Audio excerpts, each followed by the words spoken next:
everyone. My name's Medusa, and welcome to another rare live stream. I know it's been a little bit, but yeah, we're here. Some of us are queer, and we've got some awesome people with us today. And I'll save the best for last. So, Robbie, well, this man right here. What's your YouTube channel? What's your YouTube channel? Do you even know what it's called? Okay. We have In Comics We Trust, Talk Nerdy to Me, Robbie Speaks, and the sister channel to YouTube, which is Pravada. So I use all of them. Yeah. So that's him. He's trying to start fucking a men's shelter in my town, and unfortunately the city council said no. But I think if we got a petition, they wouldn't be able to say anything about it. But anyways, so yeah, that's that guy. He's pretty cool. And Mr. Futter, I can't remember if it's Nutter Butter.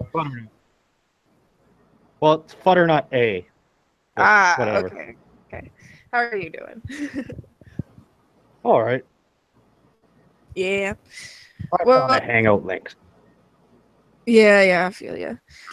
But we are gathered here today. Fuck you. We are gathered here today in support of Mad Cat.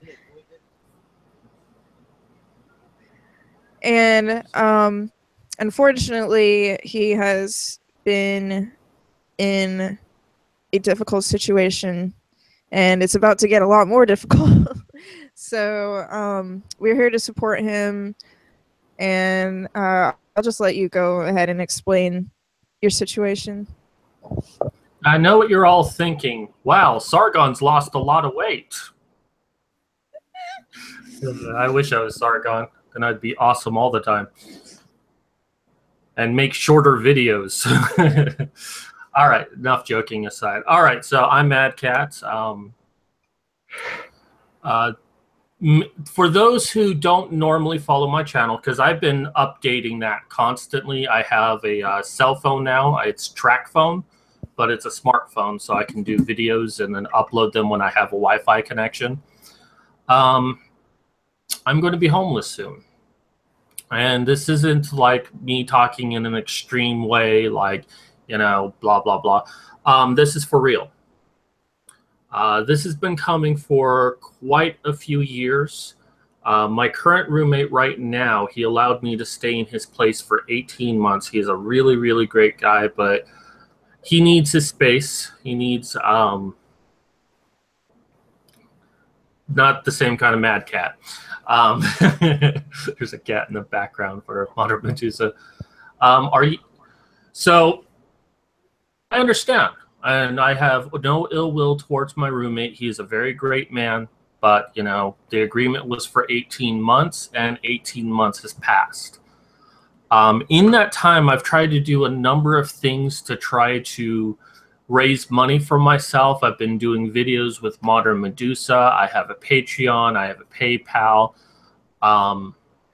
I actually was trying to do online videos to teach courses online. And I had spent a number of months of doing that, only to find out that my computer is not powerful enough to render video. I mean, it can, but not very well, not to the quality that I would need to do for online courses. I try to bring more attention to my YouTube account. You know, I could raise ad revenue, and this is before YouTube really started screwing people over on that. So I started to do a play where I used people's voices in the movement. You know, I had Modern Medusa, I got Jack Barnes, I had Elizabeth, God, I forget her last name, but she's one of the Liberty Bells. Actually, I got 2 Liberty Bells, and this is before they were Liberty Bells. Great channel. Go check them out on Studio Brule. And I tried doing that, and I thought it was a pretty good production considering that I had a budget of 0. I thought I did a great job, but it just never caught on. So I then decided to try to write a book, a writing help book that I really felt would really help people out. Unfortunately, there were a couple of delays, and I didn't release it until last weekend. I did get it released, but you know, I stopped doing the production, the play of The Feminist. I do intend to finish that one of these days, but it was like I had 8 months left. I needed to do something. But, you know, I've been telling people for a long time that this was coming. And, well, here I am. So I have looked into shelters. The only problem with doing the shelters, I've called them up. They've told me that they could only take me for a month. Primarily because I don't actually have a state ID. Well, why not get a state ID? Well, I actually would need my birth certificate, and I never sent for that because I never intended to be in this situation. I thought that in this 18 months, I would find some solution to take care of myself. That, you know, I would sell something, or I would do really good at something, and a lot of people would just be giving me money because I was providing a service. So it wasn't until too late that I'm like, oh shit, I need a state ID in order to prove, you know, to get a shelter here. So with no ID, the best I can do is a month. And if I'm going to be a month at a shelter, it's not really worth it. So basically, I'm going to be living off the land for a couple of months. Probably stay near libraries so I can use their Wi-Fi connection, do research, whatnot. I mean, it's not an ideal situation. It pretty much sucks, but, you know, if I'm going to do this, then, well, I'm going to try to have the best attitude about it as I can. So basic situation right now is, and unless I got like a couple $1,000s right now to try to help keep me off the streets, I'm going to be on the streets. So the money I'm raising right now is just to try to help me out a little bit, you know, have some food, you know, be able to get some things that will help make the situation more bearable. I do have my Patreon account. I still need to reconfigure that for it to be a homeless fund. People are asking for your PayPal. I thought I put it in the description. I thought it was in the description. But I got my PayPal account, my Patreon account. I have a GoFundMe that was started by a friend, and I'll post that into the chat in just a few minutes. All of that. I also have my book that was just released. And I mean, if you're not comfortable doing all the others, consider buying my book. Even if the book, you're not going to read the book, consider buying it, because if enough people buy it, it gets in high enough in search results for Amazon, which means people randomly searching books might find it and be tempted to buy it, especially if it has another a lot of 5-star reviews. Not saying that you should do 5-star reviews, but it helps. So, and at the end of the day, I'd rather, you know, for someone to earn money rather than charity, but I can't say no to charity. So, yeah, same here. I'd rather have people buy my art. What is your PayPal though? My PayPal, let me get that for you.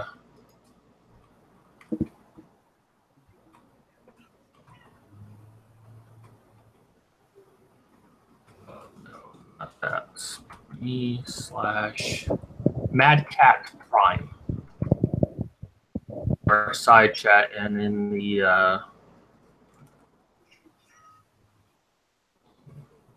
I put that into the chat there for everyone, and I'll put this for you, Vanessa.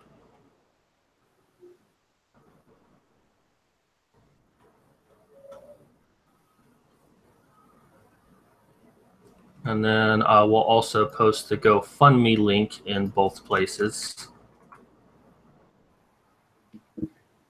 Thank you, Reading Ren, for posting the GoFundMe on Twitter.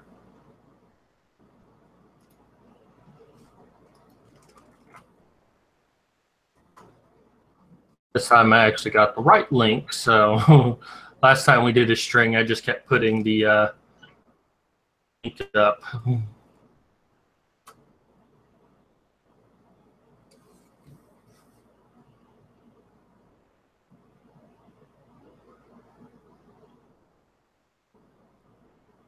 So I appreciate it. And there's been a lot of people that have been helpful.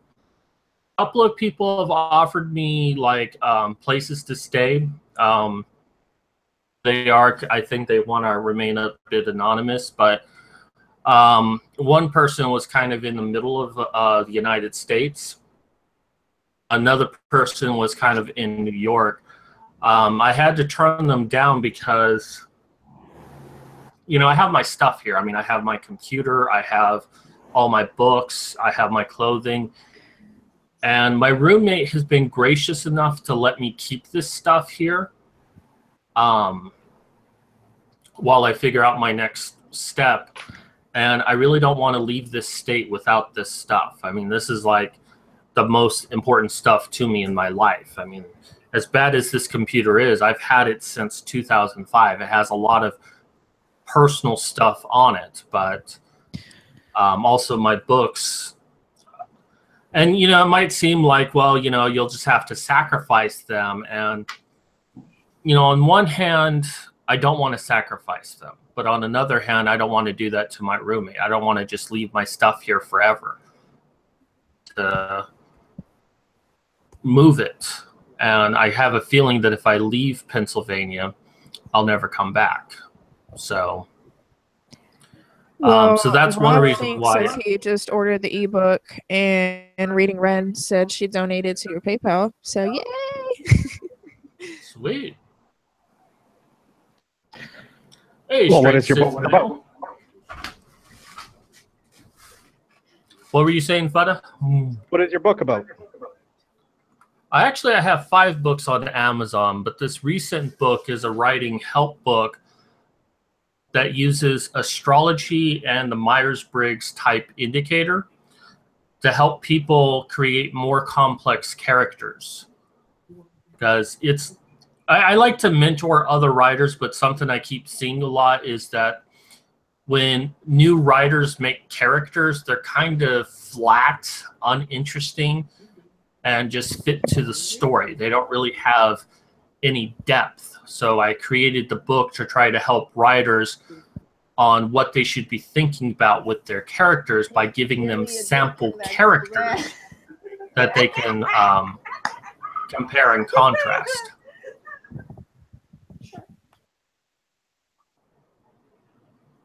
What are your other books about? Well, let's see. The first one I published, and these were all indie publications. I published them myself. The first one is Scraping By. It's a very, very short story, but it's about a man who is he salvages space wrecks, and he's about to have a big score until some pirates show up, and he basically has to fight for his salvage.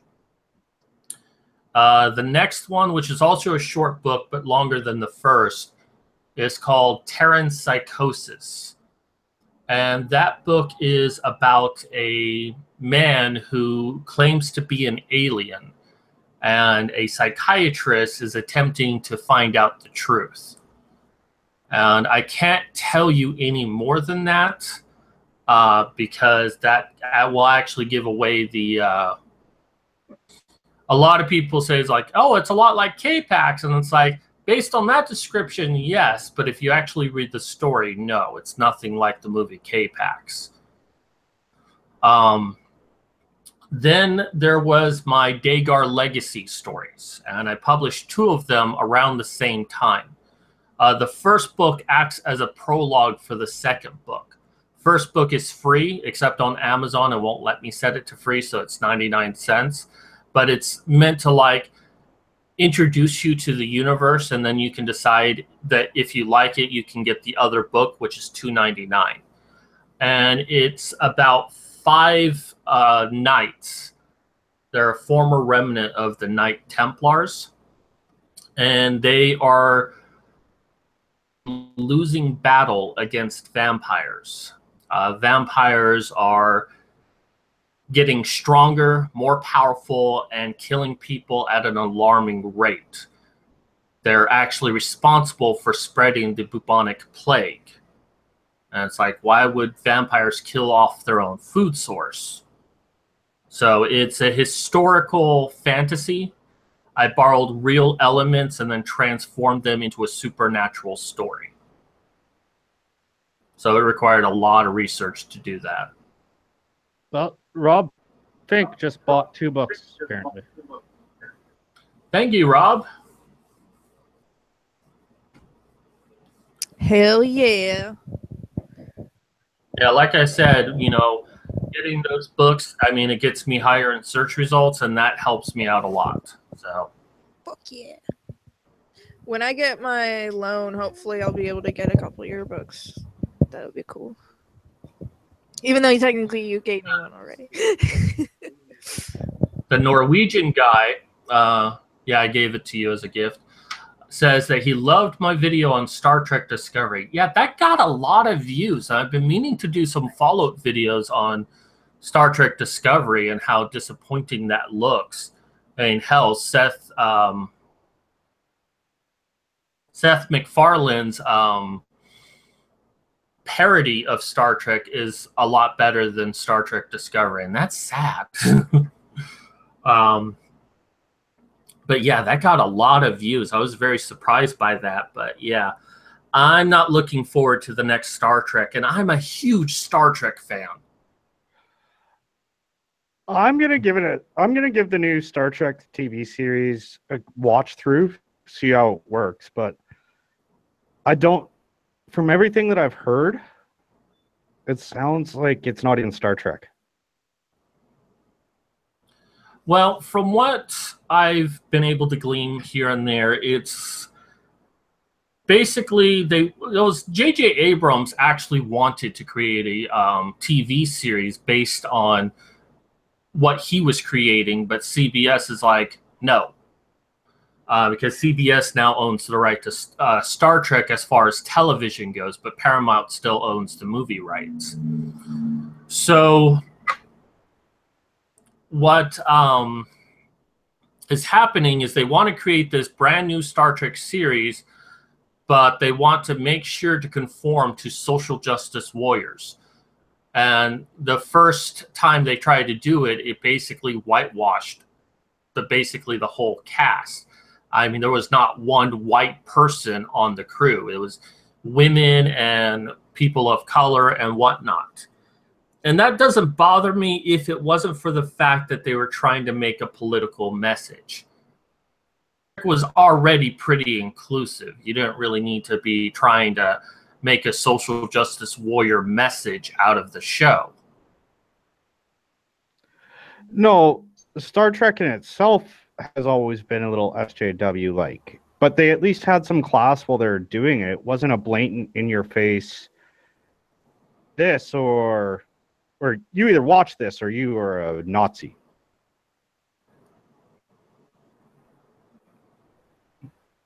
And, you know, if Ghostbusters has taught us one thing, people who cater to the social justice warrior idealism doesn't have money.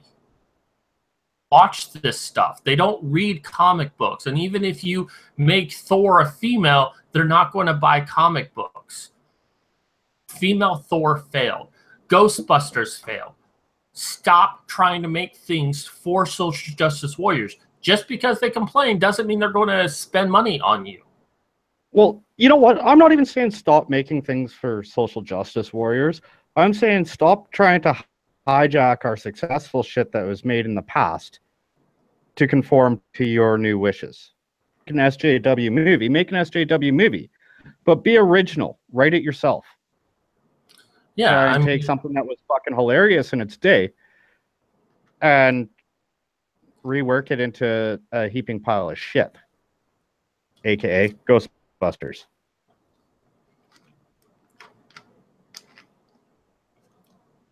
and that's kind of the problem here is they don't have original ideas. I mean, their movement is based on ideas back from the 1980s. You listen to their arguments, we're able to refute their arguments because we've been saying it over and over again for the last 30 years. There's really nothing new coming out of their movement. Yeah, And, when it comes to thinking up ideas of how can we reach the girls out there, it's let's hijack all of the things that men have come up with. And when a woman does come up with an original idea, they attack her. Like Bayonetta. Oh, it's just for male power fantasy. Bayonetta was invented by a woman. She should be celebrated.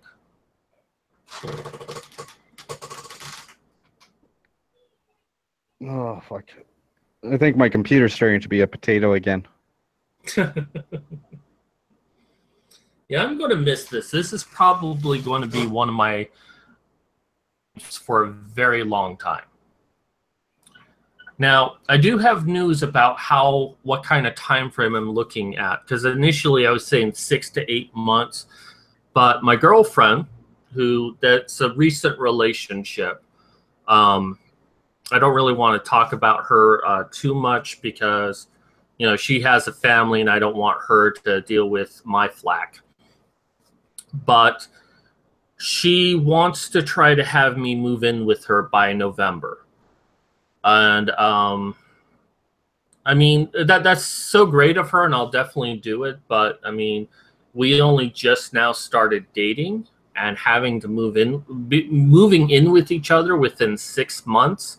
That's tough for any relationship. So it makes me a little bit worried, but also makes me happy that she has such a big heart that she doesn't want me, facing the cold, hard winter. So all I have to do is survive until November. Well, if it makes you feel any better about that, my parents were married in the first 6 months. They knew each other, and they've been married for going on 40 years. That's nice. Yeah, my mom and stepfather only knew each other for 2 weeks before they got married, and he was an abusive prick.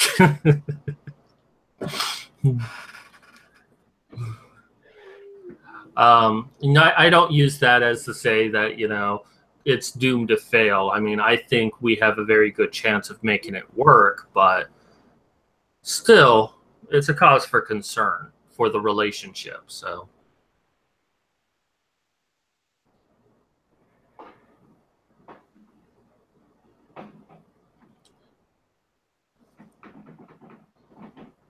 The Norwegian guy is asking if there's any alternatives like public housing.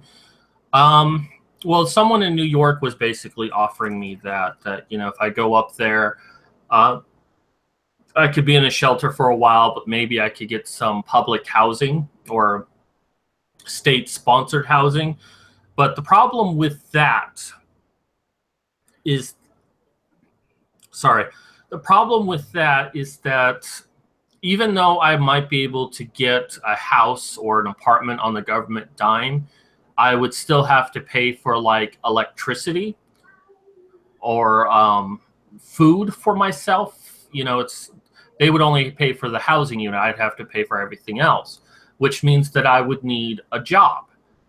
And I'm really not able to work. I wish I could, in all honesty. I wish I could work a part-time job, work at 7-Eleven or Burger King. I wouldn't care what it is so long as it was money. I can't do it. It's just, I get overwhelmed mentally very easily because of my disability. And that's what's really causing all of this problem is I've really fallen through the cracks in the medical system. No doctor wants to really treat me. Now, his suggestion was that, I try to go to a doctor in New York and maybe I find the right kind of doctor who will help me get the kind of treatment I need, although there really is no treatment for what I have. And maybe I can get a job up there despite my disability if I find the right doctors. Way too many maybes on that. In Arizona, it was considered the top center for neurological disorders in the country, and they didn't really help me. So, well, I don't know. Are you willing to go into what your disability is? Because I actually had no idea you're disabled before today. yes, I have no problem talking about it. I have post-concussion syndrome. About 5 years ago, while I was at work, I sat in an office chair and I leaned all the way back and the chair broke. I fell to the ground and hit the back of my head on a filing cabinet. I had a concussion. Unfortunately, the symptoms that I experienced for the concussion didn't go away and eventually became a lot worse over time. Hey, Matt Cat, I don't want to interrupt you, but I gotta go do an order real quick. It shouldn't take more than like an hour. Well, no, maybe, but I will be back. This computer doesn't have a screensaver, does it? No, I turned it off. Okay. Then we should be fine as long as there's no interruptions on your end, which there shouldn't be. So, yeah. All right. Well, Rob will be here. Just yell really loudly if you need some input. Hey, Rob, I need a turkey You'll sandwich. debate anyone about anything. Argue, whatever. All right, I'll be back soon. Okay. So going back to my disability, the symptoms that I have having post-concussion syndrome, first off, I have severe memory issues. Like tomorrow, I will know this has happened, but I won't remember anything about it. Thankfully, I can just go watch the video again, but you know, it's like it will feel like this happened a month ago rather than the day before. I have issues with light and noise. I'm very sensitive to it. I'm sensitive to new environments. Information I receive, the more likely my brain will just want to shut down. I have tinnitus. I have aggression issues. I try to keep that under control, but sometimes I just get very, very angry. Let's see. I'm trying to remember everything I have, but I often forget, again, because of memory issues.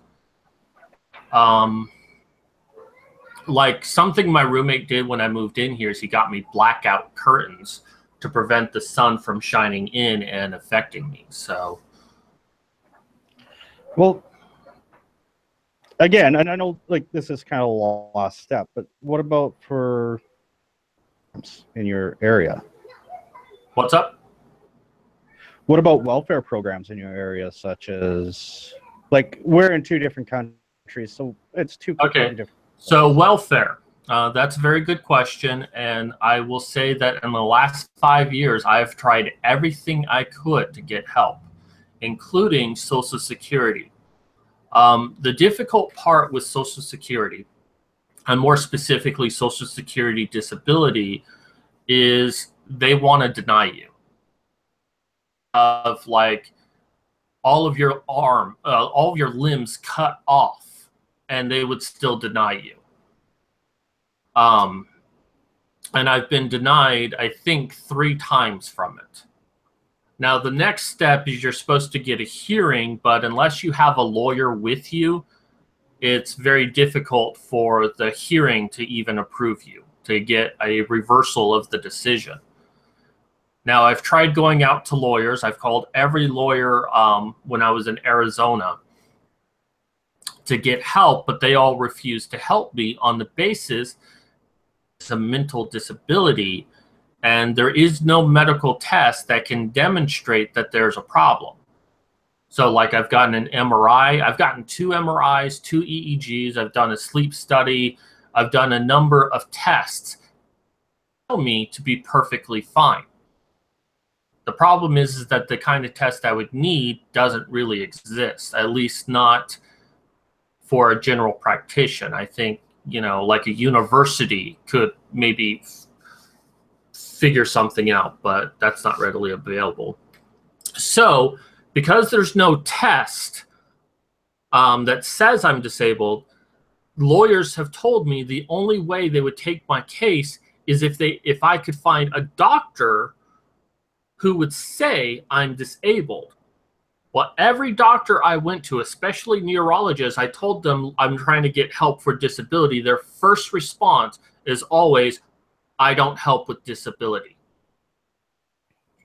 And the reason why they have that attitude, a hypothesis I have, is because a lot of people during the 2008 to 2012 recession began saying that they had mental disabilities because they lost their job and they still wanted to get money. So they claimed that they were disabled, got on Social Security, and basically cheated the system. The system now affects me. I can't get on it. I can't get a lawyer unless I have a doctor say that I'm disabled. A doctor won't say that I'm disabled, so I can't get a lawyer. Without a lawyer, I can't get Social Security disability. Sounds like it's a real freaking catch-22. Yes. Have you tried going to any of your local politicians and bringing awareness to what's going on through that round? Like, I'm not trying to sound rude or nothing. No, that's fine. It's understandable. I do get asked these questions a lot, so that's why I have such a prepared answer already for them. Well, I was from Arizona. I am from Arizona, but in Arizona, the politicians really don't give a shit about the people. Specifically, the main politician is John McCain. And he's very much a big business sort of guy. So,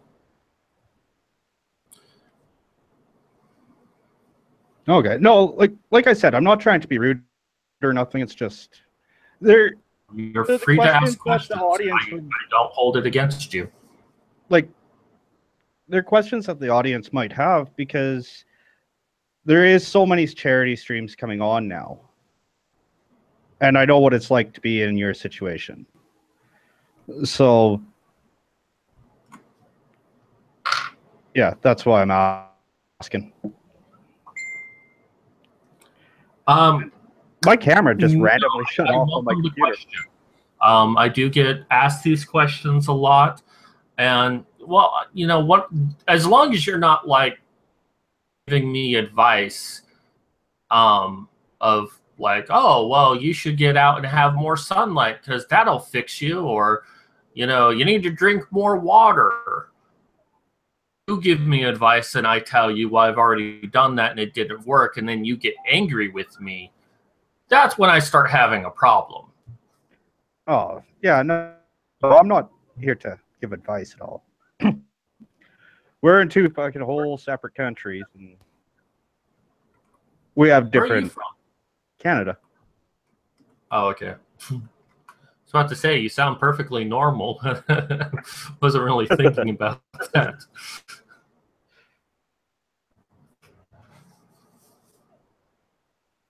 To hear that about Straight Sith Male. He says that his knees are shot and he's trying to get on disability himself. I wish you luck. It is a very tough process. I mean, they make it tough to try to weed people out.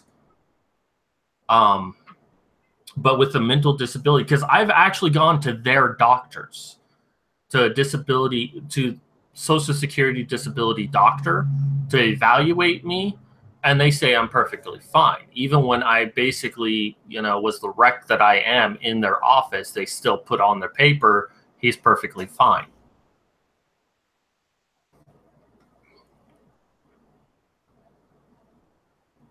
It is a tricky system to go through.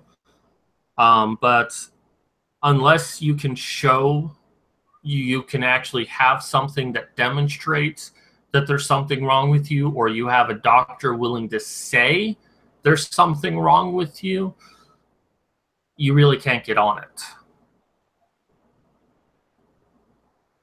So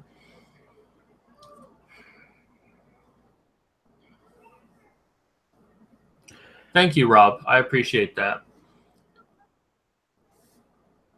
And, you know, when this first happened, all I wanted, I mean, I still want this. I just want to be in a position to where I could work again. I hate being at home all the time. I mean, yeah, I've been able to publish books and all of that, but without money to buy an editor, they're just... I mean, I got an editor for Dagar Legacy because I did a crowdfunding to get an editor. You know, to do anything new, I have to get an editor. I have to get a book artist. It's something that costs money, and I want to be out there making money so I can do the things that I want in my life. And I've spent the majority of the last 5 years in isolation. And talk to another human being face to face for months at a time. And that can really get to you. A lot of people, like my mother, she doesn't believe that I'm actually disabled. And I was afraid she was going to kick me out because she's done it before. I mean, she kicked me out of the house for just a disagreement because I disagreed with her. And she's like, get out of my house. Get out right now. Don't come back. And I had to beg to come back because I had nowhere else to go. I was disabled. I can't work. I can't take care of myself. So, you know, that's how she won the argument, is I had to beg to come back in. And that's a horrible place to live. But she doesn't believe that I'm disabled. My father didn't believe that I was disabled. He tries saying, well, if the doctors are saying that there's nothing wrong with you, maybe there's nothing wrong with you. And it's like, what, do you think I'm just imagining what's happening to me? I mean, I just want to be well enough to work. I want to live my life. I mean, there's so much happening right now in this men's movement. I would love to be able to go to one of these conferences, you know, even if I wasn't speaking, just to go and meet all of these people. But that takes money. I want to earn money. Here's an idea about me and everything else. Is I've watched your content online, and you're good at what you do. I haven't read your books, but I'm assuming they're pretty good. Right. That's all right. I haven't read much after Popular Mechanics, so grants to be able to do that. Art grants. Is there anything like that available towards you? You're breaking up a bit there. I heard your question about whether or not there are grants. I'm not aware of there being any grants for any of this. So I don't know. What you're already doing now, like, or not necessarily. Sorry, I phrased that wrong. Not necessarily for your health or anything, but what you are good at, to be able to marketing grants or videography grants, where you might be able to get something to be able to continue doing what you can do. You have to go on disability and you can become self-sufficient. I had never thought about that before. I don't know if anything like that exists. I have looked in trying to start a small business, so that's kind of on parallel with that. The problem with that is, like, any grants that they offer is in the United States, at the very least, is it tends to be like if you're a minority or if you're a woman. Being a straight white male, there's really not that much out there for starting a business. So if that's any indication, I would imagine if there were grants out there that might allow for something like that to happen, they're looking more for women, minorities, or any sort of sexuality difference than being straight. I mean, it's worth looking into, and I'll try to research that. But I will say, as a bit of good news for anyone who hasn't seen my recent videos, is that I do now have a job. While I said that I couldn't work, the only thing that I've been able to do, because I can set my own schedule, is writing. And a friend of mine got me a job doing ghostwriting. Now, it doesn't pay a lot. It's a little bit of money here and there, but I mean, still, for being homeless, that means that I have access to food. So it's not something I can make a career out of, but at least it's something that, you know, as long as I have my laptop and a place to plug in with electronically, I can do it. So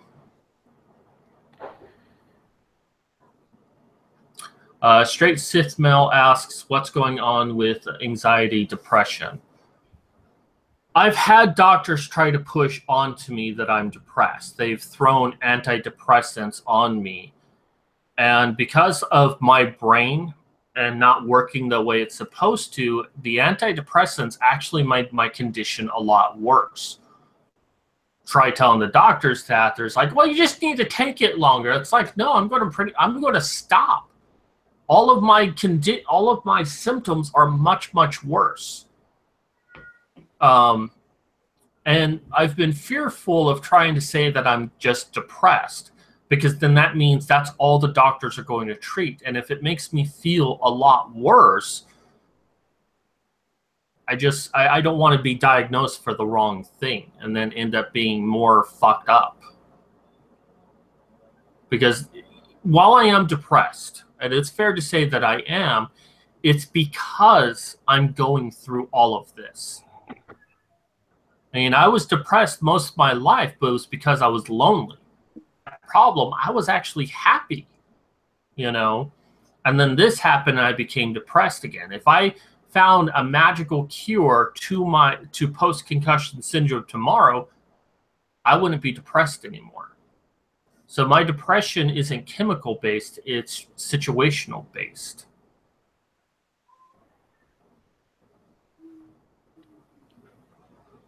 Let's see something. Hey, Chronist. It's good to see you. I mean, yeah, who wouldn't be depressed? I mean, I lost my job, I lost my apartment, I lost my truck. I had to move back in home. I lost all of my friends. I mean, there's only one person that I talk to now that I knew before my disability. And she happens to be my girlfriend. I've known her for like 18 years. So, yeah, that's bound to make anyone depressed. But whenever I tell a doctor I'm depressed, that's all they focus on.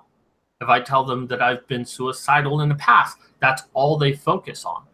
It doesn't matter what any other symptom I have, that's what they focus on. In fact, the last neurologist I saw told me that the problem with neurologists is that they're only going to focus on one specific issue and hope that if they treat that, all the other problems will be solved. They won't look at my situation as one big problem.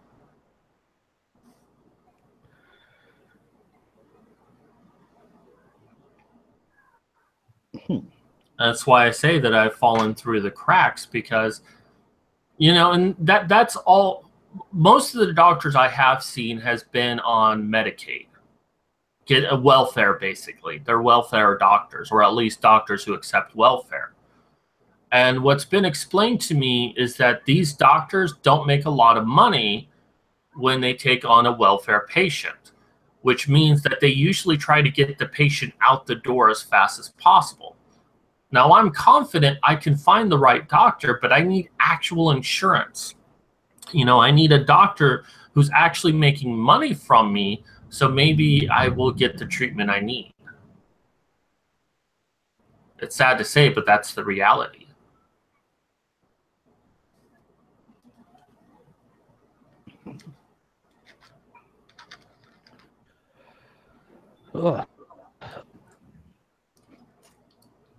You okay over there? No, I was just looking at a direct message there. Oh, okay. And I'm actually just going to see if somebody's online. Okay. Well, see the chat. I thank you for commenting and asking questions. I have no problem talking about this. And I really want to thank everyone who's come forward to help me out. There have been a number of people who've given me money through my Patreon, which that helps out so much. People who've been donating to my GoFundMe, people who've been donating to my PayPal. And, I just want to say I thank all of you. I mean, it is my intention that one day I will repay each and every one of you, but I also want to pay it forward. I want to get out of this situation just so I can pay back all of you, to be able to honor you with what you've given me, but also to help other people out there. Because, I mean, I've met other people who have been facing going homeless, being kicked out of their homes, or being abused by the medical system. And I've been fortunate that I've had so many people help me, but there's just so many other people out there that really need help. So if I can get out of this, I want to dedicate my life to helping those people. I mean, I want to dedicate my life to also having lots of boobies in my life, especially in my face. But when I'm not doing that, helping out other men who are being abused by the system that need help. Thank you, Straight Sith Male. And I hope that you get on disability for your knees, because that's horrible. Although, now that I think about it, what did you do to your knees? Maybe you need to stop sucking so much dick. I'm just saying. I mean, that might solve your problem. Hey. He's going to kill me now. Laughter is still the best medicine. So that's why I'm trying to be positive about this. Getting on your knees for disability. And that, one of the ideas that I've had is to try to turn my situation into a way to raise awareness about the issue of homelessness, but also do kind of a survival channel. And I have a homeless survival channel now, and I talk about a lot of the survival stuff that I'm going through, the things that I'm preparing for. And when I'm actually out and about, I want to try to do videos about things that I do to survive.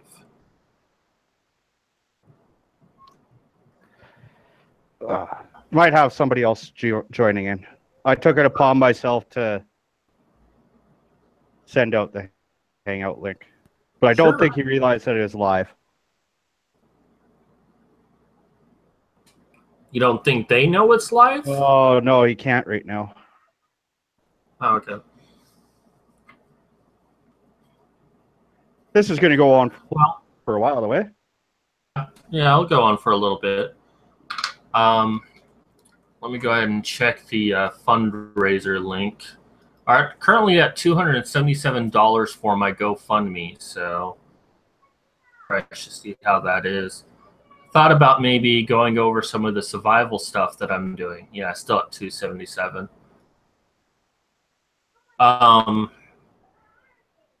One survival thing that I have is my water. You see how well this is coming through. You'll kind of notice that it's a white substance. Looks very white. Is that cocaine in there?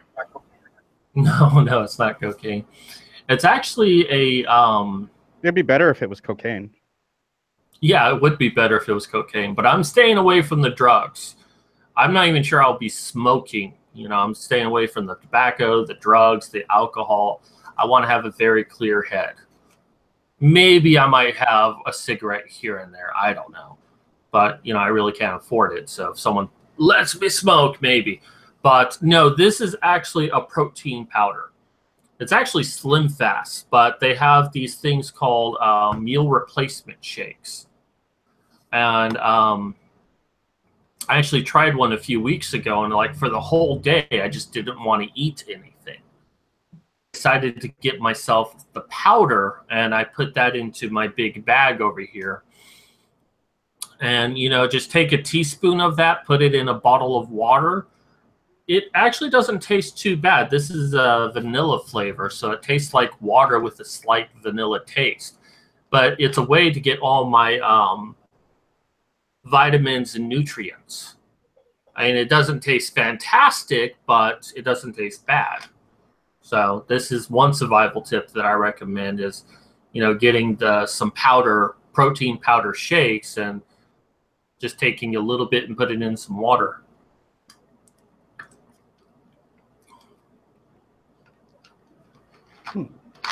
And that can also help suppress my appetite because I'll probably only be eating one meal a day.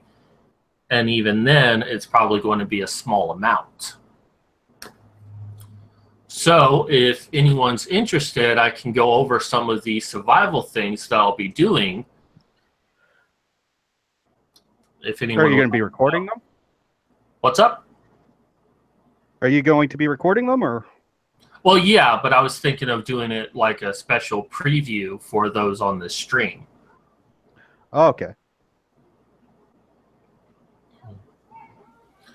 Straight Sith Mel tells us that he was a hardcore skier. He was also a ski instructor for 5 and 6 year olds. Oh, okay, that's pretty cool. Suddenly having an image of all of those 80s movies of ski instructors and them being all snobby and stuff. All right, so here is, let me get the actual video up. I don't know how well this is going to come through. All right, so here is my bag. It's very full. I have a jacket wrapped around it. That way I don't have to wear the jacket. And it also protects it in case it rains on me accidentally. I filled this up just to see how it would, how big it would be, how heavy it would be, and if I could get all of my stuff in it. So this is a small preview of some of the stuff I'm going to be taking with me. First is duct tape. And if there's a man out there who doesn't know why this is useful, double check that you still have testicles. Let me just see something. So one of the food items I'm taking with me is potatoes. And that might seem a bit strange, but consider that the potato is basically a storage unit for, well, basically what's inside of it. Now, this is a 5-pound bag, and it does take up a lot of space, but as I eat this, it will basically make my bag lighter. So, but, you know, have one of these a day. It's a good meal. And potatoes, and if you ever see the movie The Martian, there's a reason why he was growing potatoes. Potatoes contain a lot of vitamins. I'll be right back there, Mad Cat. Sorry to interrupt you. I'll be right back. Sorry to interrupt you. All right. So this is one of the food items that I'm taking with me. I can easily chop that up. With that, I have 2 knives. This one is a utility knife with a nylon rope, and this one right here is a paring knife used to cut up soft vegetables. So for the potatoes, I'd be using the outside knife, but for any utility things like, I don't know, cutting up other things. One thing I'm taking with me is this. Now, this is in a mouthwash bottle. Let me go back to the chat in case anyone has Sith Mail is telling us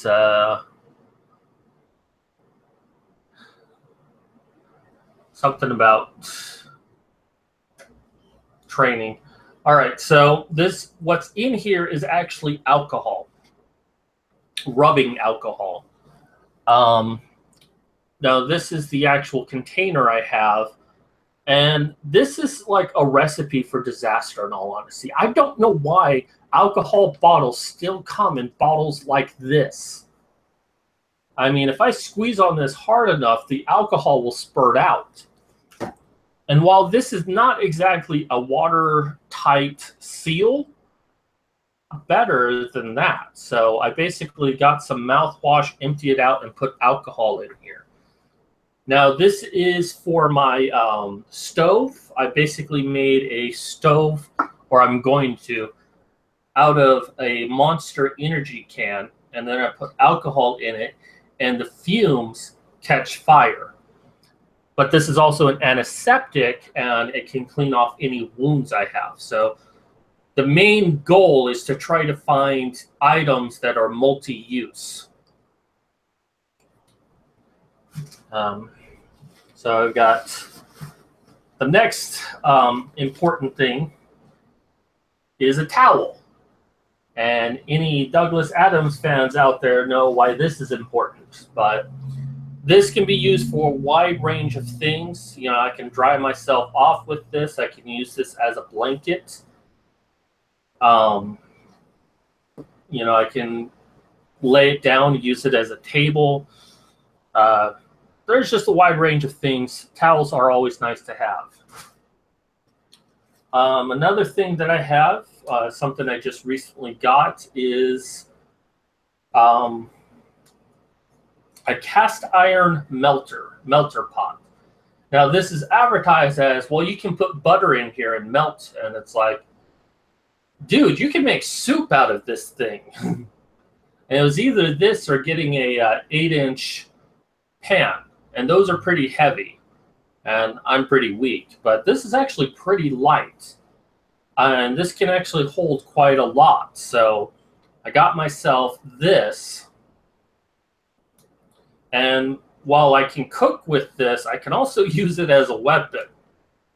Or if I find some nuts, I can smash the nuts with this. So this is nice to have. I'm not going through everything right now because that's more for the final video when I start packing all of this stuff together. Take care, Straight Sith Mail.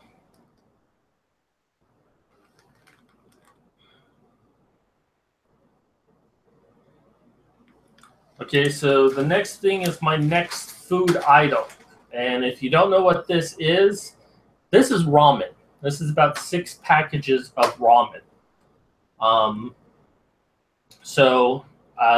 I can take like a handful of these, put it in a pot of water. I fucking hate ramen noodles, but you know, it's a good food item, it's lightweight, and it's cheap. So I mean, if I run out of this, just go to the store and spend $2 and I have another full bag of this. So I could get the individual packages and carry those with me. I didn't want them getting all over the place, so I put them into a good, convenient bag. So this is one of my food items that I have. And while the potatoes I have to eat right away, this can store for a number of months. So another food item I have is rice. Pretty much the exact same thing as that. I mean, it is, I'm probably going to put it into a bag like this just to make it easier to transport. Maybe, maybe not, I don't know. But, you know, get a cup of this, cup of water, and there's a meal right there. Careful that the ramen doesn't turn green. If it turns green, I'm going to set it on fire. I'll do that for later. Here is the powder I was mentioning before. If you're a backfutter, feel free to talk or ask me any questions you have. But here's the protein powder I was telling you about, or rather the cocaine. I wonder what it would be like to sniff this. I'm not going to find out. Try it.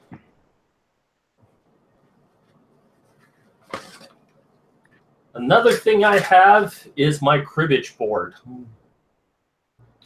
I love this thing. I really, really love cribbage. In fact, I got like a deck of cards in here too. This really isn't for survival, but I might be using couch surfing, which will allow me to spend night on people's couches. There's whole websites dedicated to it. And if I happen to do that, then I have a cribbage board and I can teach people how to play this game. So, Who doesn't know how to play crib, though? what's up?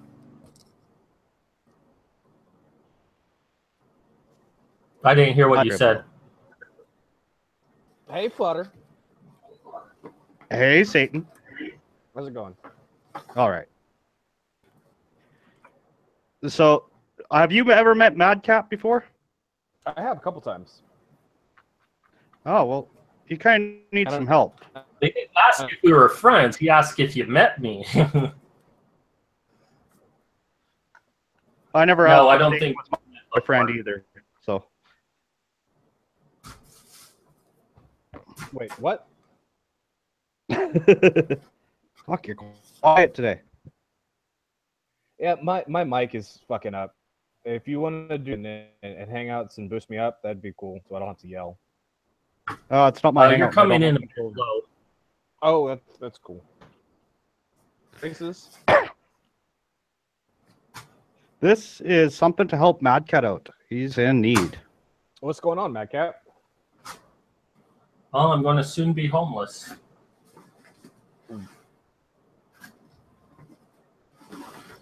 Just showing some of the survival things that I'm taking with me on my trip. But, you know, I'm going to, well, be without a home, and I'm going to be kind of surviving off the land. Here's a bunch of matches. That's always important to have.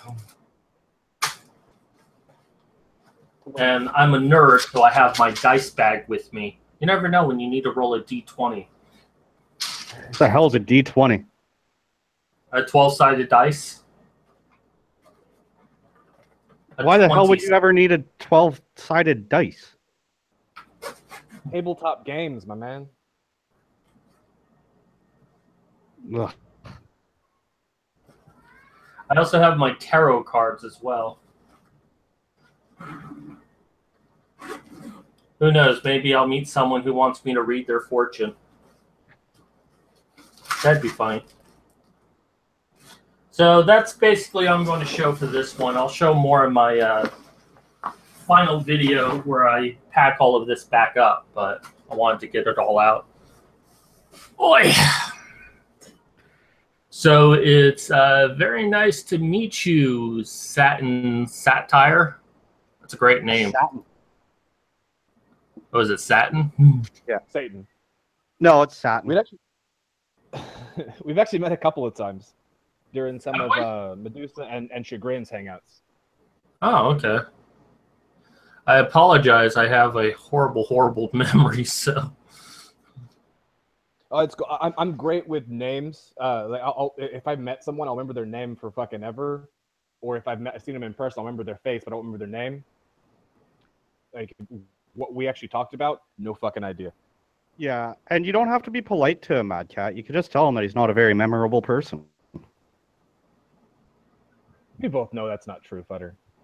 I'm not likable, but I'm memorable. All right. Hey, You know, if I don't remember you. since I had to control R this, I lost the YouTube link. I'll get that for you again. And then Satan can retweet it. So we can get people to Here's watch. the link for you.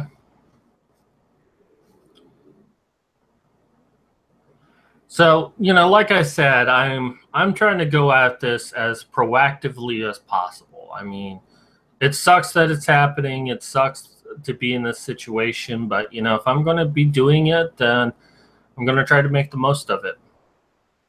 Have you thought about prostitution?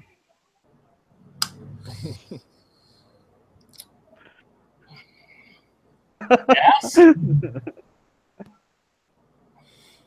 I'm just shit posting now. Well, in college, I had a friend who would always say to me, there's always money in gay porn. There is that. There is always money in gay porn. There's also AIDS. Gay porn just sounds like a pain in the ass.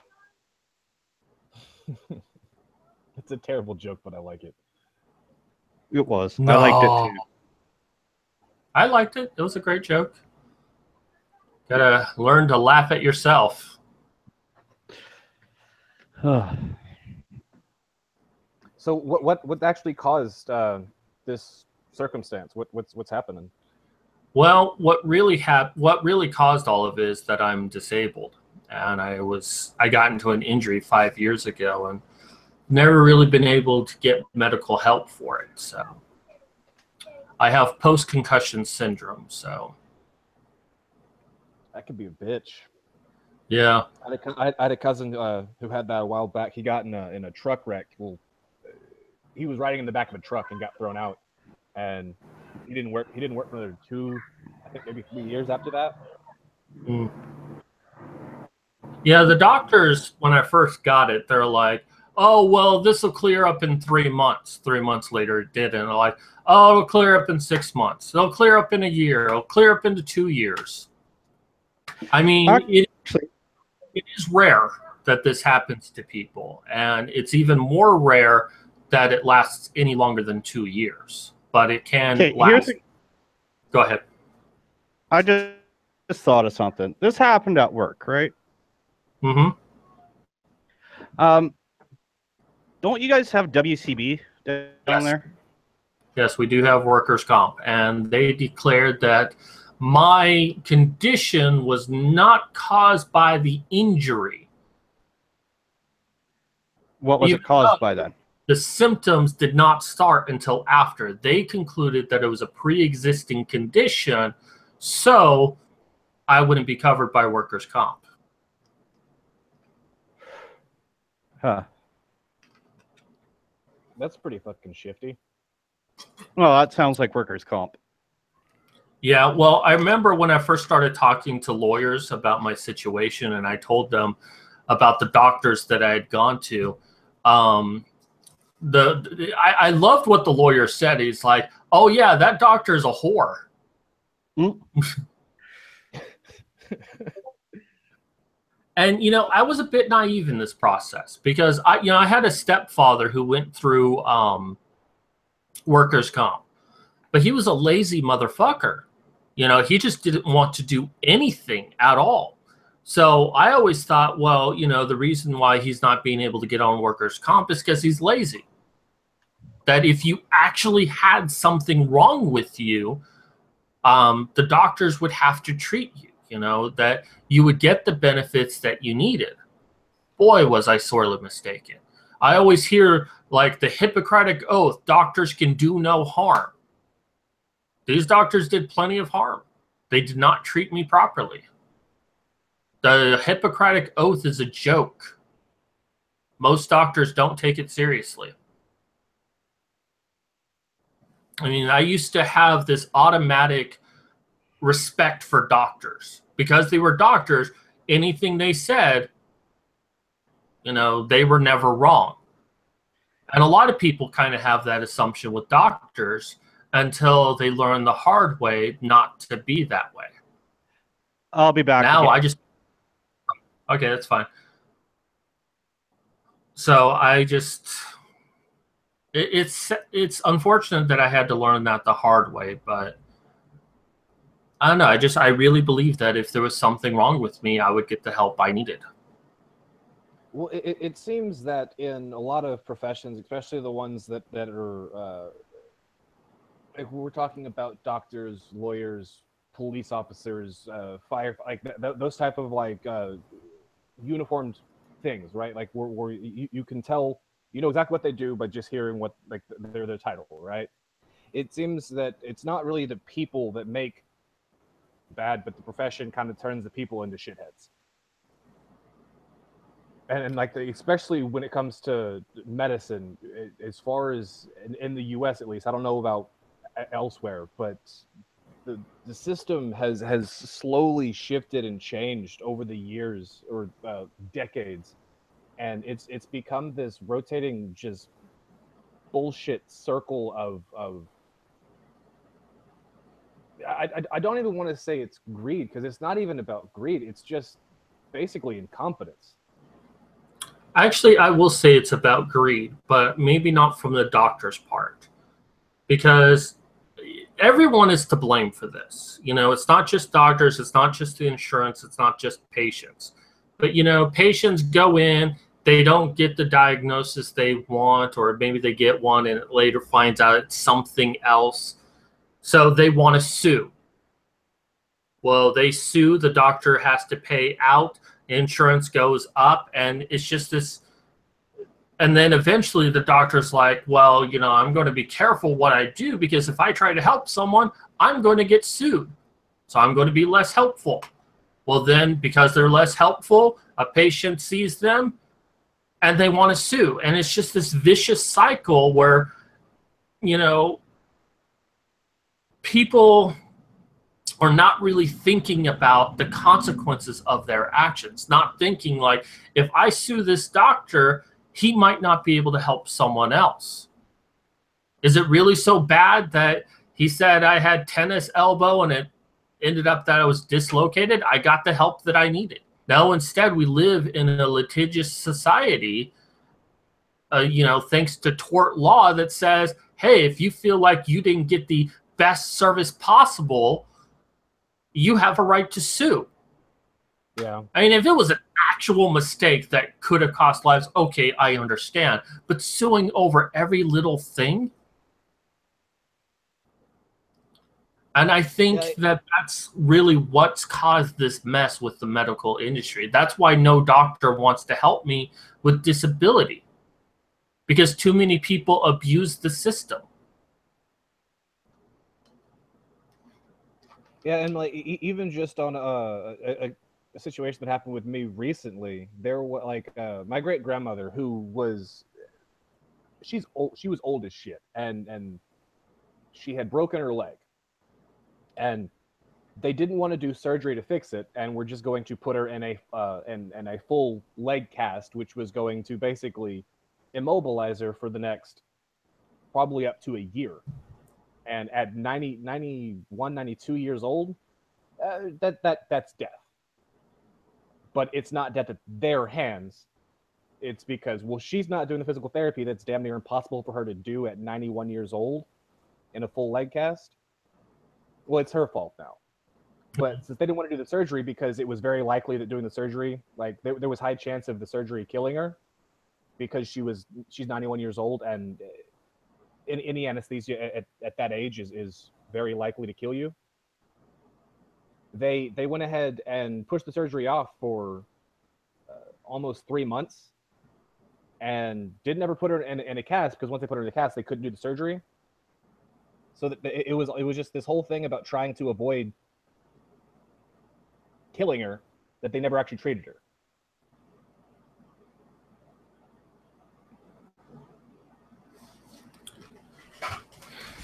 That's unfortunate, but you know, it's a tough position for them to be in all honesty. And at one point, and they're negligent in their job right there, to not treat the person for over 3 months because they're afraid.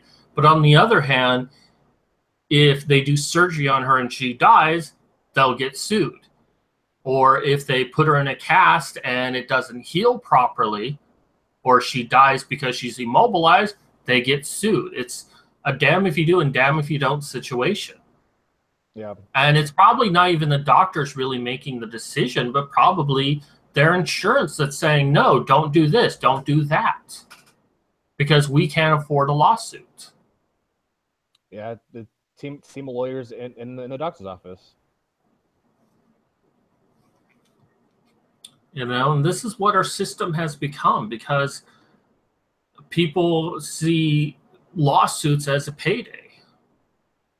Hey, I can sue this person, get lots of money, and never have to work again. I don't care what happens to the next person.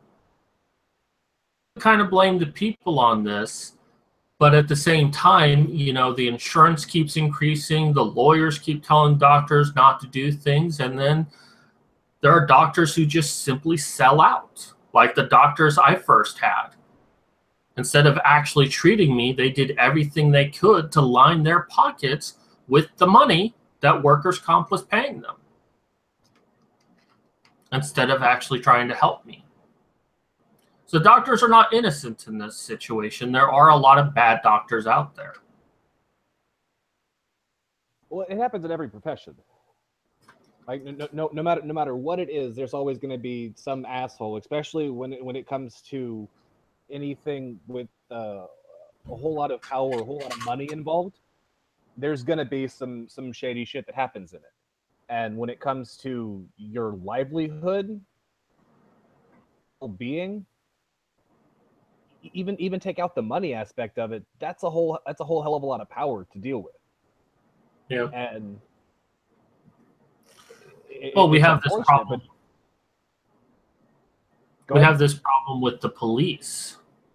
You know, most cops are pretty good. They're pretty decent, upstanding people. But we only hear about the bad ones because they're the ones making the news. There are bad police out there. Oh yeah. And again, I don't even think that's an issue with, like, of course there are some individuals who, whether or not they're a cop, they're still an asshole. But I don't think a lot of that is they're just bad people. I really do think it's the system in which they've set up over these many years. The same way I don't think it's just bad people as doctors. It's the system that they're in a system where they do shitty things because that's what you're supposed to fucking do. I think it's the same way with cops. Well, it kind of reminds me of my years of doing tech support. That we were told that we were not allowed to do certain things for the customer. Like we weren't.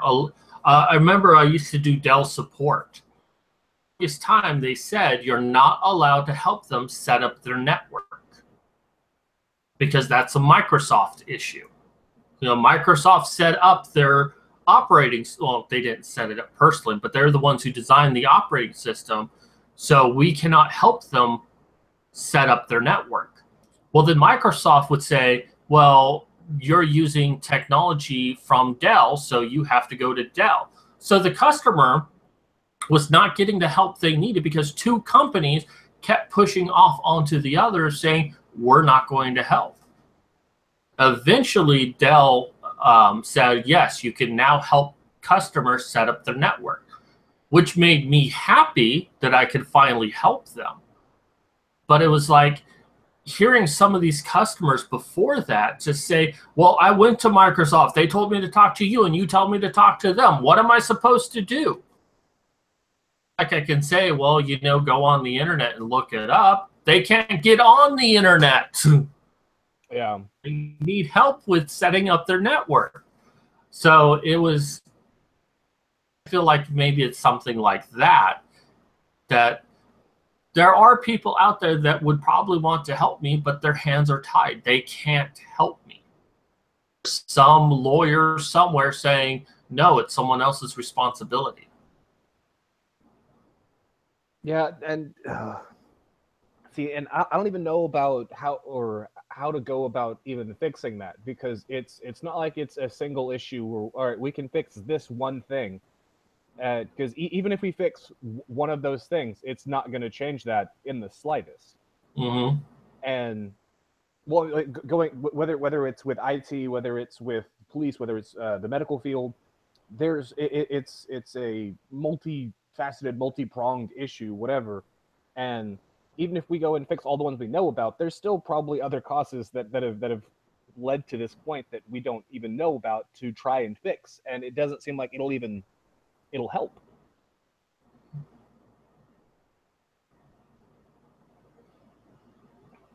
I think that's fair to say that there really is no immediate solution to this problem.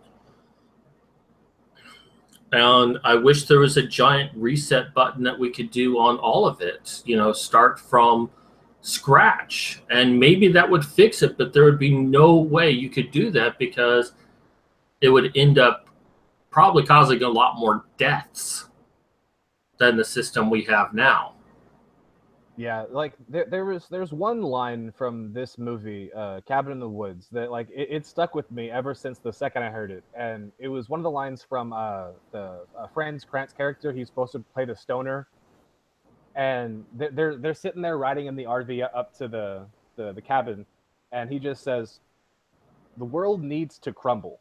We're all just too chicken shit to let it." Hmm.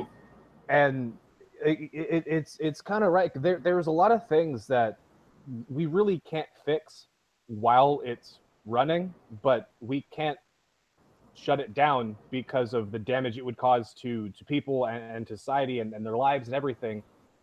So we have this inaction because fixing the problem, in at least in the immediate sense, would cause so much pain and so much grief for so many people. So we just let this prolonged suffering happen because there's no way to prevent the immediate damage. Well, that's kind of like the bank bailouts in, what was it, 2012? Obama was like, hey, AIG, you're defaulting on all of this stuff. Here's a bunch of money. And in a purely capitalist society, they failed as far as capitalism goes. They needed to be taken out of the market. But because the government stepped in and said, no, if you fail, then a lot of people will lose their homes. A lot of bad things will happen. We'll give you a pass. Those companies should have failed. And yes, it would have caused a lot of damage. We should have let the system crumble, because when it crumbles, then we can improve upon it. But because we now allowed them to continue on longer, they're probably doing the same exact shit that got them in trouble in the first place. Well, and a lot of them are. I mean, like you hear about the big ones who were like the main causes or like the faces of the bailout with AIG and Sally Fields and Freddie. I'm mixing up those names. Yeah, I know it. Sally Mae and Freddie Mac. I thought you were going to say Freddie Mercury for a moment there. I almost said Sally Fields. I think you did. Yeah, like and they're still doing some of the same shit they were doing. Mm-hmm. I remember a story that came out of that when AIG first got its money, or maybe it was one of the other ones, but I think it was AIG. When they first got the government bailouts, the first thing they did was they paid off all of their executives for the money that was owed to them. And I'm like, are you fucking serious? You get money to bail out your company and you pay your top members while the rest of your company suffers? And it wasn't even salary. I mean, these were bonuses. Like, oh yeah, it was bonuses. That's why it was such a big fucking deal. Like, if it was salaries, fine. I can understand what there's maybe an argument for that. But these weren't even salaries. These were bonuses.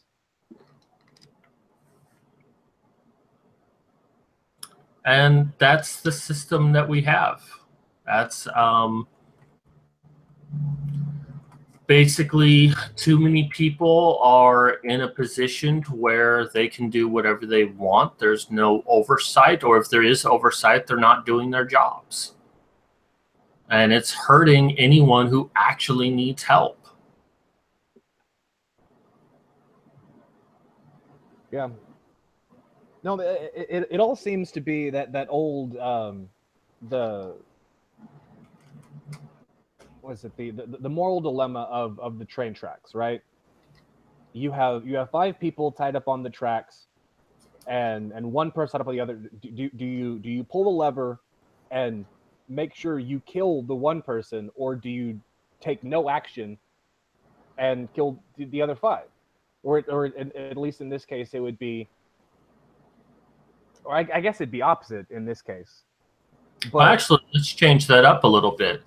There are 5 people on the tracks, but there's 100 people on the train. But if the train stops, it explodes. But if the train doesn't stop, then you have to watch 5 people die. What do? Do you stop the train and kill 100 people who you've never met, or do you sit there and watch the 5 people die? Oh, you stop the train every time. Yeah. But that's the moral dilemma, is that people only really think about what directly affects them and not necessarily the consequences to their action. Yeah, they save 5 people. Yeah, they don't witness 5 people dying, but they've killed 100. It's a tough situation, but I would think that the most correct answer, there's no real right or wrong answer, but the most correct answer is to let the 5 people die. Because that means if they're only tied up, why, instead of making that decision, why don't you just untie the 5 people? Well, like it's set up in a way that like your only 2 options are supposed to be bad options, and you have to choose the least bad options. That's kind of the basis of all moral dilemmas. Is, well, okay, no option is good. They're both bad options. Which is the least bad? So it's supposed to be set up so that untying them isn't really an option, because that'd be the best option. So here's what I would do. I'd let them get run over, then stop the train and kill 100 people. 105. Or you just kill yourself and make it somebody else's problem. Actually, that's what most people would probably do. Yeah, or just close their eyes and not pay attention to it. Well, the Antichrist says it depends on who the 5 people are. They're bankers from AIG. Well, I was going to say, well, they're Hillary Clinton, Donald Trump, President Obama, and the Tooth Fairy. Why would you do that to the Tooth Fairy? Well, I had to have one person on there that someone might want to save. I couldn't think of anyone else. Anita Sarkeesian. I wouldn't want to save her. No, see, the only reason I wouldn't save her is because the second you save her, she's just gonna make some stupid video and put it out on YouTube. See, the fucking damsels in distress. We don't need men doing this and blah blah blah blah blah. Yeah, pretty much. If you were tied up on a train track, you were a damsel in distress. Jesus Christ. And you better bet that if she can talk while tied up and a train is about to run over her, she'd be screaming for help. No, she'd be screaming for the patriarchy. See, if we just dismantled No, the only patriarchy, after I we said wouldn't even have railroads.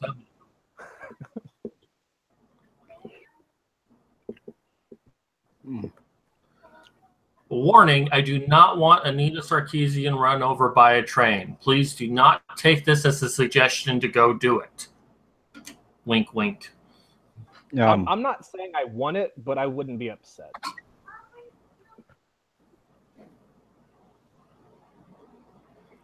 I'd feel sorry for the conductor if she was ran over by a train. Conductor is a female. Ooh, the plot thickens. What if she's non-binary female? That's not a thing. What? Riley Dennis lied to us? I'll admit. What if she's a non-ternary woman? If you want to call yourself non-binary, fine. I think that's ridiculous. But fine. If you want to do it, fine. If you want to call yourself a non-binary male or non-binary female, you're fucking stupid. I'm not even gonna allow you to. No, that's bullshit. I can't let no. That's God damn it. You know what? I have no problem if people want me to call them that. You know, I see a little 6-year-old who's saying, "Call me Hulk Hogan." Okay, you're Hulk Hogan now. I mean, that's how I'm going to treat you. I'm going to treat you as a little child with an active imagination. I look at it as if somebody wants to call, like, if somebody is married and they want to call themselves a bachelor, fine. If somebody is a bachelor and they want to say they're married, fine. I'll indulge your delusion. But if you want to call yourself a married bachelor, no, fuck it. I'm not calling something that doesn't exist. That's ridiculous. Oh yeah, you're definitely right on that one. It's like, well, and you know, it's like with trans people, if they want me to refer to them as the opposite gender, I have no problem with that. I want people to call me Mad Cat. That's not my actual name, but it's the name I want to, you know? Yeah. Well, and the same way, I would legally change it if I could. My real name isn't Stony, but I've gone by Stony since I was middle school. And I think before that I was called Little Stony because my brother's nickname was Stony. Hmm. And then he stopped calling himself Stony, so everyone just stopped calling me Little Stony. But if you have to, if I'm required to call you by Z and Sir or whatever, no, I'm not going to do that. Yeah, like I'm not going to call you something that doesn't exist. Ugh.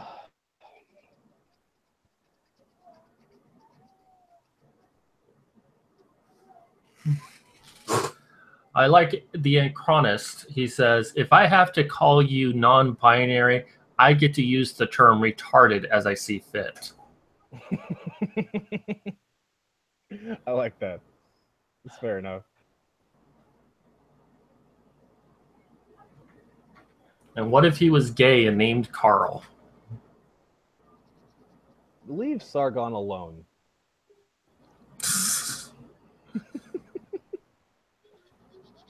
Well, when I first came on the channel here, I'm like, I know what you're thinking. Sargon, you've lost a lot of weight. You do look a bit like a little bit. I look more like Mundane Matt, a skinny version. Okay, that I can see.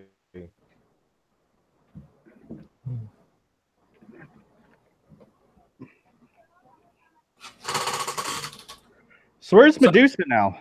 She's delivering the meat. That doesn't sound sexual at all. It's okay. I don't think it was supposed to sound sexual there, Satan. Damn, I tried Really? so hard to make it sound sexual. I'm disappointed in myself.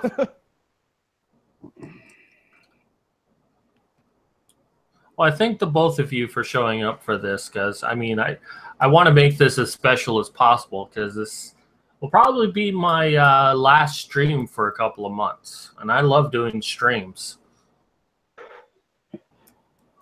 Yeah, they're fucking. Too much situation, man. Like it's fucking shitty, dude. Yes, it is. Well, one of the hardest parts about this is the fact that, you know, I had a friend of mine who also does YouTube channel. She has a YouTube channel. I won't say who it is, and it's not Modern Medusa. It's another one. I do have other friends. But she was saying, he said that my situation really sucked because she did a crowdfunding campaign when she really needed help, and a lot of people came out to really help her. And yet I've been doing this for a number of years. This isn't the first mention of this. This isn't the first crowdfunding that I've done for my situation. I've had others in the past. And yet, and not to take away what help people have given me, but it is a true statement that I've gotten very little help in comparison to a lot of women out there.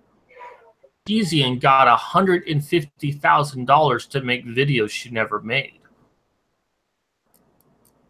Imagine if Anita Sarkeesian was a man, how much money would she have gotten? Oh, none. That's why no one respects Macintosh. That's why he needed a hand puppet. Yeah. And I hate that I have to say that, but it is a very true statement that if I had tits, I'd probably get a lot more attention to my situation than as being a man.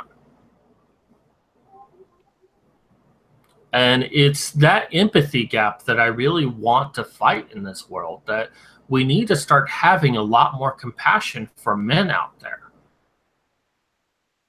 Because men suffer at greater rates than women do, because women actually have a support system to help them out, and not just government programs, but other people. I mean, if a woman's crying on the side of the road, everyone would stop to help her. But if a man's crying on the next side of the road, if people stop, it's probably to laugh at him. No, and I watched this one thing just a few hours ago. It was I'm not even sure who sent it to me. One of the followers I have on Twitter sent me this video. It was a podcast done by some gay activist or whatever, and he invited this woman on, and then also I think he was a bodybuilding dude, like that's what he does, but they brought him on to talk about this for whatever reason. He was promoting his workout supplement or something or other, but they started talking about feminism and shit. And one of the things they were bringing up is this woman was complaining about how whenever she was walking down the street crying and in tears, this guy came up to her and asked if she was okay.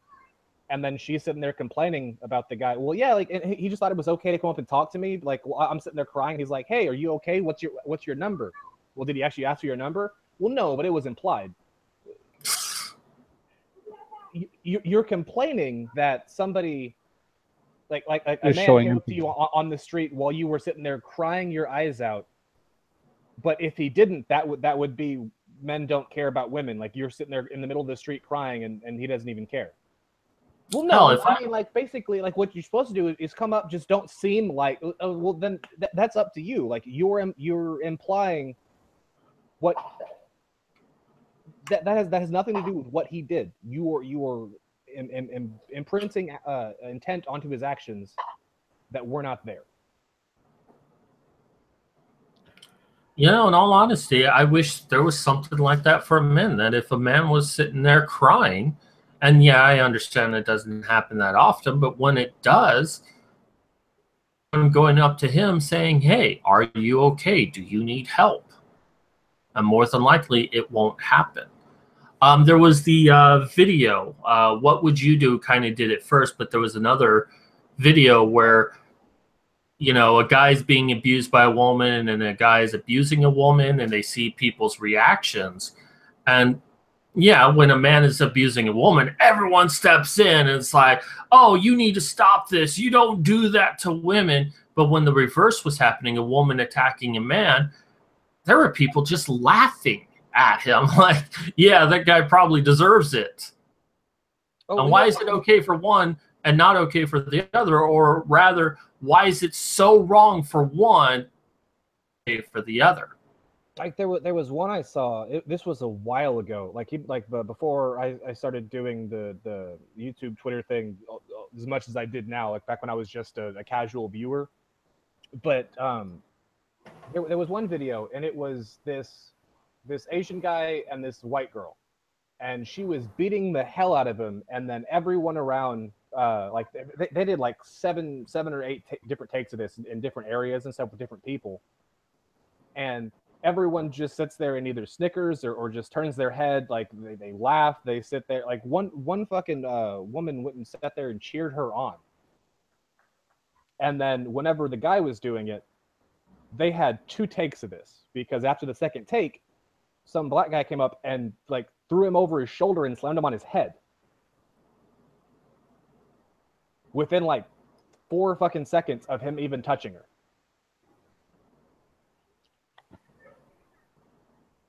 Well, it reminds me of What Would You Do? They basically did that situation, and the woman was attacking the man. people would just walk by.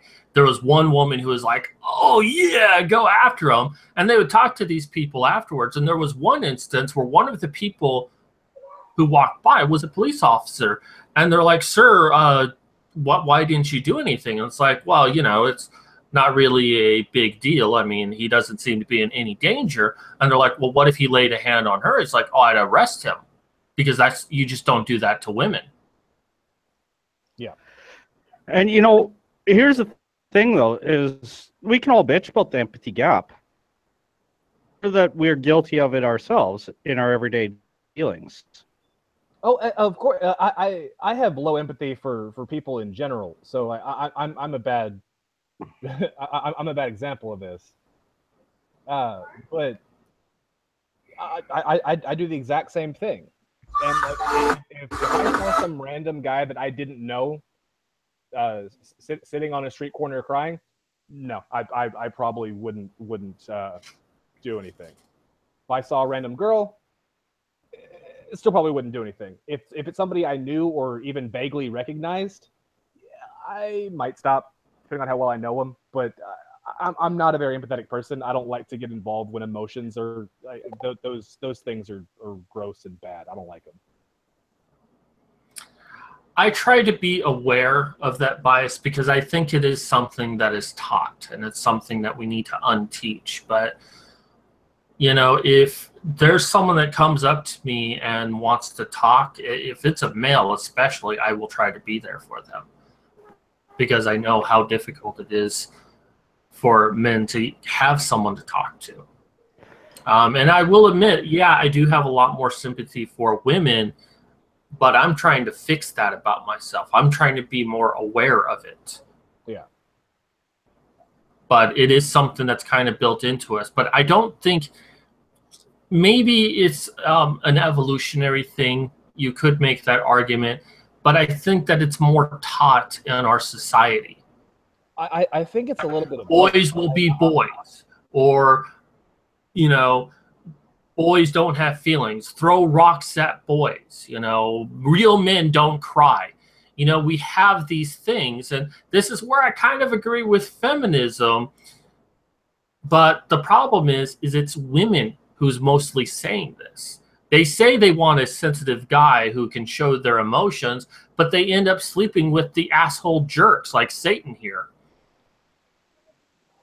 Sorry, I had to make a joke about you. Not much anymore. It's not really a joke. I have fucked way more than I should have, especially with my looks and my personality.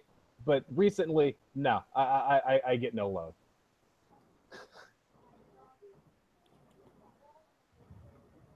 That, and I think everyone I've been with has been either much older or much younger than me. I don't think I've ever really been with anyone that was my own age. Yeah, I've been with a lot of people that were my own age, and I'll just say this. There is never an age where someone matures. There's immaturity throughout the ages. Oh yeah. Well, I mean, like, I don't think anyone ever really leaves high school. Like that same mentality, like it's there for basically our entire lives. That cliquishness, that pettiness, like it seems to be there in every group situation, whether it's work, whether it's a YouTube thing like this, whether it's some social thing, even just the dynamics at a bar, which I hang out at frequently because alcoholism is. Is it a gay bar? Awesome.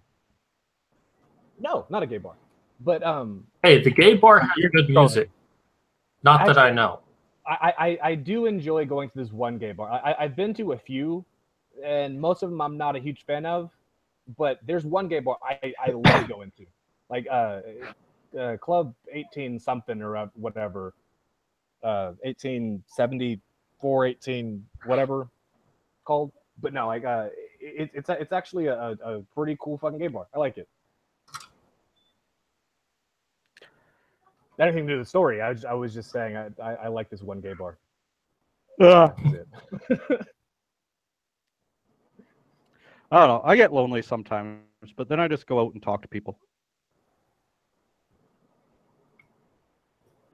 Eh, And I realize the majority of people I don't like. people are overrated.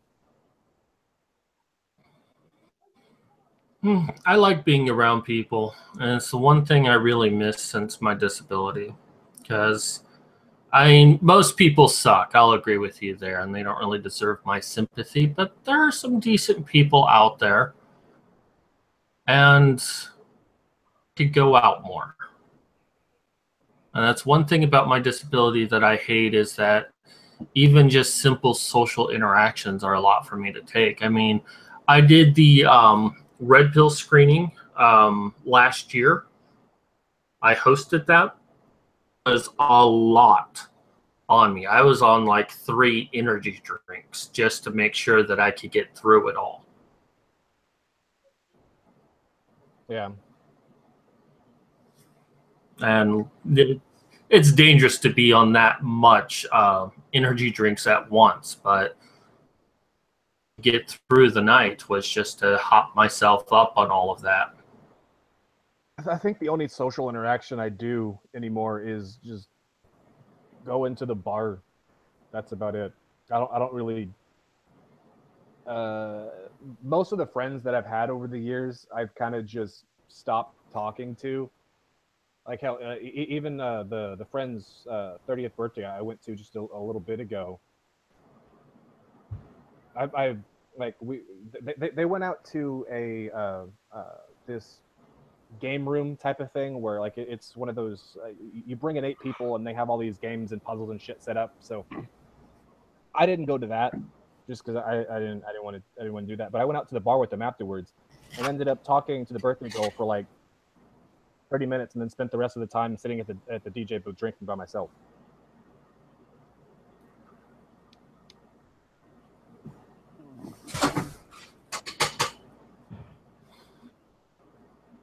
No, I can't blame you for that one. I mean, I don't know. There's this great disconnect nowadays. I mean, I was hanging out with some people last year, but I stopped because instead of talking to me like a person, like they were Christian, I'm an atheist. I'm big into men's rights. They're really ignorant on the subject. But, you know, they were confused by some of the things that I have said and done. And instead of saying, hey, can you explain it to me more? I kind of want to understand your point of view. They were kind of accusatory. I once made this post, and you know, I'm not trying to offend anyone who's Christian, but I thought it was funny. It was cute.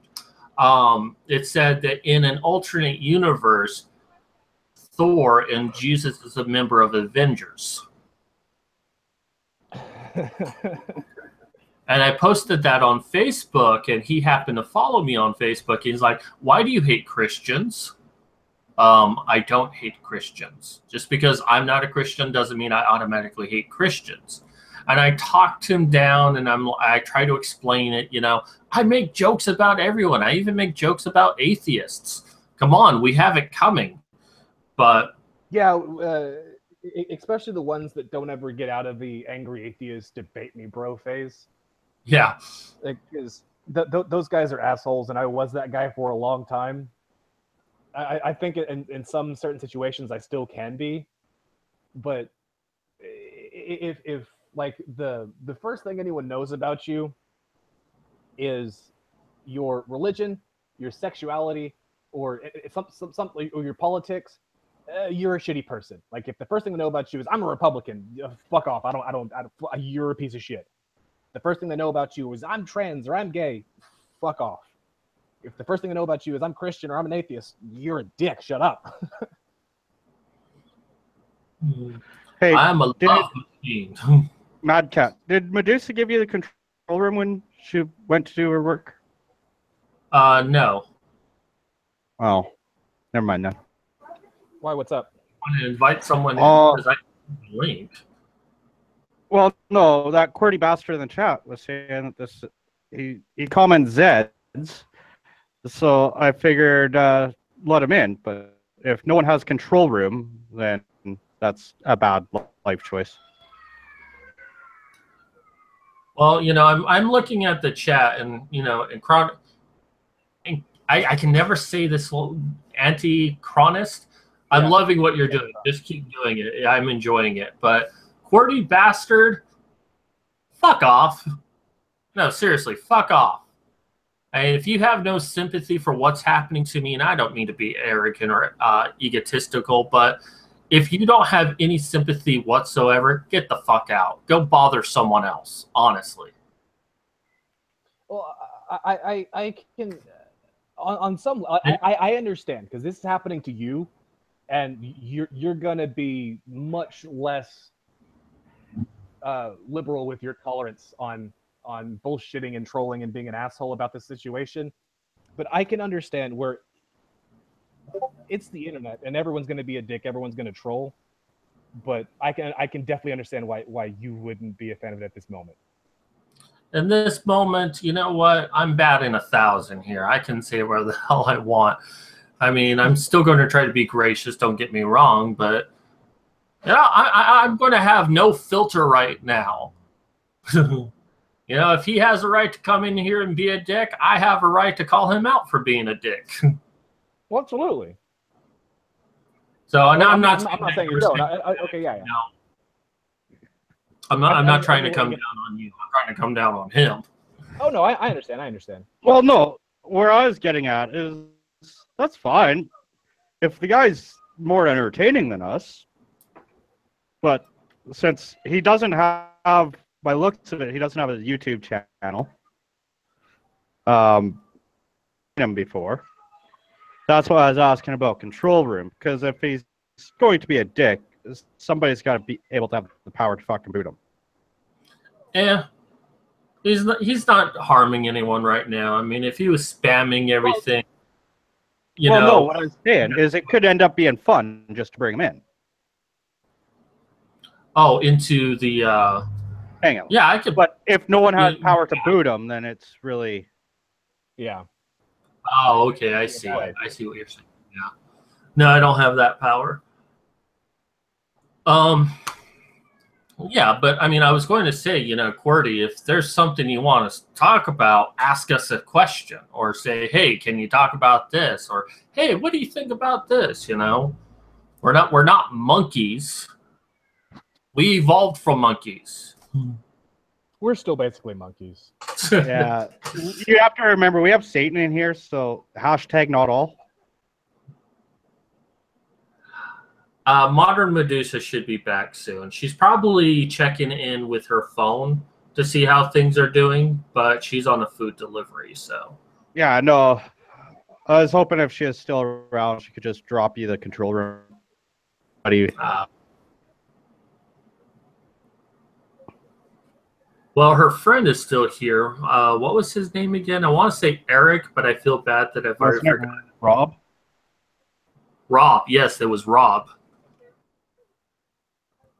Because I was thinking he might have been Rob Explains, but no, I don't think he is. He's pretty cool. Like talk nerdy to me or something like that. Yeah. Hey, Rob, you still there? Oh, well.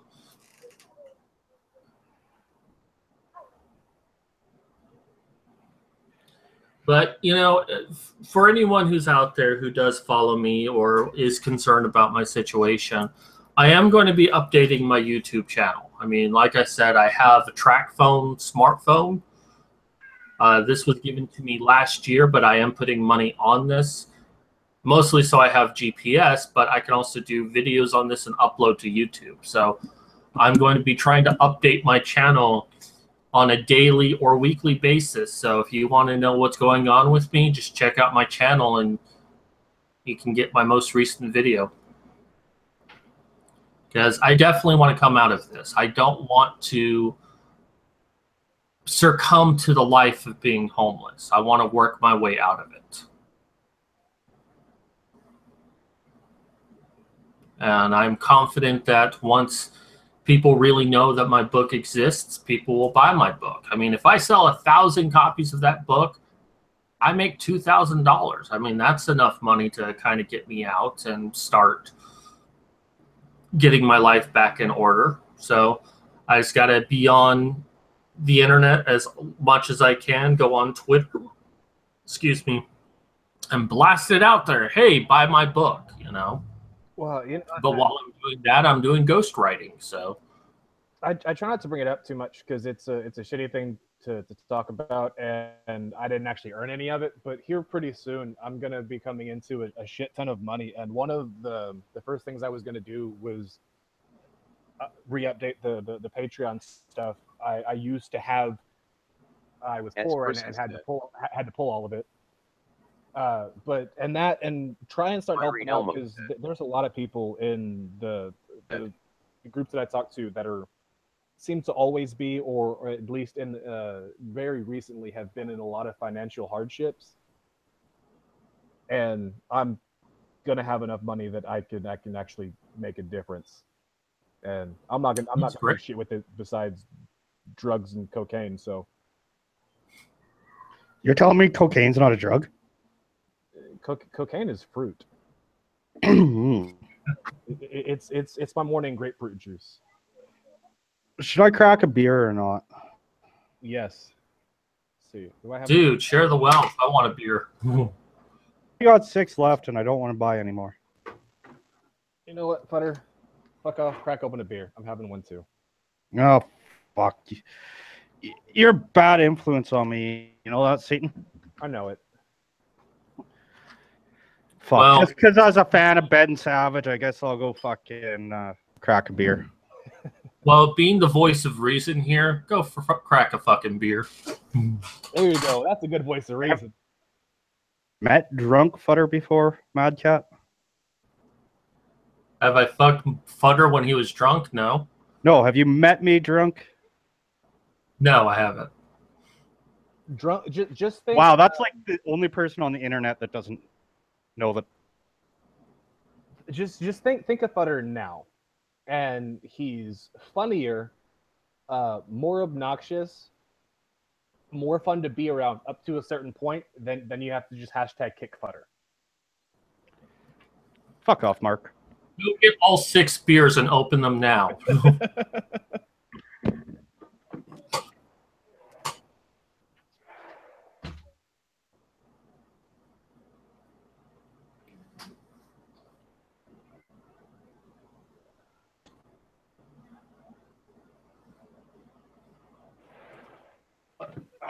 God damn it! FlyQuest lost its game against Cloud9. They're not going to the playoffs. And what sport is that? League Beer. of Legends. What is it? League Beer. of Legends. It's a video game, professional video gaming. Well, I'm just not hearing because I hear 2 different things, Legion and Lier. So I'm like, what?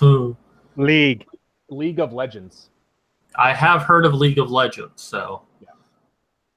But I actually, I know one of the guys. I know of one of the guys on FlyQuest. I used to play with the cousin of one of the guys that he's the jungler for FlyQuest. I used to play League, and I went to school with his cousin. Hmm. His cousin sucks, by the way. He's fucking terrible at the game. Yeah, the only famous person I ever went to high school with is the Spoony one. I actually, for a semester, I went to school with Selena Gomez. Hmm. She's a cunt. She was a cunt back then before she was famous, and then she got famous and became more of a cunt. Yeah, Noah was fun to hang out with, but I think once the stardom hit, he really became a pansy. Who's that? Noah Antwiler, the Spoony one. He used to be pretty big many years ago, but then he said the wrong comment and all the feminists attacked him, so he kind of fell out of favor. Is he a YouTuber or a writer or something? Or he did videos back before there was a YouTube. And then he was part of Channel Awesome with the Nostalgia Critic. I don't know if he ever really got into the whole YouTube thing. I kind of stopped following after a while. There was videos on the internet before YouTube? Yes. it was called porn. Ah. Worldsex.com. So Torix is asking why I'm getting evicted. I'm technically not getting evicted. I had an agreement where I'm living now for only 18 months to live here, basically rent free, and he would help me out with other things. And that 18 months is up. So it's not technically getting evicted. It's the end of a verbal contract.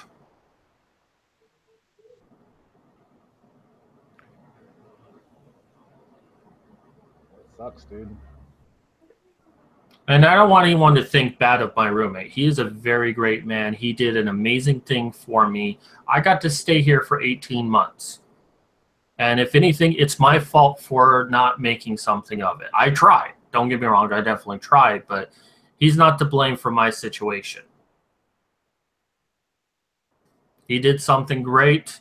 That's the most that he could have done in this situation. And now I have to find another solution. So,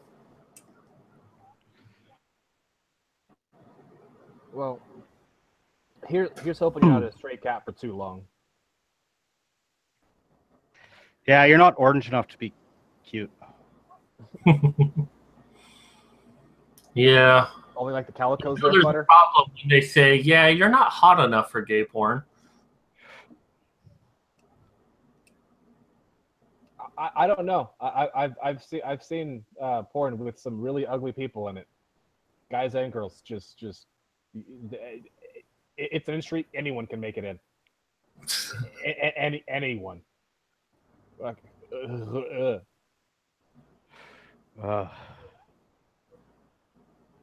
E-fucked is a horrible place. I never go there. I think that's a site that Vanessa likes to visit. She's always telling me, have you seen E-fucked? And I'm like, no. I don't really look at porn. I want to be in the action. I don't want to see other people doing it. No, it was weird though, because there for about 3 months, whenever I was really in need of work, I got offered a job to be a camera operator for a porn studio, and it was fucking great money. At the time, I did a little bit too much cocaine and blew all that great money, but there's one of the senses that should never be stimulated during like watching porn. Smidgen? Sight. Yeah, no, vision's great. Like if they want to add touch to it, fine, that's awesome. Hearing, taste, maybe not, but smell, no, fucking never. Porn smells. It's fucking disgusting. You can smell rancid pussy and cum from outside the house. Yeah, I actually know what that's like because I once banged a chick, and after we had sex, I had to escape into the bathroom to get away from the bad smell. Yeah, That woman never washed, but I didn't know that until after we had sex. yeah, And of course, I couldn't say anything about it because because women get sensitive about that shit. And I can understand, but it's like, how do you tell a woman that her pussy is rank without making her cry like a little bitch? Ask her if she stuck a 9-volt battery up there.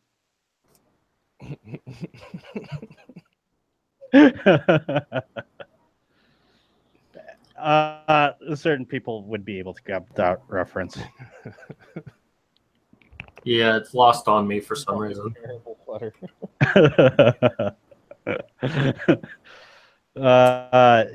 You've never went down on a chick and just had like a complete alkaline taste? I've gone down on a chick and wanted to puke. Like, I almost did once. It's like, my God, how... And it's mostly fat girls that have this problem, but not all of them. I've gone down on some fat girls and they tasted wonderful. So all I can imagine is they don't know how to, like, use soap. No, see, like Soap is just a confusing concept to them. Asian girls, dude. I don't know what, like, every single Asian girl I've ever been with, it like that stank stuck on me for fucking ever. Oh man, now you've ruined Asian girls for me. I've always wanted to bang one. So I grew up in California and in Texas, and there's tons and tons of Asians all over California, and in Texas, at least in the parts that I lived in North Texas, there's tons of them around here. So Thai, Viet, Korean, Japanese. Never had a Chinese girl, but like there was always a bunch of Asian. Aren't they all the same? Close enough. But no, like every single one of them is just I don't know what it is, but every single one of them just like you don't smell healthy.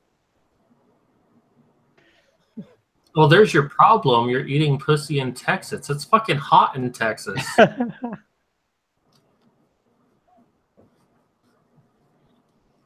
Yeah, but the girls are hot too. Sure they are. Well, that's why I told my girlfriend, it's like, you know, I'm always like skittish about going down on a girl because I've had too many that just taste horrible. And thankfully, she was very understanding and she didn't make too many demands about it. I mean, she wanted it, but she's like, well, you don't have to do it. It's okay if you don't. So your girlfriend wouldn't even rape you? No, she wouldn't rape me. Well, I think I finally got my block from Christy Winters. She tweeted out that Valentine thing for Sargon, the I wouldn't even rape you Valentine. And I was like, thanks, Christy. I'm gonna use this adorable, hilarious Valentine next year on February 14th. And she blocked me. You know one celebrity which I am happy to follow now? Who? William Shatner. Yes. I've been following him for a long time. He actually is, out of the celebrities, he's probably got one of the best frickin' Twitters. Well, there was a comment I saw a few days ago where he was talking to, I guess, someone else that was on a TV show. And the person's like, hey, William Shatner, will you guest star on the show? And I forget who it was.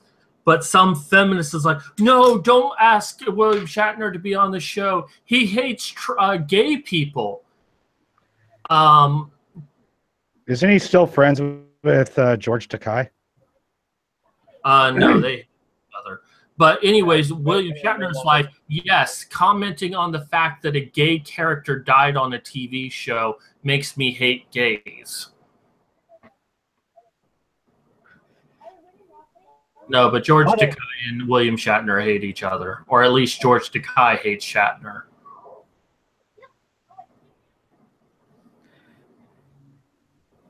I'm thinking But William Shatner's the man, because, you know, the thing about him is he's what, in his 80s, 90s? He doesn't give a shit anymore. He's already popular. He doesn't really need to do anything to get anyone to like him, so he can say whatever the fuck he wants. And he can be open and honest, and he has shown support for men's issues. I mean, I don't think he's a full-blown MRA or red-pilled or anything, or maybe he is red-pilled, but, you know, he just says whatever's on his mind. Well, I do want to throw this out there because I don't think he gets enough credit for the way he described it. But there was one thing Skeptor said, and it was whenever it was either right after or right before the Red Pill movie first started screening, and it was his comment was, my red pill moment wasn't whenever I started seeing the world differently and I understood everything new and yet all this other stuff, whatever. It's when I just started having compassion for men.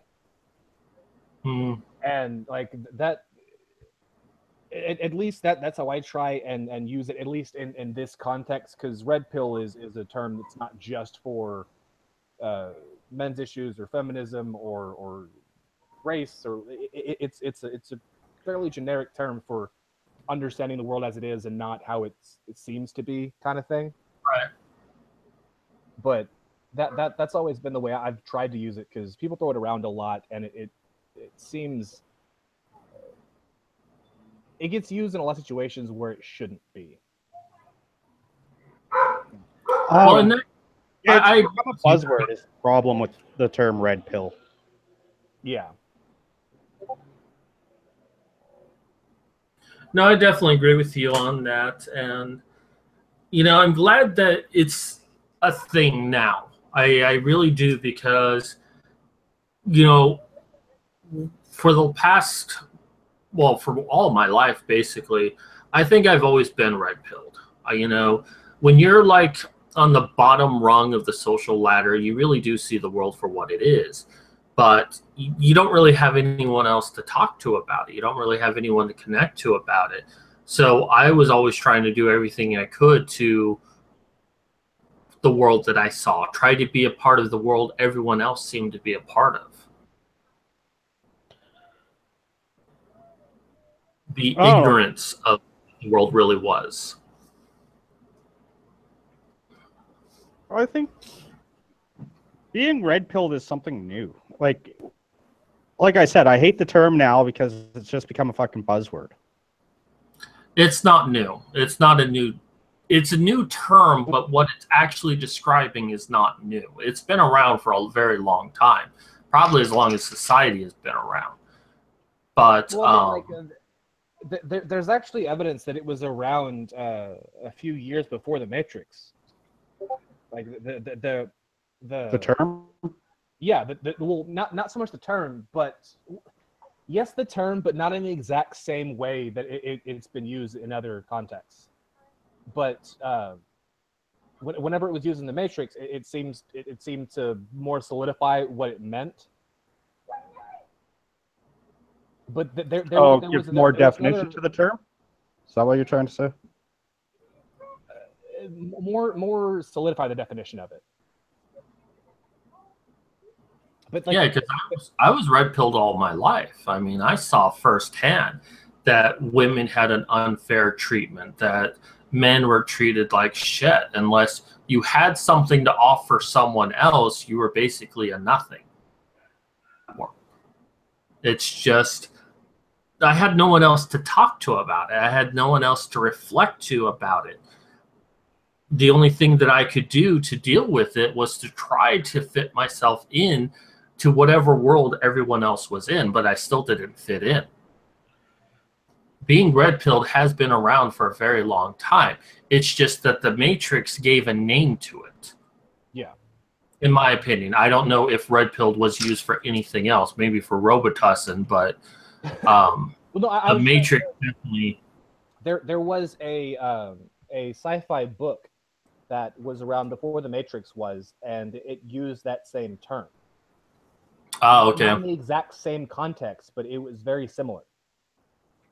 Well, there's the rumor that the Wachowskis stole the idea of the Matrix, or that they just took a bunch of things they loved and put it all together. So it's certainly possible. What the fuck did I just stumble onto? Is it on eFucked? No, it's on Twitter. Marie Claire. I guess that's some sort of blog site. I think Dunkirk was mediocre at best, and it's not because I'm some naive woman who doesn't get it. Oh, yeah. No, I think you're some woman with an axe to grind. Well, no, I'll go to the Twitter one. A Dunkirk movie feels like an excuse for men to celebrate maleness, and don't they get to do that enough already? Is she making fun of the new Star Trek films? No, Dunkirk. No, but she has said some or they have said some shit on Star Trek, or sorry, Star Wars too. Well, here, should I read this little article here? It's on my phone, so I can't screen share it. I've read it before, but yeah, it's a surprising amount of stupid. Well, we don't have enough stupid in this stream, even though I did invite you. Yeah. Oh, Futter, leg down. Too much white. Fuck off. Good God, this is not a Klans rally. It's too much white. God, it's whiter than my drink. It's just the reflection off the camera. Yeah. That movie was fucking bomb. That was one reaction I overheard after watching Dunkirk. Christopher, directorial gift to men who are currently spending their time fervently ranking his movies, arguing about said rankings, and presumably wearing a fedoras, ironically, or even worse, ironically. The thing is, I just don't think Dunkirk is a very good movie. If your definition of word movie is moving images held together by a plot, like, yes, Dunkirk is very well made, I feel like I was going to vomit during it because that's how intense it was. And if your interests include riding a visual roller coaster called War, but if you're a fan of films with plots, Dunkirk doesn't play that game. It's as if Christopher Nolan plucked out the war scene from a script and was like, let's make it extra long and call it a movie. LOL. I want to see the movie more. Okay, so I have to look this up because it's still hard to hear you. I thought you were saying Young, Y-O-N-G Kirk, but apparently there's a film called Dunkirk. I'm looking at it now. So. Oh yeah, it's a World War II epic about. I've read it. I haven't seen the movie yet, but I'm trying to go next weekend. But from what I've read, it's. I'm not gonna try and explain it. I'm gonna fuck it up, so never mind. Well, here's the one review that I actually caught, and that was a 97-year-old war vet who was there at Dunkirk, and he had to leave just over halfway through it, not because it was a bad movie, and he said it is because it was so historically accurate with the cinematics that it was bringing him back to being on the beach at Dunkirk. And that's coming from a vet that was actually on the beach at Dunkirk. So it's just a retelling of events. Okay. Yeah. So I'll go back to this. The film, in case you aren't already aware, due to musings devoted to it, is about real-life battle of Dunkirk, where British and Allied troops were rescued by civilian boats and evacuated. It's a story worthy of being told and retold, and I really enjoy war movies in general. But still, actual stuff needs to happen. Stuff other than scenes of men burning in oil-covered water, ships sinking, and bodies drowning. If you want to argue that the non-stop violent intensity of the film was the point, fully immersed in war like we're living it ourselves, I present Harry Styles. The One Direction band member did a surprising... What the fuck? Okay. One Direction band member did a surprisingly impressive job in what turned out to be a pretty major role. It's possible for any viewer with even a semblance of pop culture knowledge not to see him and immediately go, oh my god, it's Harry Styles, much like Ed Sheeran's cameo in Game of Thrones. A pop star casually show up in film will inevitably remove the audience from the narrative and ground them back in reality. Harry Styles is a constant reminder to the viewer that the movie isn't real, while an entire excuse for the film's intense and admirable cinematography is to convince the viewer that they're right there in it. You can't have Harry Styles cake and eat it too. I want to say something about that because I'm looking at Wikipedia right now. Yes, Wikipedia, shut up.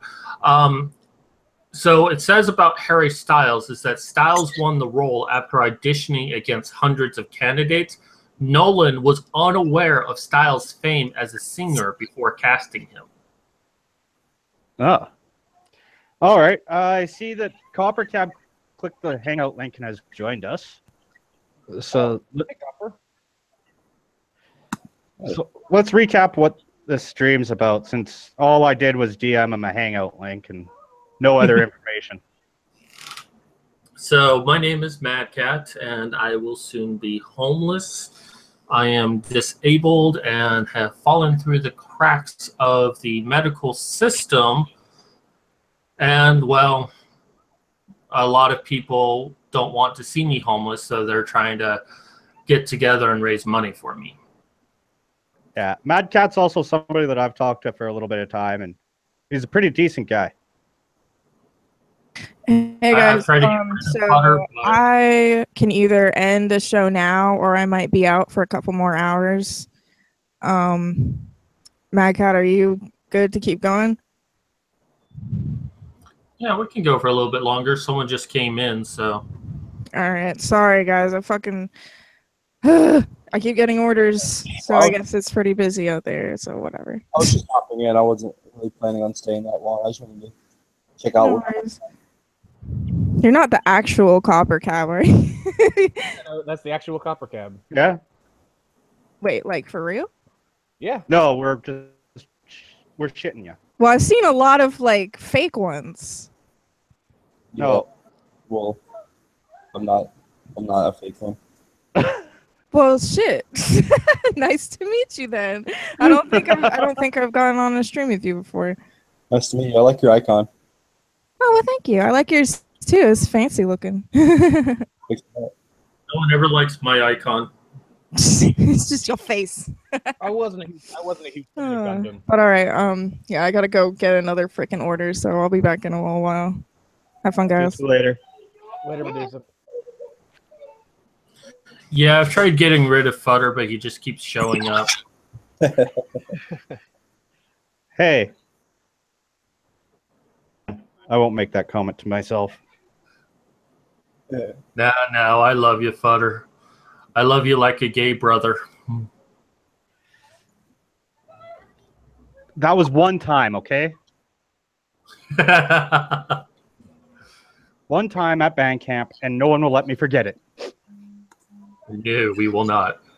So I'm afraid I don't really know you, Copper Cap, so I apologize. But can you tell us a bit about yourself? Absolutely. What do you want to know? Who the fuck are you? What? Well, my name is Copper Cab. I have a dog named Tigra, who I love very much. Some of my hobbies include drawing, dancing, and writing songs. I also make YouTube videos from time to time.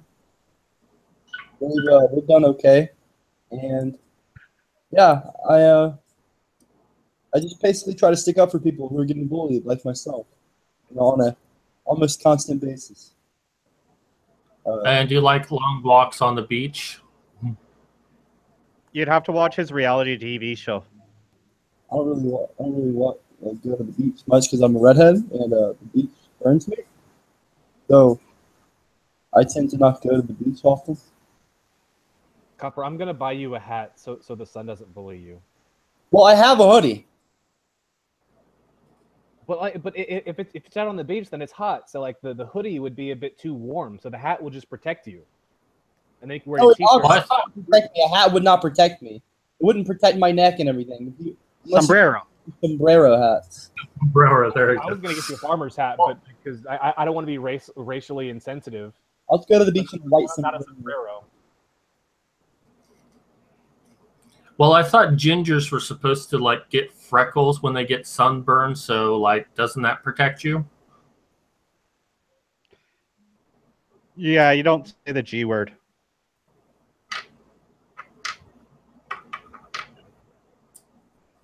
I'm gonna. Oh, I'm sorry. I didn't realize ginger was so offensive. Yeah. I'll explain to you afterwards, Mad Cat. Actually, I'll just DM you right now. Wait, is that really? Oh, I'm sorry. I didn't mean to offend if I did. Yeah. Yeah, no, Copper, I don't think Mad Cat actually knows who you are. It's I the, really don't. it's the context of the word. If he's not meaning it in a negative way, I'm not going to take it in a negative way. Okay. Yeah. No, if that really is something that you don't want to hear, I do apologize for that. So I don't want I to appreciate offend people. Well, I don't Nope. want to offend people badly. Yeah, thanks. I just brings up some bad memories for me. Like, I'd rather. It's fine though. Like I'm not gonna censor somebody, but I would appreciate it if no one would use that word. I will not use it again, at least while you're around. Okay, sure. Okay, that's a start. Now, So I try to give people respect. So if I know something like that, I will try to honor it. So Okay, thanks. So you're almost about to be homeless, and you've fallen through the cracks of the medical health system. Now, how did that happen? yes. Well, I have a mental condition that's called post-concussion syndrome, and most doctors I ever met, they just wanted to find the simplest solution and get me out of their office as quickly as possible, rather than actually trying to treat my situation. And I tried to get on Social Security, and well, that didn't work out. So, Why not? well, Social Security is designed where most people can't get on it. Now, that might be because they're trying to weed people out, so only those who really need to get on it and who's willing to fight for it can get on it. But the system is now designed that you kind of need to have a lawyer who knows how to get through the system to help you out. In my situation, because there is no medical test that can demonstrate that I am handicapped, I need a doctor to say that I am. No doctor wants to say that because too many people have abused the system, but plus they'd have to go to court to basically say, yes, he is disabled. And since I can't get a doctor to say that, no lawyer wants to take my case. Lame.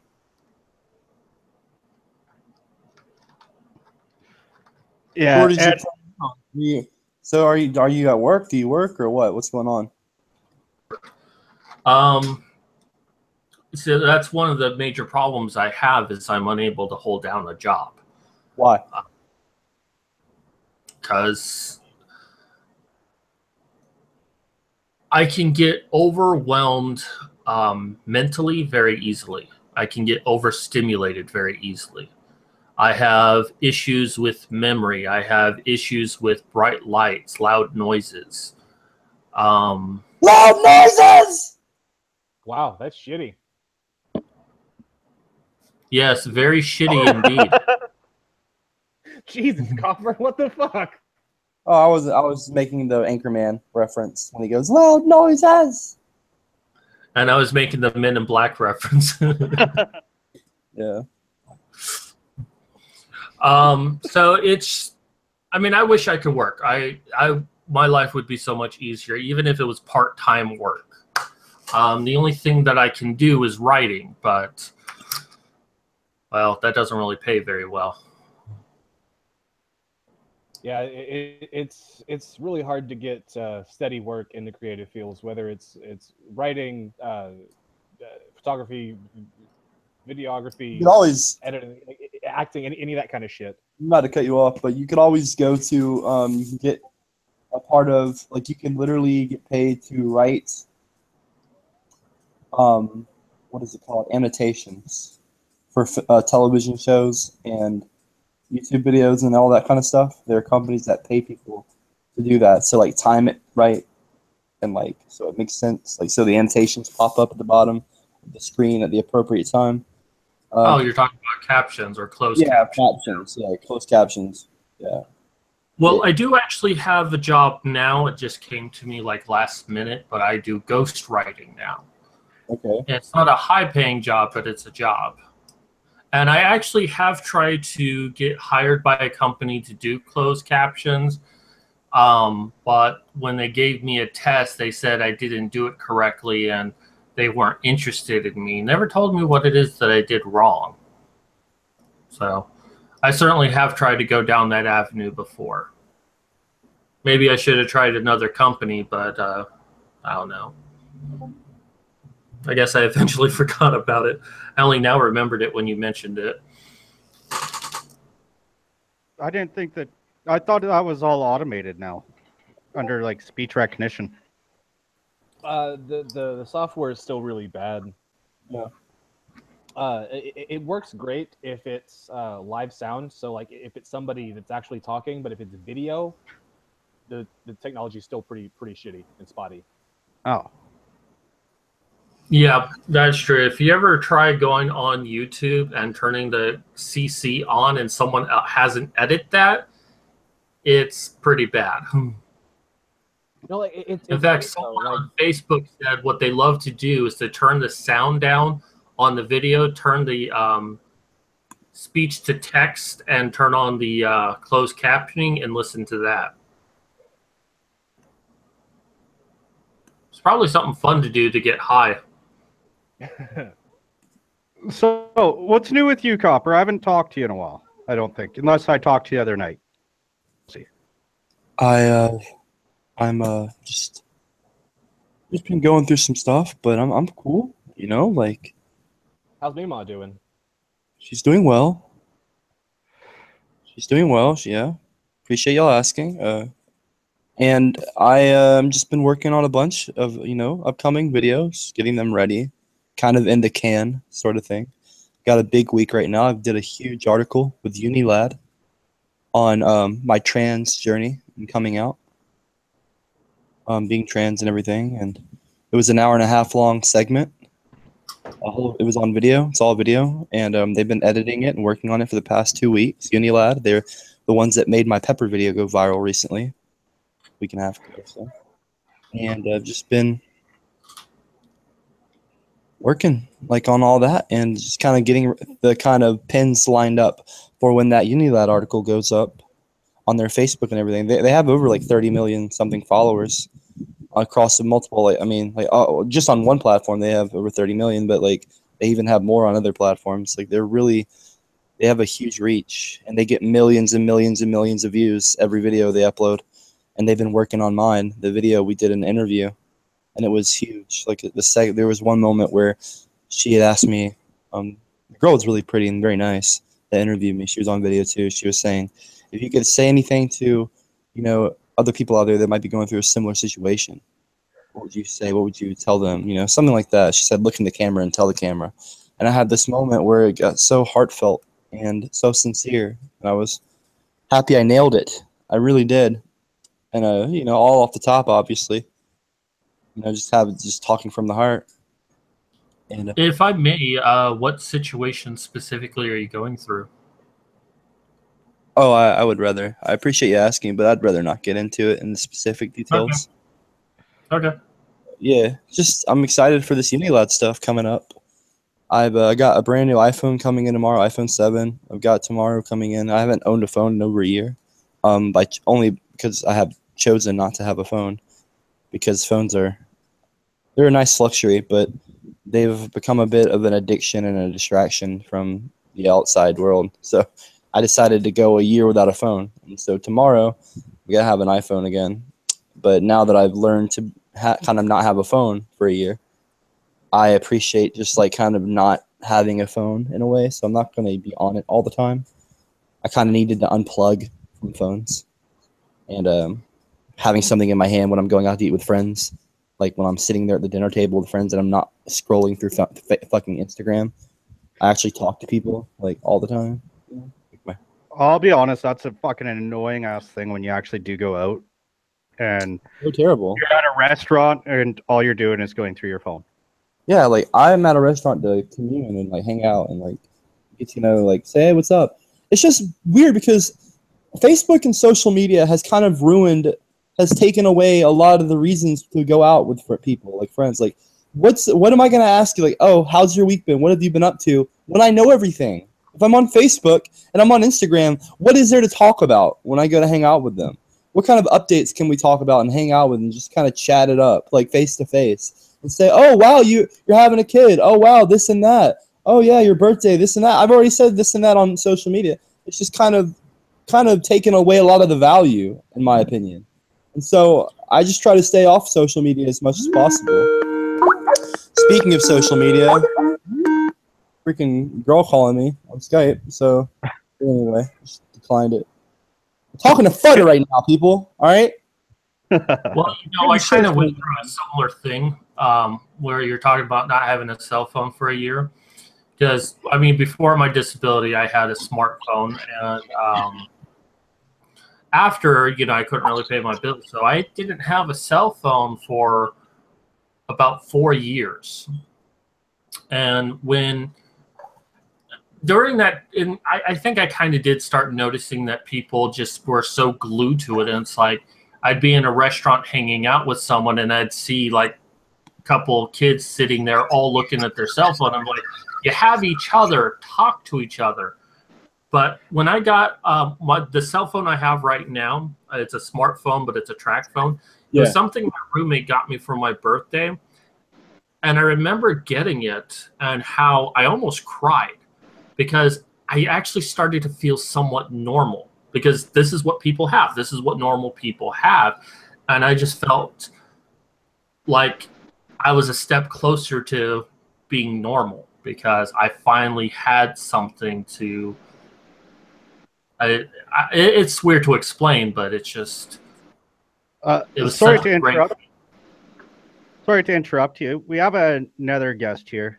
This is somebody else I sent the link out to. This is Futter's friend at Gmail. Also the neighbor, because she literally lives next to me. And this is also her first stream ever being on. Wow. So the neighbor, what name would you like to be gone? Futter's friend or your real name or wish you were the neighbor? Wish you do? The neighbor's fine. The neighbor's Pardon? good. I like the neighbor. I think she said the first name, but I could barely hear her. Oh, okay. Well, I think she's doing this off of her phone as well. Because You just gotta be careful about the neighbor because it sounds almost like a racial slur. So Oh, no. be careful. No, you can ask her. She had no interest in doing YouTube stuff. But then I kind of kidnapped her phone the other day. And I created a Gmail account, a YouTube channel, and put the app on her phone. Do that to her, the poor thing. He hijacked it. And this is also evidence I do talk to at least one person in real life. Oh, wow. Literally only one person. Right, Futter? Well, no, I talk to your kids. I talk to my kids. But they're not people. Yeah, They're children. They're little minions. Yeah, they're just like, things you have to basically just make them slaves. Like, you just make them do stuff, for you. I mean, who else is going to take out the garbage? I'm not. Might as well make the kids do it. Oh, yeah. Last time the neighbor let her kids take out the garbage, it cost her a lot of money.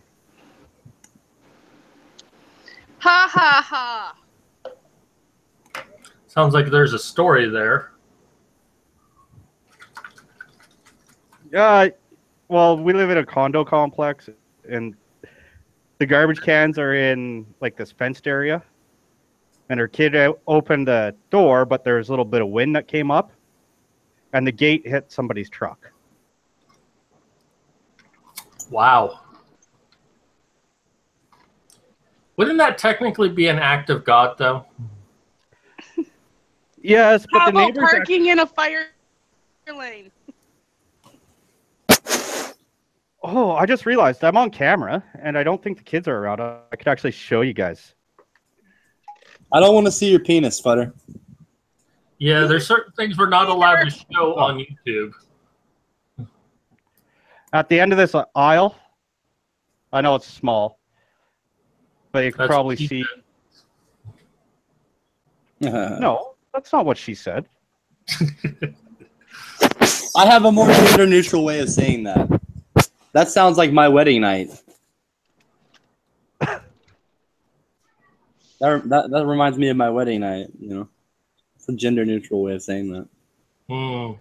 That way it's not always the woman. Like, that's what she said. Like, you can also say it about guys, too. Like, a woman could say that, like, oh, it's not so small after all. Like, sounds like my wedding night. Like, you know, a woman wanted to say that instead of that's what he said. Sounds like the last time I was in a brothel. Yeah. Texas is the biggest little whorehouse or some shit. Be right back. I got to run to the fridge. Well, hi there, neighbor. Is that code for the bathroom? No, that's code that this time I actually put beer in the fridge and I need another beer. Oh, okay. The neighbor, this is kind of my YouTube nemesis here that just got back. His name's Satan and Satire or Ben Savage. Like, how dare you say somebody else is your YouTube nemesis? That's supposed to be me, you bastard. Yeah, his name could also be Ben Savage. If you turn on his camera, you'd see why. Otherwise, next time I'm over, I'll show you pictures of him. Oh, does he actually look like Ben Savage? When I have hair, yes, but now I look a bit skinheadish because I shaved it all off because it was hot. Yeah, when I cut off my hair, I look like mundane Matt.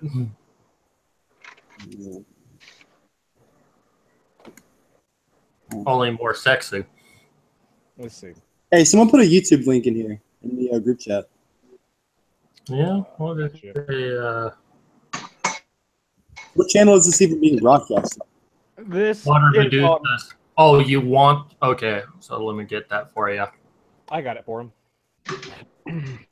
Oh yeah. Oh, there. Oh, did you shave your head? I told you I did. You don't look as much like Ben Savage anymore. I know. And it looks like you have a prepubescent beard. I need to shave because it doesn't grow in right here. Like everything from the center of my lip down, it doesn't grow in. So I keep. Well, you could create that a new term, the anti-Nazi facial hair look. Might I recommend a Sharpie? Just go ahead and color it in.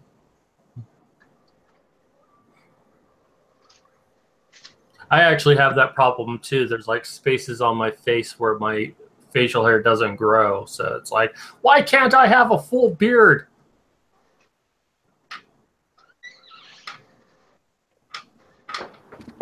I'm back.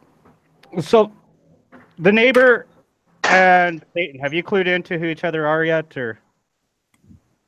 No. Okay, Satan, this is actually probably my best friend. Oh, so I don't like you in the least. You're friends. Probably. Probably. That's what I get as a probably futter. Really? Well, I don't want to alienate Well, the anybody jury's else. still out. Wait, that sounds like Mad Woman. Well, she can be a mad woman. And when she gets to be a mad woman, I come home and I go on YouTube. Fair enough. And when she's a mad woman, people die. No? But she's also my next door neighbor. Okay, so you're gonna be in Canada for a few weeks. Sorry, I missed that, Copper. Not to interrupt, but I'm going to be in Canada for a few weeks, Butter. You should drop by. Whereabouts you going to be? I'm going to be in Canada for like a month or two. Where in Canada? Kitchener. Yeah, that's about 5,000 miles away from me. We're probably closer now than when you'll be in Kitchener. Yeah. Where you at? Alberta. Alberta. Alberta. Alberta. Texas. Is that the Texas of Canada?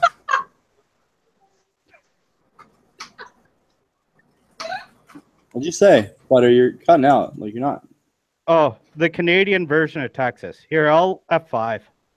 I've been on for a while. I'll be right back. Edmonton? Edmonton is not the Canadian Texas. Now, which one is the Canadian Texas? Because I used to know a girl, and she's like, "Yeah, this is like Redneck Central." Alberta is the Canadian Texas. Ah, there we go. I think that rednecks can go that far up north. What? Yeah, there's rednecks everywhere.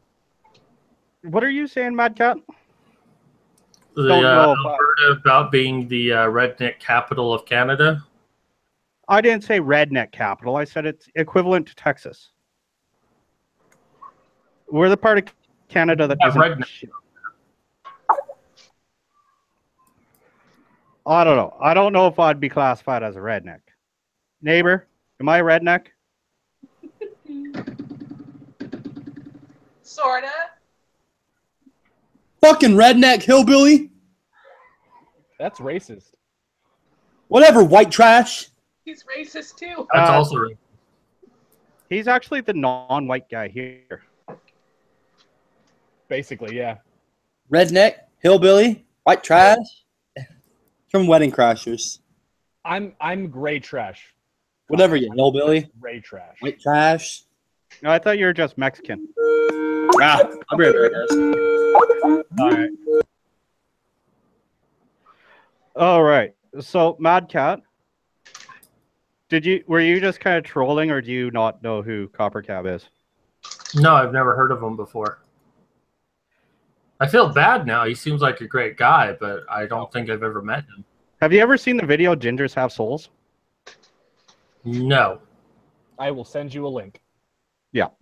You could describe it, but it just doesn't do it justice.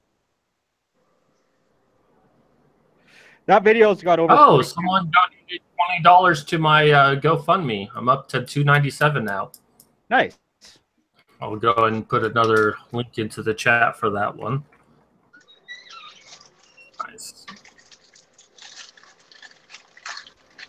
Let's see. Oh, Danny's offline now.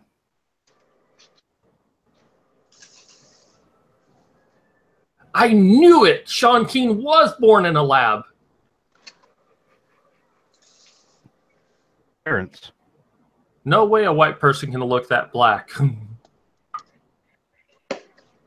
But people can also say no way a black person can look that white. Yes, they can. Because if you do, then you're racist. So I also want to hear about moldy bread. Fuck is moldy bread? Okay. Well, when bread sits out for too long, it becomes moldy. The end. No. The neighbor said that she tried cooking and it failed because the bread was moldy. Oh, okay. Well, just a fun little tidbit about mold. Whenever there's mold on bread, there's mold on bread for about 2 weeks before you ever see it. And all you're seeing, like the blue and green and whatever, is only the sexual organs of the mold. So, a loaf of moldy bread. That's why I'm always aroused when I see it. So, a loaf of moldy bread is just bread porn? Basically, yeah.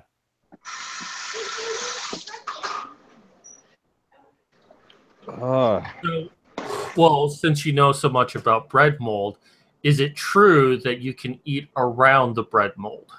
No. Okay. Because once you see the colored parts of it, like the blues and greens and yellows or whatever color you molds you got, most of the bread is already moldy. Hmm. Oh, that's interesting to know. So it's still technically safe to eat. It's not great for you, and if you eat a whole lot of it, it'll fuck up your stomach, and you'll have some weird intestinal issues. But yeah. Well, couldn't you just eat moldy bread to get rid of certain infections? If it's the right kind of mold, yeah. No, that's moldy cheese. Well, mold, period. So if I ever get the clap, I just go buy some blue cheese? It's not penicillin, buddy. No, you probably need Munster.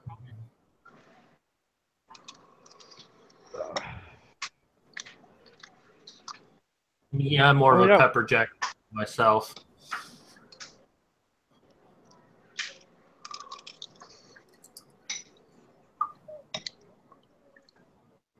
Oh, Actually, that's somebody else I should invite in. That's a good question. Where has Marketing Bad been recently? I haven't seen him. I haven't seen him around anywhere. Probably working. I'll text him. I figured he'd be making baby Hydra by now. There is one ironic part to my situation. Is that all my life I've always wanted to go camping. Now I am. And I have no idea what the hell I'm doing.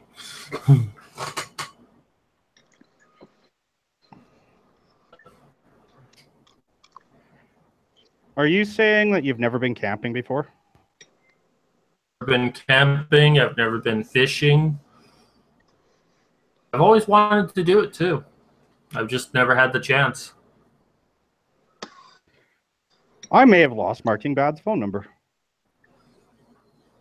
If you find it, give it to me. Remind me not to give you my phone number. I don't want you to lose it.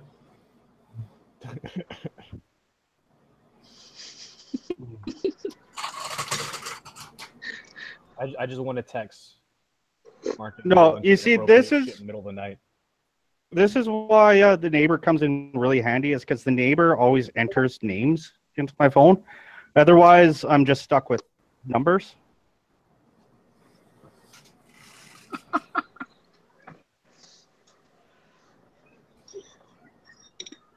And I don't know who the fuck these people are now.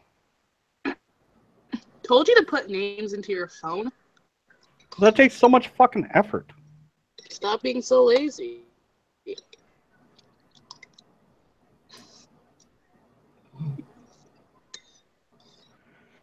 Ugh.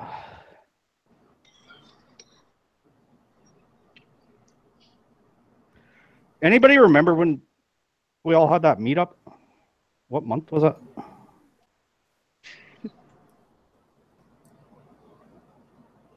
Wasn't that just last month? June? The YouTube one. Were y'all all met up in Canada with fucking you, Marking, Samaj, Politipod. Yeah. It was the end of June, Futter. Last month, like a month ago from now. About it. June. Yes, one day I will go to that, and world conquest will be mine. Oh, maybe I never texted him. Maybe I just called him. This has turned into too much fucking effort.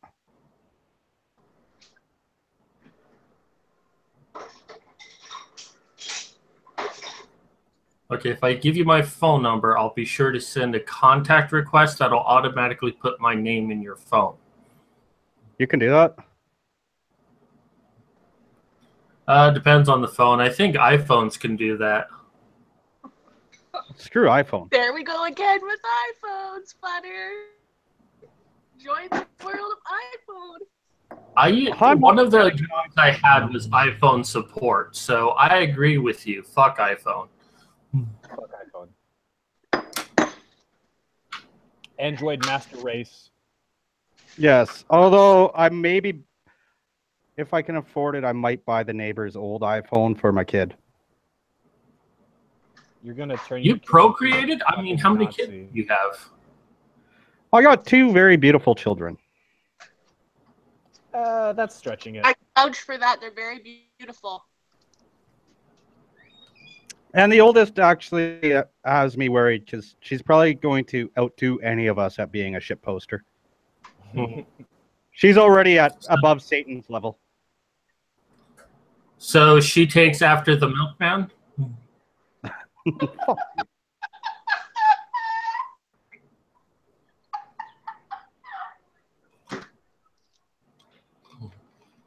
No, you can ask the neighbor. My oldest is already smart ass enough.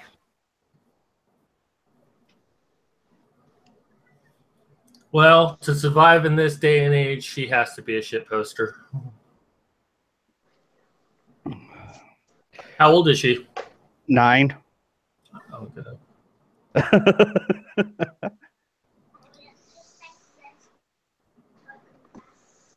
That, and she can contort her face into oddly. What? Contort her face into weird faces. So she's like Fred. Who's Fred? Exactly. She's like every child. Now. Well, it's good to know contorting your face is not a lost art for children.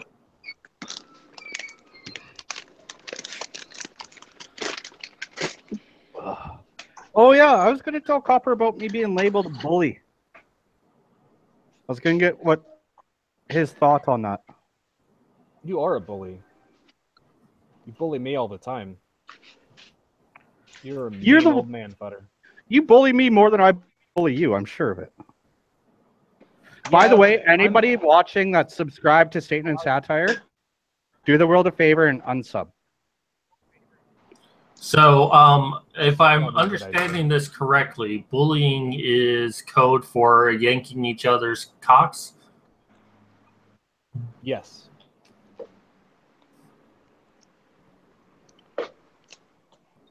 You see right now Mad Cat's being the bully.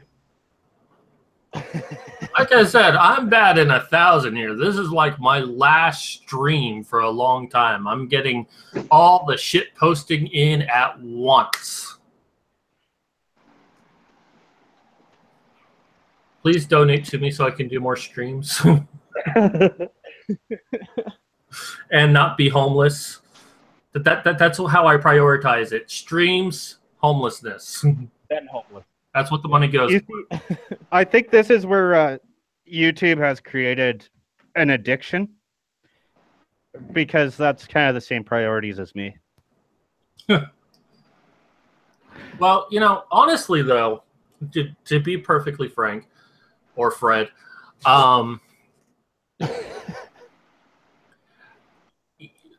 YouTube has enabled me to do a lot of socialization. I mean, without being able to do these streams, I probably would have offed myself, and I'm not joking about that. I mean, there was a time where I was very close.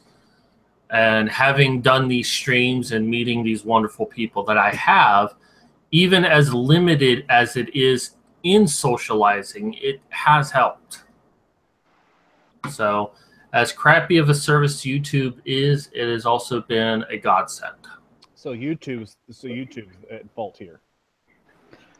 Blame YouTube. So it's YouTube's fault. Yes, that I'm still alive. Well, actually, you know what? The whole streaming thing has probably saved me an impaired driving charge.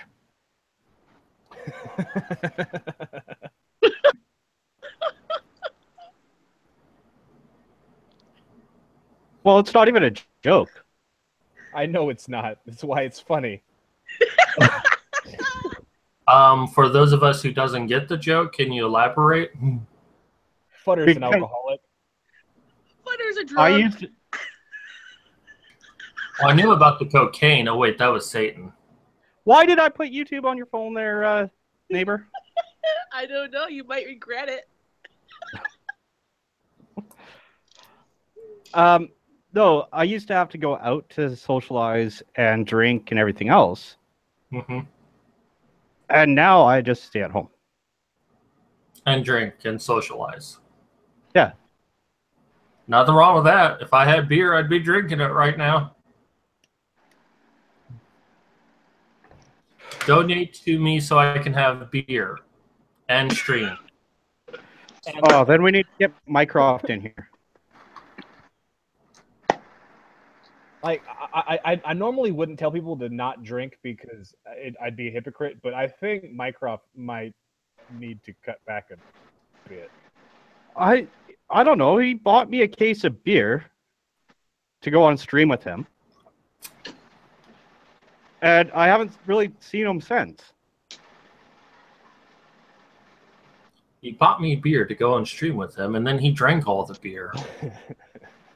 No, he sent me money to go get beer. I made it. It's like, this is not for anything else. You go get beer. You go get cigarettes. It's true. It's very true. You know, we need to have a website that's just dedicated to sending each other money for beer. Patreon? That'd be the best crowdfunding ever. Isn't that what Patreon is? Or Streamlabs.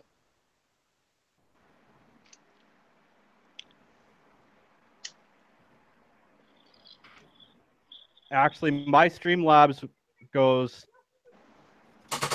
That money is going to be used for coffee. Can't forget the coffee. Because you drink it all mine. It's almost gone. Is it really? Yes. Damn it. You're being a bad neighbor there, Futter. He drank all his coffee and mine. Well, there's a solution for that. Cocaine? Replace the sugar with rat poison. He drinks it black. Replace the only thing Futter takes black. Yes. That's exactly what I was going to say. You took the words right out of my mouth. Drinks out of white straws. Not me. Whose sister? So is the cup white or is it black? My cup is white. So it's kind of like an Oreo, a little black with the white. Here is my cup. It's a white privilege cup. No, it's good arguments. That's a white privilege, having a good argument. Oh. It was also the neighbor's sister that saw no racial incognation with chicken and grape soda. She was actually baffled. She was like, what does chicken and grape soda have, grape pop have anything to do with racism? Nothing. Well, the chicken was black. No, we got white chicken up here. Ah, okay. So you're racist. I see. Why did you guys tell me to drink beer? Because drunk butter is good butter. Sometimes. Well, I don't live in the same city with him, so I don't have to hear him whenever he clicks the disconnect button. So drunk butter is good butter. Yeah, drunk Futter can be a bad neighbor Futter. He's very loud on his deck.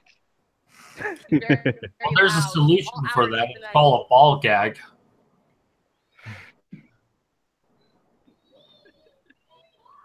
I don't know.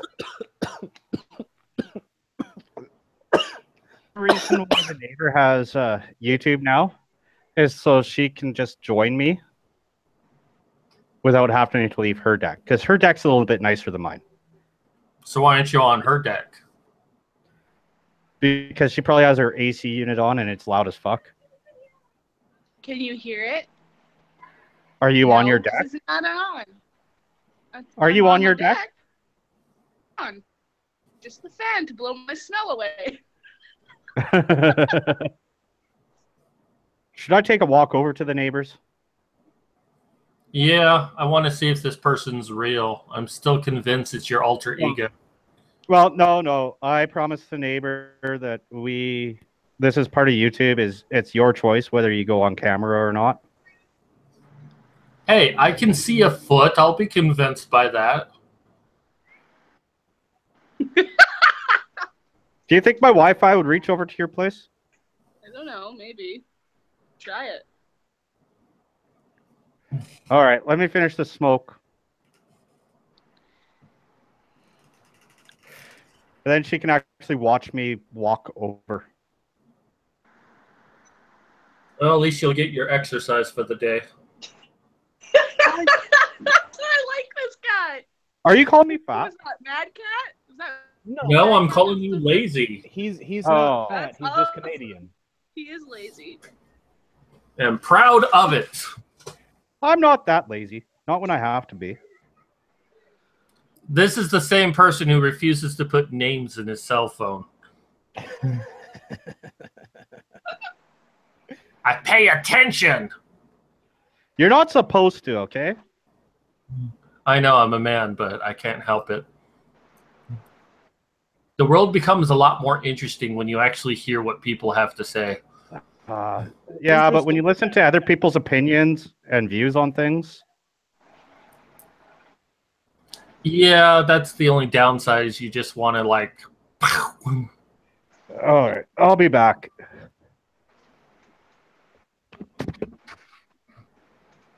Why would he ever think I thought he was fat? He's actually pretty good looking.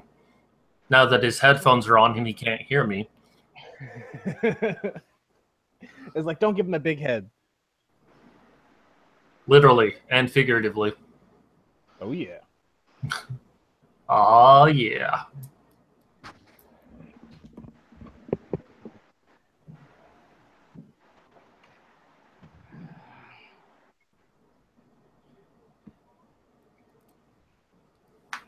Damn it, not enough pockets.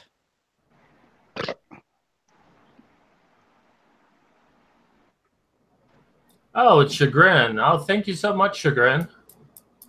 Why isn't she in on this call? Oh, no, she has children. So do we. No, you don't. I don't. Stop lying. No, I do not. No babbies from me. Well, me and the neighbor have children. Yeah, but you probably shouldn't, though. Ooh, Wikipedia snippet. Nice to see you. Hey, Chagrin, you want on the channel with us? We could use a nice Southern class in here.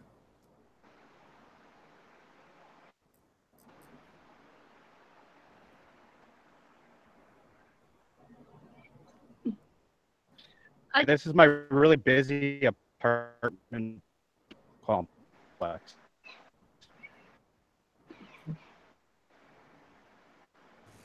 So she's not your direct neighbor. She's just within vicinity.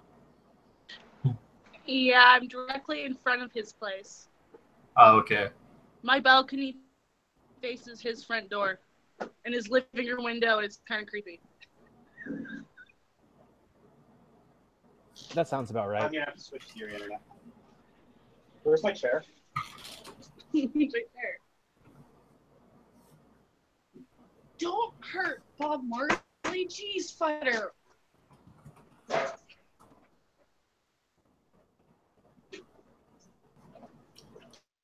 Yeah, I think his wireless disconnected on us. Yeah, it did. Because all I'm seeing is his well-chiseled face. Okay. Now that he's disconnected and he won't hear that I complimented him. I can still hear you. God damn it. Damn it! Now he knows that I like him. Damn it, I forgot my other beer at home.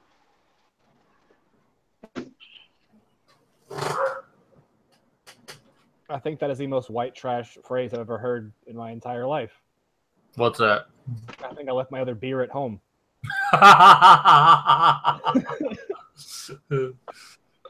Okay, Chagrin, I'll send you a DM on YouTube. Not YouTube, Twitter.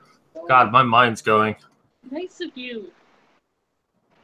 Oh, it's going to be so hard to remember to call you Futter. Yes, please remember to call me Futter.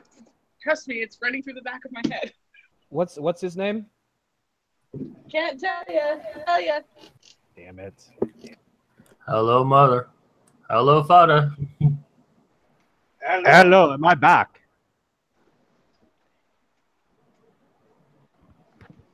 I am.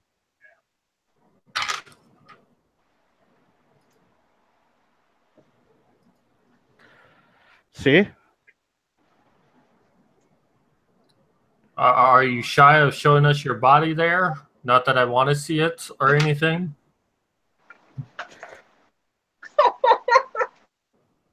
Oh, I can do that too. Oh, God. I exploit the fact that I can show my nipples on stream. I know. Male privilege. Heck yeah. It's All not the a- girls it's hate not a us because we privilege can for me. show our nipples. That's not a privilege for me. I don't feel good about any of that. Also, since I'm over here, I'll show you my dick.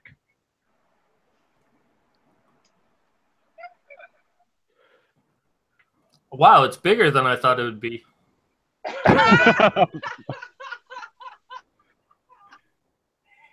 Sorry, you walked into that one.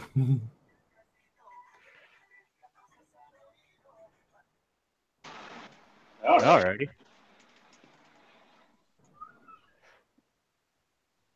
What's with all the flags? Patriotism? That one was in my room. I didn't want it in there anymore. Kids. You see, over here, it's more comfy chairs, and there's Bob Marley. Oh, I thought that was a tribute to Jamaica.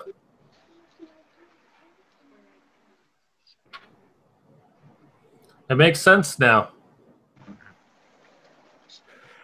Although I'm wondering if that's a badly drawn depiction of Africa around Bob Marley. Yeah. Yeah. Someone please explain. I think it is.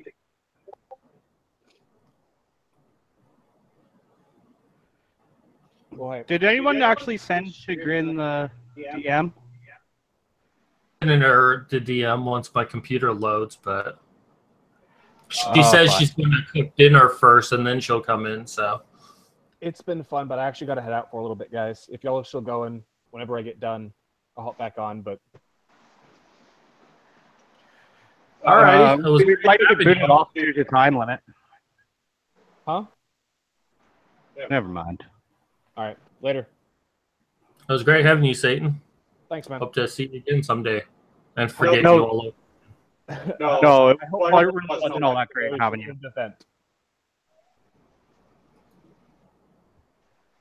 And it's really weird because I hear myself through my neighbor's phone. Yeah, there is a slight echo with that. I was wondering about that. I'll turn my mic down.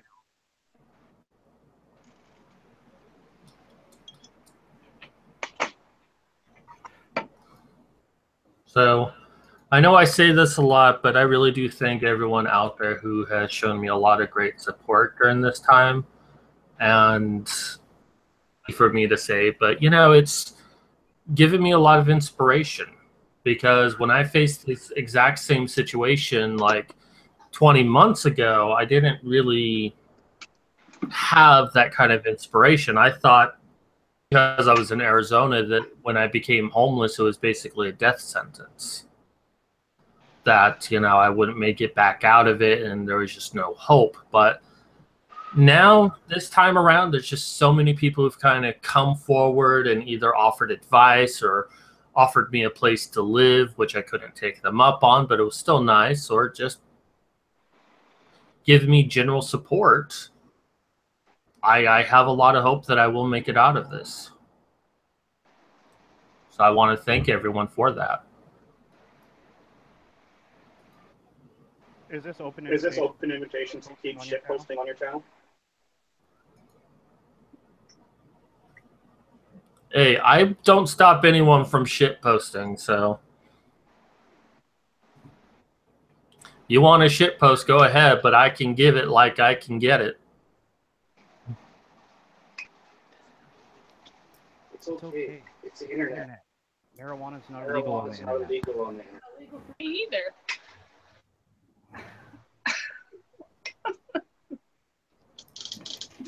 Hey, it's not illegal to do it. It's only illegal to show it on YouTube.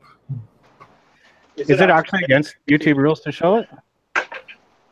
Technically, yes. But the way that YouTube has written their policy, everything is against the rules. Oh. And the way YouTube enforces their policy, everything is against the rules. But the way you can get around that is, like, if you're just doing a bong, you could just say there's tobacco in there. I mean, how do we know what's really in the bong? Speaking of bong, It's tobacco, I promise. it's just moldy. That's why it's green, right? It's showing its sex organs. How much echo is it? It just sounds like someone in the background is talking when you're talking. It's not too bad. Okay, I'll turn my mic down a little bit more and see where it goes.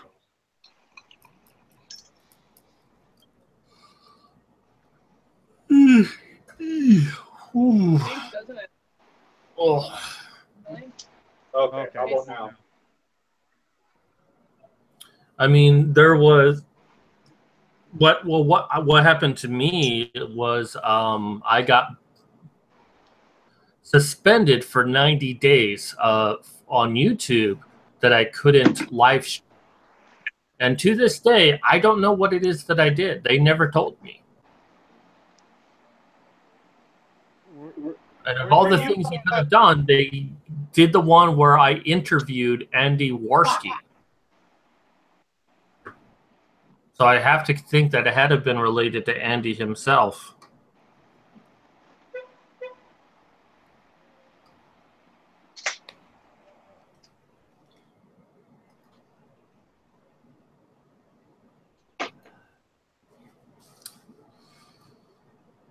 So.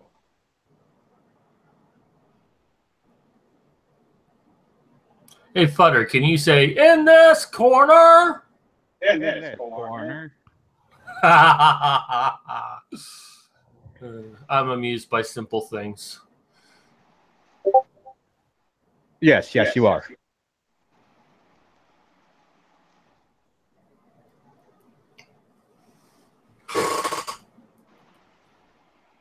So what do you do, Futter, if I may ask? Nothing. So drinking is nothing? I gotcha. Typically, I parent, and I am working on something else. Online related without being a shitlord. Well, something else is always nice to work on. I do something else as well. Normally, by career, I'm a heavy-duty mechanic and a salesperson. Okay.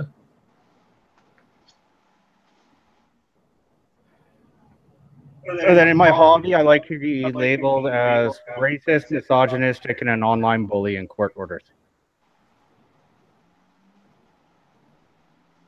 It's good to have goals. Oh, no, that goal's already been achieved.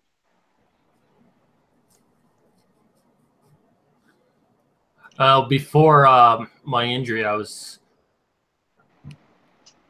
in, I did call center work, but I was trained to do IT. But I was trying to get into a programming job.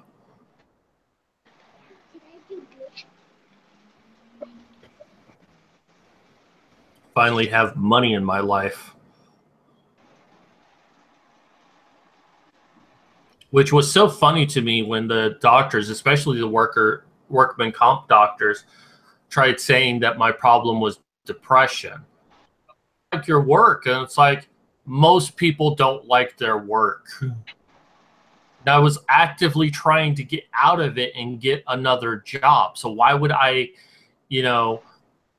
be suffering these symptoms if I was trying to get out? Just never made sense to me. And it's just that they were trying to say he's depressed, he's not on work, he doesn't need to be on workers' comp. But it was just like, I don't know. It's just so crazy that that's what the system has become.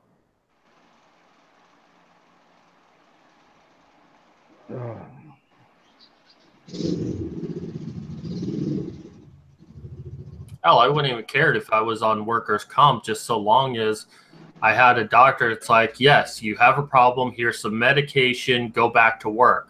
Oh, the medication works. Woohoo. That's all I wanted. I would have glad to gone back to work. In fact, I did go back to work. You know, after 2 weeks, I felt fine, so I went back. That was a mistake, but you know, I don't want to be a leech on society. I want to be a productive member of society. Legit, where am I? I can't be in Leduc. What am I doing? You're I running can't hear you, around. neighbor. Thanks. We're just actively trying to avoid somebody. I don't know who. Okay, so it wasn't to the chat. Okay. No. She was asking me to come up with a good excuse. And when there's excuses for not leaving the house, I am the king.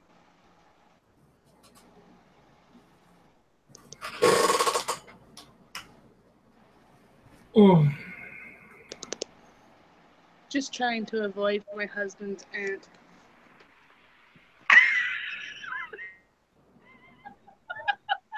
It's like we're here. We came here to get something from Canadian Tire. Come for dinner. I can't. I'm baked. That's what I wanted to say, but I had to think of something. Why didn't you just say that you're baked? Because she frowns against that. Yeah, I frown against gay porn, but it's made every day.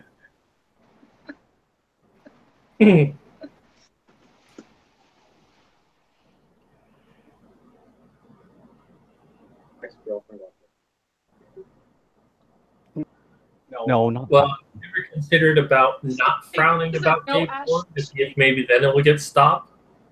What's that? I said, have you ever thought about not frowning about gay porn, and then maybe it'll stop being made? No, it won't stop being made. Never know till you try. Not really into experimenting with that. Yell at my kid. Can you mute? Can you mute? I don't know how. So I do want to put this out there because Reading Ren said it earlier, but if anyone donates to my PayPal, she will send you a boob gif. Her boob gif, not my boob gif. PayPal back in there. And if you want, you can get a boob gift from me too.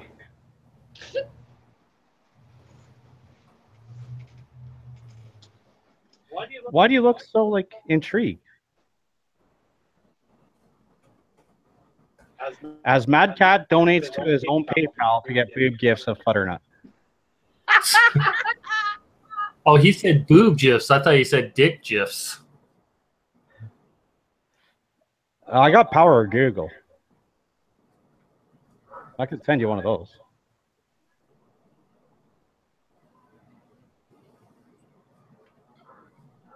Yeah, you know, I don't really like moobs or male boobs.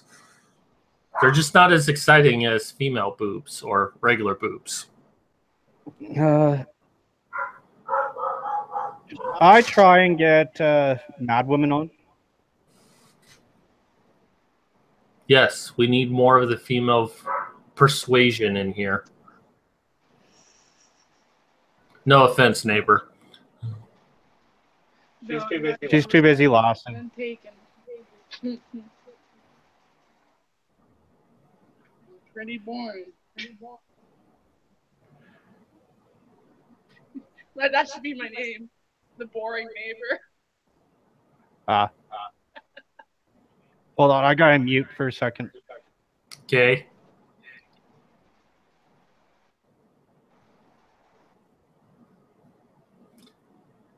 I hear you. Actually, I don't, but I just want to say that.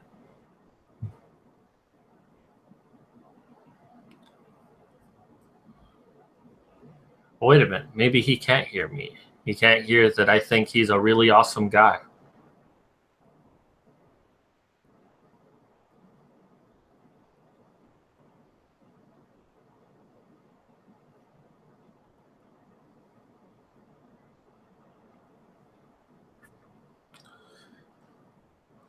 Yeah, I know that this show is kind of like kind of lazy, but you know, I guess I just don't want it to end right now. For anyone who's still watching, because like I said, I mean, if plans carry out, by November, I might be living with someone, but I don't know if I'll necessarily be able to stream at that time. I hope I can, but you know, this might be the last one I do for a very long time, and I just, in my way, Hey. it's kind of saying goodbye. What's up? If this is the last one, at least I know that you really do like me. Because I could hear you. What's up? I could hear you. Oh, okay. No, I do think you're a good guy. There's no secret about that. I just like complimenting you when you can't hear me.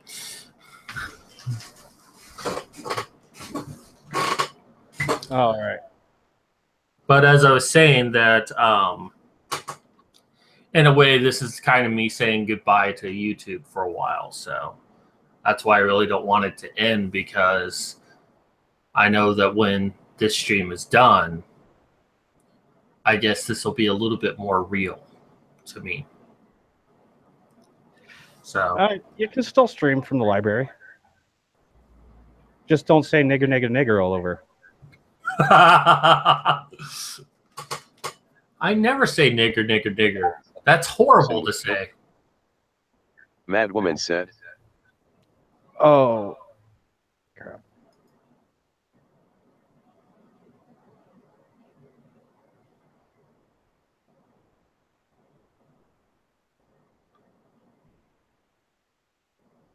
Well, I mean, if I can, I'll definitely try. But, you know, some of these places now, they try to put restriction on things like YouTube. Apparently, YouTube is offensive now, so. Well, it is. Or they put child locks on it. Like, apparently I'm a child now. Well, you're young enough, aren't you? Yes, I am a pretty young man. I'm only 37. Oh, never mind. You're just an old fucker. Yeah. I feel as young as I am. Or I'm as young as I feel. Something like that. I'm old. I don't remember this shit. How old are you? How am I? How old are you? Not as old as you. God, I feel old now. But while we're on this, how are you doing? Yeah. I like to hear other people's shit. Mad Woman said I would normally, but I have been coughing like hell all day and my voice has been catching. I will be in the live chat though and tweeting the link out. Am I supposed to be hearing the monotone voice of Mad Woman said I just don't want to be on live if I am going to be muting myself most of the time. That's all right. Here, I need that watch link again, so I can give it to Mad Woman. Oh, that's not it. Yeah, just give me 1 second. And I'll stay in the DM with Mad Woman so she can TTS when she wants.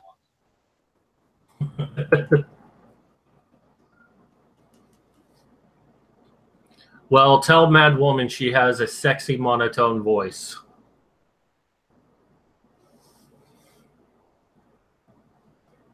Or maybe I'll tell her when she finally comes into the chat.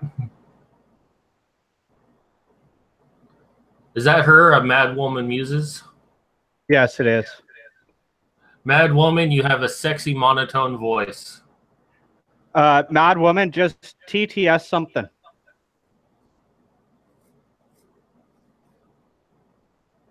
And of course, there's a delay. Or she just doesn't want to TTS and be a good sport. I half expect her to just say something. Because you told her to TTS something, so she just typed something. Oh, you've met her before? No, I haven't. Really? Well, I have a bad memory, so if I have, I don't remember, but I don't think I have. She's a good one. She's old and has a shitty computer, but she's still pretty good. Well, join the club. I have a shitty computer. And you're old. Yes, I am. Yes, it was this year that I realized I was old. It was about a month ago on my birthday. Okay. We need to get the neighbor's husband on this as well. Then we could just have our own stream on this deck. And it'll just be filled with echoes.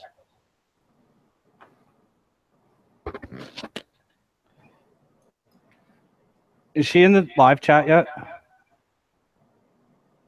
Well, she's in the live chat. I'm watching her right now. She says, "Fuck you," and yes, I do. I guess she didn't like being called old and having a crappy computer. Well, I think she knows that I'm joking. So her computer isn't crappy? Sorry, No Mad comment. Woman, I love you. Don't hurt me. Oh, okay. I just refreshed my live chat. Aw, she says Yay. that she closed her Discord now.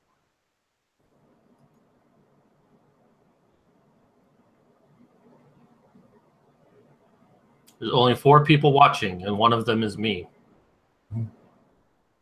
I'm not watching. I'm watching the live chat. The neighbor's not watching. Well, after seeing my awesomeness, she doesn't really need to see anything else for the rest of her life. I'm not arrogant. Just conceited. Indeed. Dogs are constantly barking. Ooh. Ugh.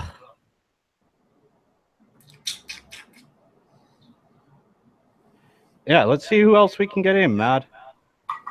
Well, I've been checking Skype, seeing if anyone in the room wants to come on. Oh, Mad Woman, who should I DM and invite? Oh, there's Mildred. See if he's available. Yeah, I'm just going to start sending the link to people. Hey, come into my last live stream.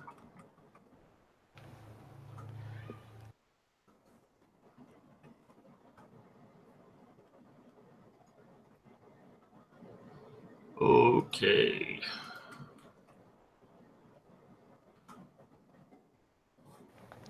What are you thinking about, Mad Woman? And why don't you just open up Discord and TTS your answers so we can all hear? Plus, we really like the sexy TTS voice.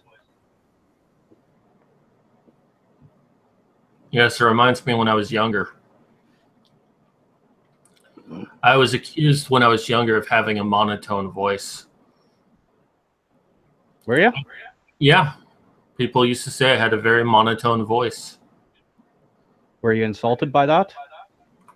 Yeah, I just said I had nothing exciting to talk about. Did you say it in your best Eeyore voice?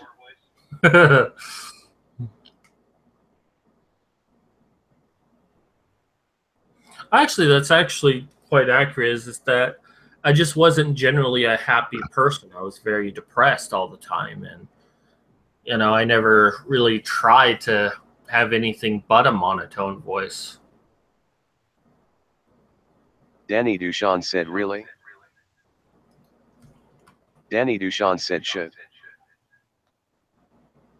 I don't think that's Mad Woman. No, it is not. It is Danny Deschamps. Danny Deschamps.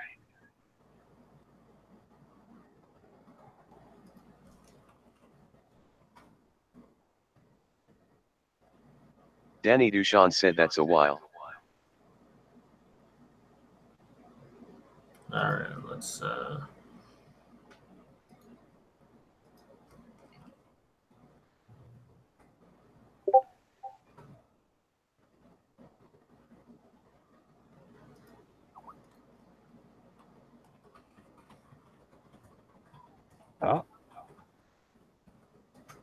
Mad. Bad woman said TDS/Discord is glitching.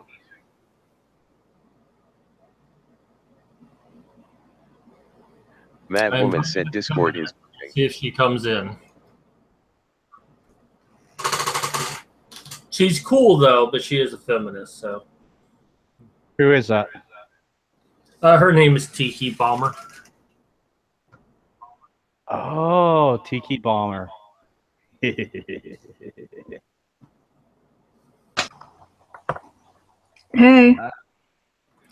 Hey, Shannara. Oh, the Hangout's being a bitch again. Wrong thing. Ugh. Oh, I think I know who that one is. Yeah, it's Miss Team. But I don't know what Hangouts hates me.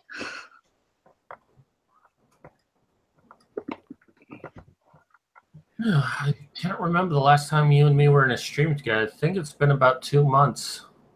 Is it? Yeah. Oh, maybe. Definitely good to see you again. Oh. I like definitely anyone been who a doesn't while. like my offensive behavior. Yeah, definitely been a while since we've. You picked the right person to get offended whenever you need to.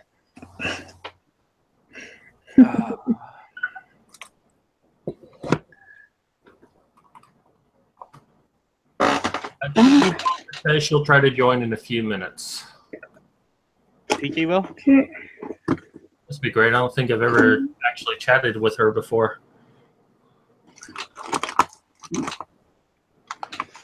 I have no idea where I put it.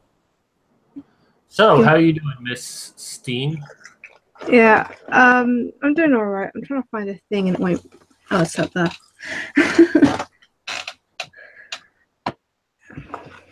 You just say that you're just trying to find something in your purse?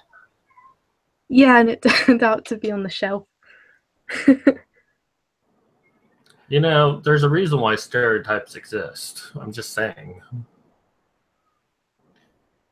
Except she's not quite blonde.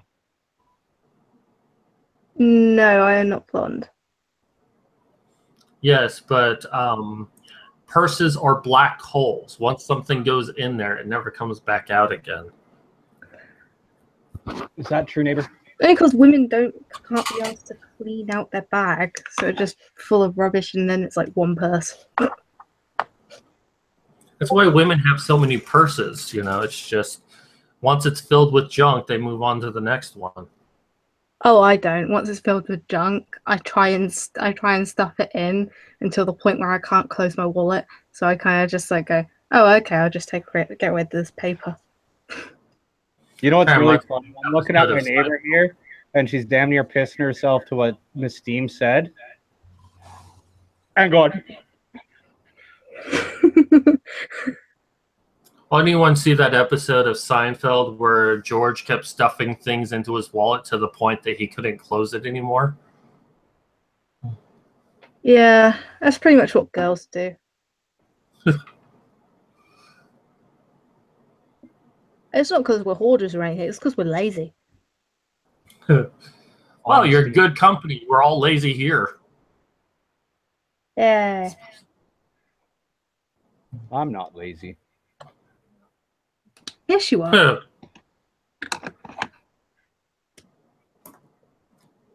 See, the difference between you and me is I can admit when I'm lazy, which is all the time. Bunno is really lazy. He just doesn't want to admit it. Actually, I can outright say the neighbor's not lazy. And she is so easy to troll. I could splash a little bit of beer on the deck, and she'll be up here washing the entire thing on her hands and knees. Hands and knees, you say?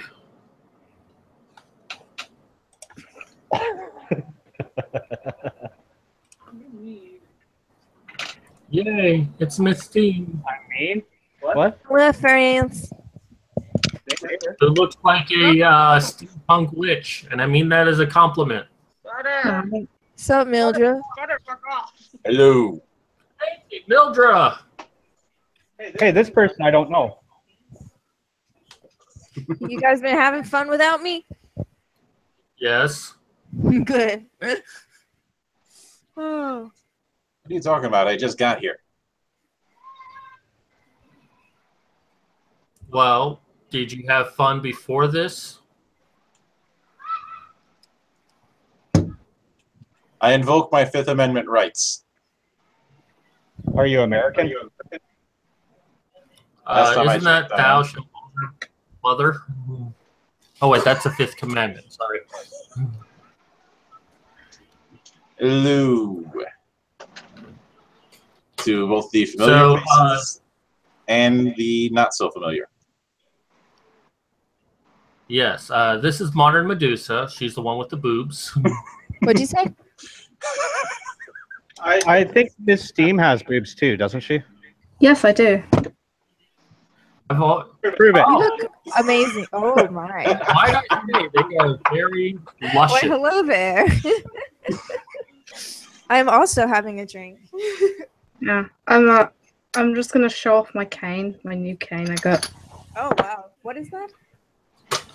It's a cane that transforms into Oh, this. shit. What? Well, it would be even cooler if you could drink out of it. You know, I really wanted the sword cane, but they're illegal here. So. You know what? I need that for when I go homeless. Because I love looking at the stars, so.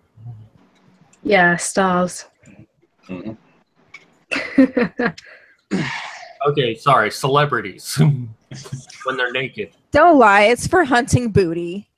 I didn't know you were a pirate. That's the whole reason I got this. So, you know, not just for helping me walk. Hey, all I know is when you go under people's houses, you hear things. Yeah, most of the time they're going, ah, ah, ah. Well, that's why I go under people's houses, to get that little action. It's awfully loud over here on my end, so I'm gonna mute myself for a little while. But Okay. I'll be in the chat and message me if you guys. You should give the control room to somebody before you leave, Medusa. I can barely hear anything. Fuck. Give the control room to me or Mad Cat. Oh, how do I do that? You go over to the bottom arrow button underneath the picture, and it should say something that says share control. Or you go to the little control panel on the left hand of your screen. Left hand of the screen where you have control room. Yes, click on control room. Okay, and then what? Now it's not bringing anything up. It should. It'll bring up. It usually takes a spot of our side chat here. You'll see the users, microphone levels. Did I do I it? now have access to the control room. I don't. Well, I do not share control. Ha ha ha ha ha. Wait, so what do I? What? Yeah. Did I do it or no?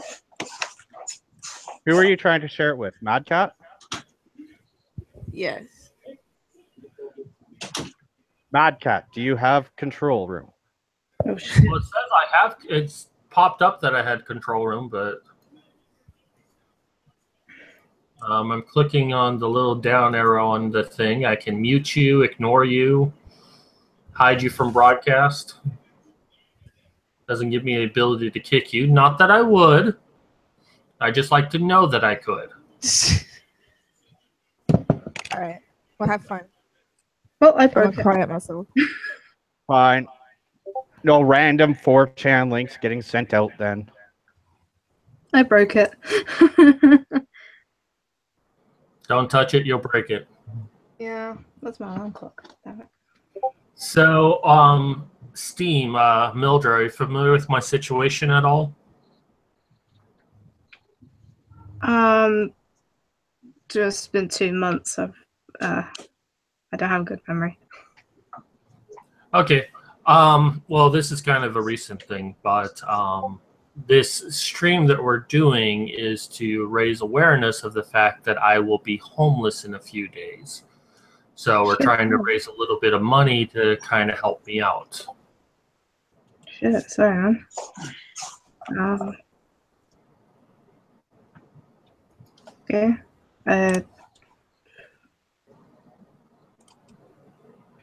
So mostly we're just having fun, but I mean, if you have any questions, feel free to ask. I don't mind talking about it. Do you have any, like, well, okay, so what circumstances has made you kind of become homeless, sort of thing? Well, this has been a long time coming. I'm disabled. I have post-concussion syndrome. And specifically, my roommate, he gave me a place to stay for about 18 months, and that's now ended. I've been living here for 18 months, and I'm honoring that agreement. And not to say anything bad about him because he's been great, but he does kind of want me to leave. So why don't you do what the normal friend does and stay another 6 months?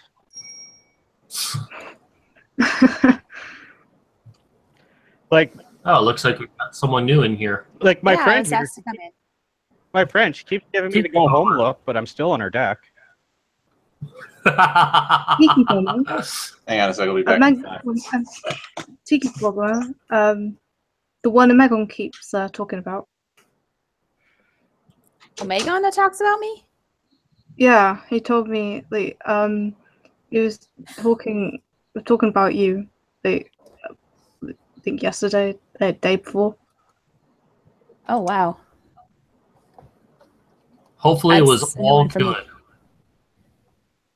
It's just a new one for me in general. I'm just like, wait, what? But yeah, I heard this was to keep Mad Cat from becoming homeless. Yeah, Well, said about it. That's a charity or?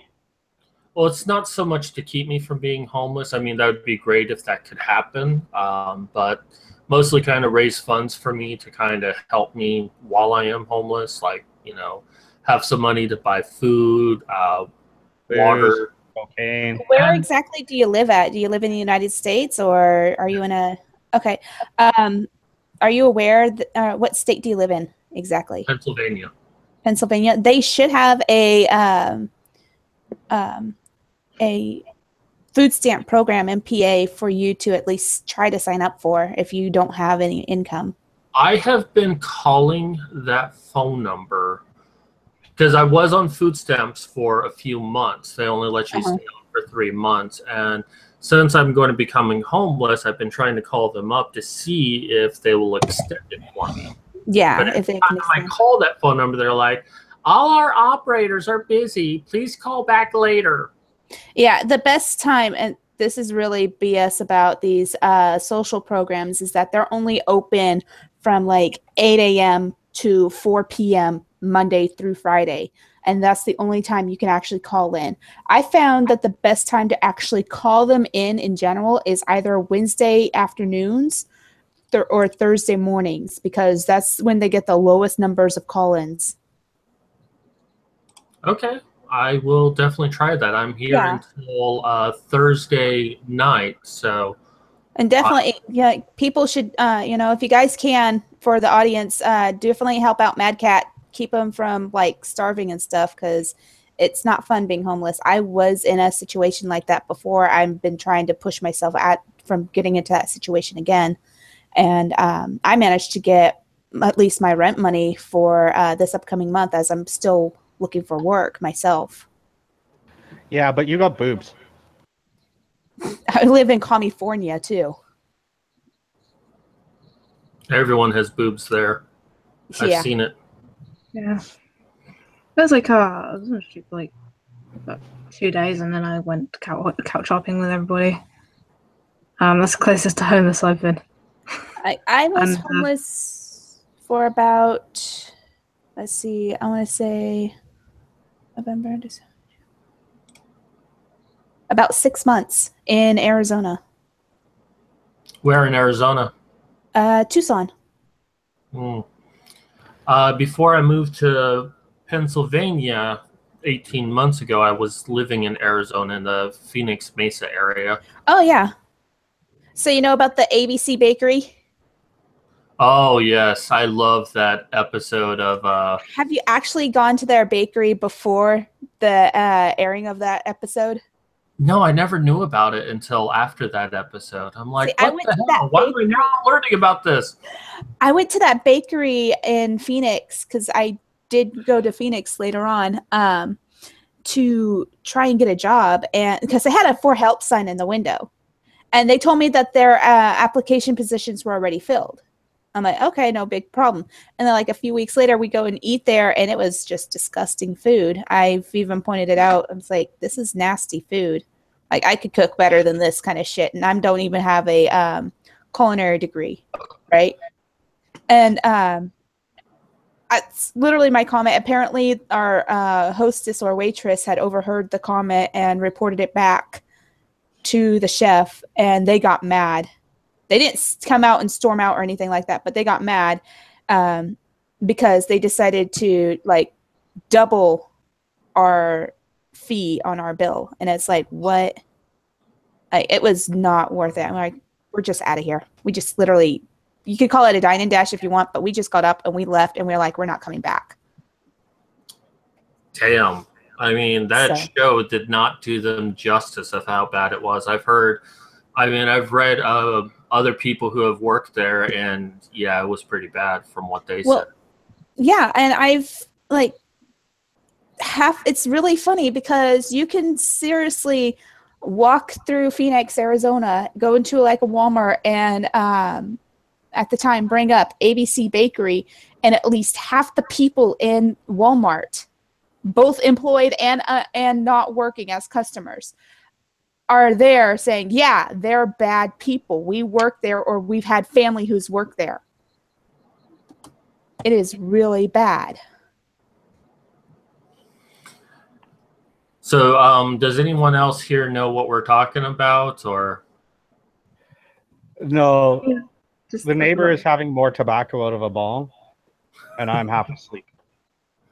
It's from Hell Kitchen or Nightmare Kitchen.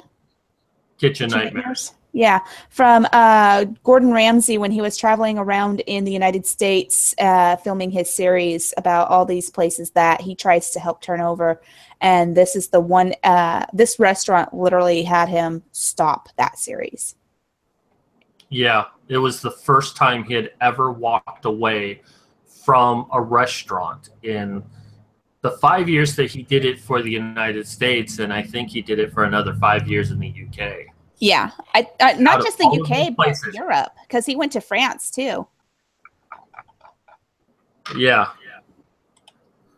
I mean, as much of an asshole as he is, I mean, these people were so much worse.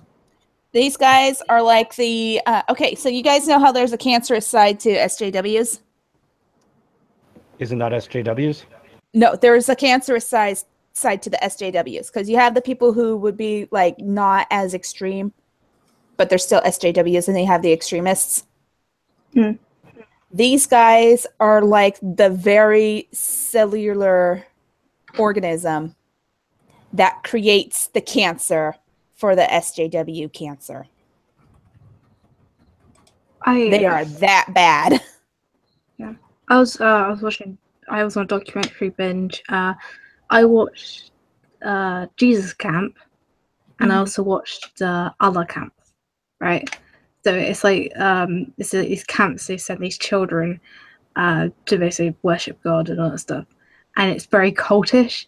And seeing those two documentaries so close together, it's like, oh, holy shit! There's no difference between the two. Yeah, like it's very hard to see a difference between the two. Actually, like the only difference you can tell is, at least Jesus Camp doesn't let kids use weapons on people. That's it. That's the only difference. You know what? I just realized this is like the first stream in a long time where there's more boobs than dicks. Well, maybe if you come to the cunt stream more often, you would get more boobs than dicks. Wait, there's a cunt stream? Why am I now hearing about this? Schmeckles? Oh yeah, the cunt stream. I never get to go on because they live stream at like 4 and 5 a.m. in the morning. No. Yeah, that's Schmeckles time frame. Like 9 o'clock my time. Yes, it's literally when he starts streaming, it's 8 o'clock my time. But yeah, help Mad Cat out. I Or appreciate it, Tiki. And I think this is the first time we've been on stream together, so it's so great to meet you. it's nice to meet you too. Do you have like a GoFundMe or something set up? Because I could like at least tweet that out. Oh yeah. Yeah, Mad Cat, since you invited Tiki, who is this person? Well, first off, she's a feminist, so, you know, be nice to her.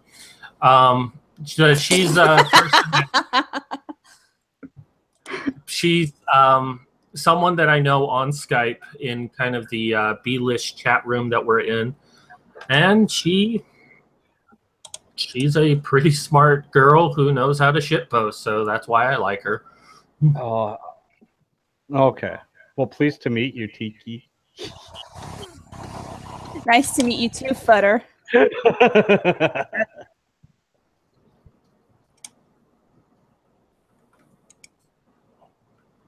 There.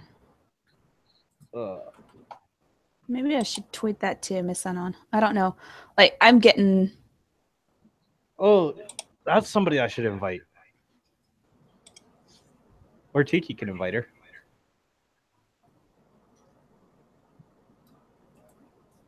Who? And how am I not Miss Anon? following? Yeah. She's actually busy right now. And I just... Oh, gosh. Oh, my goodness. I love that. Somebody just made a shit post about me. Nice. Yeah, I love shit posts about me. Anyways, yeah, Miss Anon had helped me out.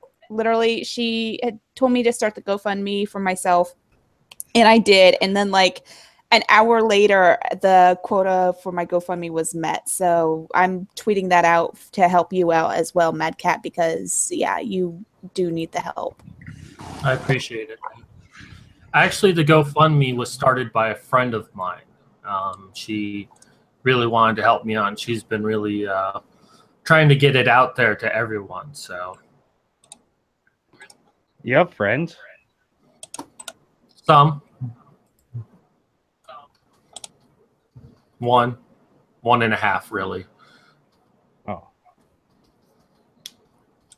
The half is a midget, so I don't count them as a whole person. I'm loving the lipstick, by the way, Miss Steam. My lipstick. That looks really nice on you.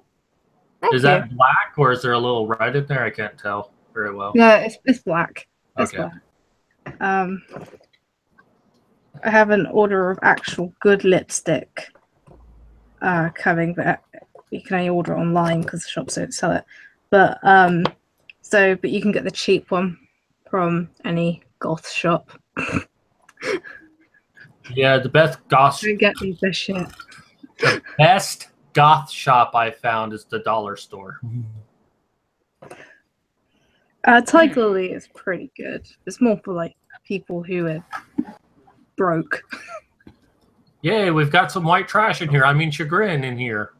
Chagrin's in here? How y'all doing? Wearing the glasses. That's how you know she's smart. Hi, Miss Steve. Errol. Well, I just came in to, Mad Cat, good luck. Hopefully you reach your goal with your GoFundMe. I went ahead and tweeted it, and I gotta jump off because I'm like in the middle of taming some dinosaurs on Ark right now. Oh, hey, bye, Tiki. Bye. It's nice meeting you guys. All right. Nice meeting you. Thank you, Chagrin. You're beautiful and wonderful. No, just get you more views. There you go. There you go. You need to improve your camera, girl. And apparently Steam wants us to see her tits, which I always try to look at, but I'm not so obvious about it. Yeah, Unless the guesswork is there you taken go. out from. There you go. 5 more viewers. Oh, damn it. I came in as the wrong guy. Hold on. Let me come back. Oh, Jason. This laptop. There you go. Here. And So Chagrin, how much I'm sorry for missing out on White Trash Wednesday. for real life always trumps YouTube. If you ever need to do something in real life, it's okay.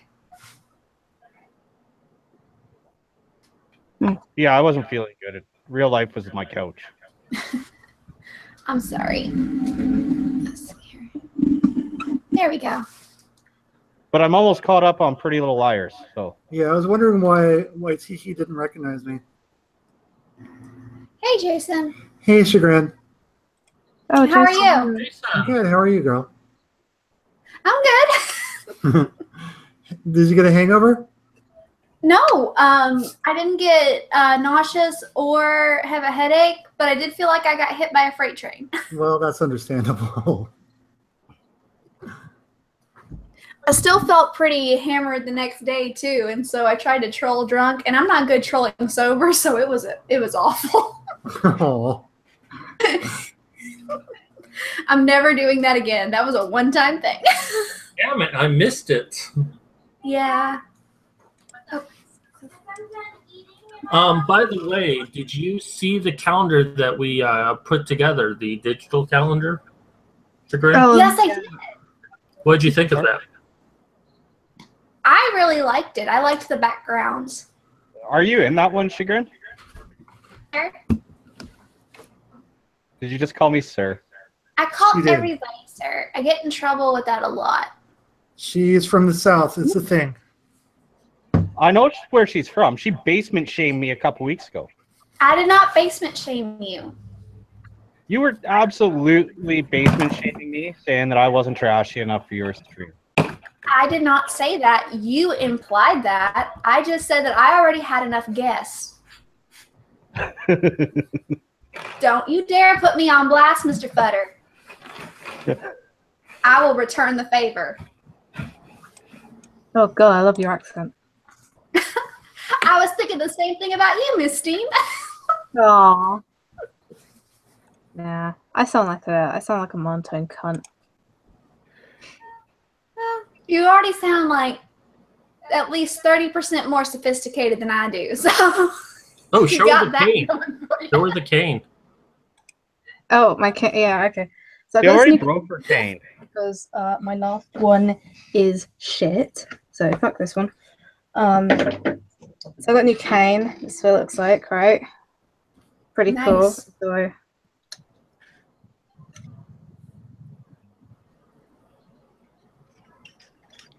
Go gadget cane. Oh, that's cool. yep. And I got this because it's illegal to have a sword cane. So It's illegal. Yeah, y'all guys can't have hardly nothing out there. yeah, so it's the next best thing. That's pretty cool though. Yeah, it's not like you can whack someone with a cane. Right. Why do you think this one's breaking? Are we well, going to get into Miss Steam's sex life now? So how much have we raised so far? On the GoFundMe, we're at $317. I meant to thank Miss Steam for her donation of $20. Cool. How Thank much you for so the PayPal? Gonna freaking PayPal, I've only gotten the one notification that it was Ren who donated $10 to me. Aw. Every bit helps. Okay. Yes, it does. How much were you trying to raise? My friend on GoFundMe was trying to raise $5,500.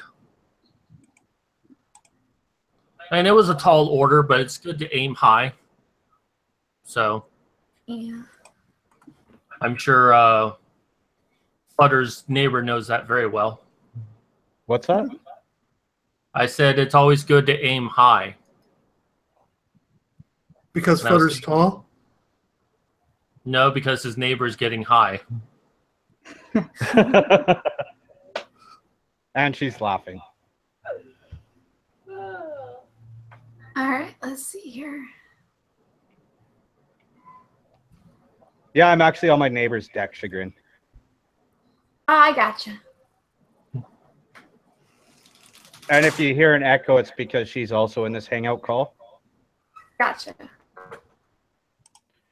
All the right. way, No, we need this to isn't do an true. avatar. I'm hoping let's get some more people in here. Let's see here. So what's our goal with the GoFundMe? How close is it to it? Oh, it's way off. I know you just said it. The goal is $5,500, but I'm only at like $300. Okay. I shouldn't say only $300. I'm thankful for that $300, but Yeah. Okay. So I get what we need to do is we need to have. Do we have any perks for donations if we reach a certain amount? Boob gifts. I mean, you're doing quite well. I mean, raised by 10 people in 17 days. That's pretty good, actually. Obviously, Yeah. I want it to go like through the roof, but oh, Yeah. that money has helped me out a lot. I mean, as little as it seems, it's really, really helped me out a lot. I've used it to get myself food for the last month that I've been here because I kind of ran out of food. And I just got myself a bunch of supplies that I'll be using while being homeless. So yeah. I even got Good. where did I put it? But the answer to your question, Chagrin, is that Reading Ren has stated that she will give people boob gifs if they give me $10 on my PayPal. But I think that should extend for the GoFundMe as well. So Gotcha. All right. Well, that's a good one. If anybody wants, I'll give them boob pictures of mine. Sand If we check. raise free. If we raise 50 more bucks, I guess I could tell one of my white trash stories. Ooh. Somebody want to hear about how I almost ruined my own wedding? Yeah. All right, well, we got to get 50 bucks in the GoFundMe. And then I'll tell the story about how I ruined my own wedding, or almost ruined my own wedding. I'm gonna tweet that out. I want to hear this. I feel bad, Mad Cat, because I did a charity stream earlier this weekend, and I can't do the same incentive. I just can't. Was that Opal's dildo stream? No. It was Yeah, that was cancer stream. Sevi's cancer stream. Jason. No, that's When fine. I I was don't with feel the bad about server- that. I mean, it's good that you do Jason, charity, one of my and there's a Discord lot of people out there that need help. So that's awesome of you. Yeah, Jason, when I went on my Discord server, I didn't think I would see a new video called Fart Rape. Oh my word. Amazing what people can come up with these days. Well, the actual title is Possibly Fake News, Can a Fart Be Misogynist? But fart rape is in the thumbnail. Why? I didn't. More than once, I've had to wonder if I'm in the world of the Onion, or if the Onion has become real news. I wondered that too. That's just called 2017. I think this is. Then again, I've been trying to wrap my head around all day about why tactical bacon exists. Because tactical bacon. You need that bacon to be tactical. Bacon. I mean, And just to show that I'm not making. I'll be right back. I think what feminists really need are redneck brothers. They would just punch him in the arm and tell him to toughen up, Buttercup, and they'd have to get over things. But then said feminists would end up having a broken arm. Yeah, I mean, I do have a busted out blood vessel here, where Big Brother Hardcore threw me over his shoulder when I was younger, and I landed wrong, and it actually busted open my blood vessel right here, and it grew back all gnarly and stuff. Yeah. By the way, about that. If Still you kick me as I get over it. if you look in the chat, I linked the tactical bacon. Okay. Do this. Is that an anti-Islam weapon or? I have no idea. Yeah. Yeah. Okay. Okay, that makes sense. That actually makes sense to me then. Like, I know that some people actually soak their bullets in pig blood too. That's I really? Yeah. It's because if terrorists think that they're going to do one terrorist act and go to their paradise, they're going to be shot with a bullet soaked in pig blood. So they don't get their reward because it's not their final act.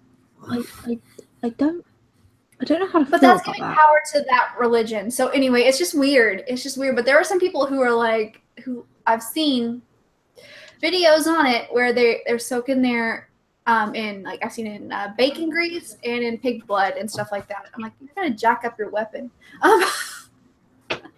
I turned off my camera.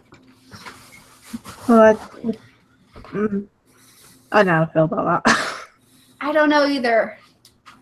I think that's just unnecessary cruelty, I think, to a bunch of crazy people. I don't know. Well, like you know, giving if I power ever to their- design weapons against them, I will be sure to soak my bullets in soap, since that seems to be offensive to them. So if I sing a song in 4 bars, am I going to get arrested in the UK? The what? Soap? What? A song in 4 bars, soap. Who's offended by soap? I've lost the thread of this. Okay, so just pick a name out. Just pick a name out of a hat. Just pick a name out of a hat. Somebody will be. Well, Tumblr probably is. Yeah. Unless it's like vegan, friendly, organic, blah blah blah. Organic just means that they haven't sprayed any chemicals on it. Yeah. What, any chemicals that would kill bugs, basically. Yeah. But like the lavender that they use is like organic and it's good for the environment.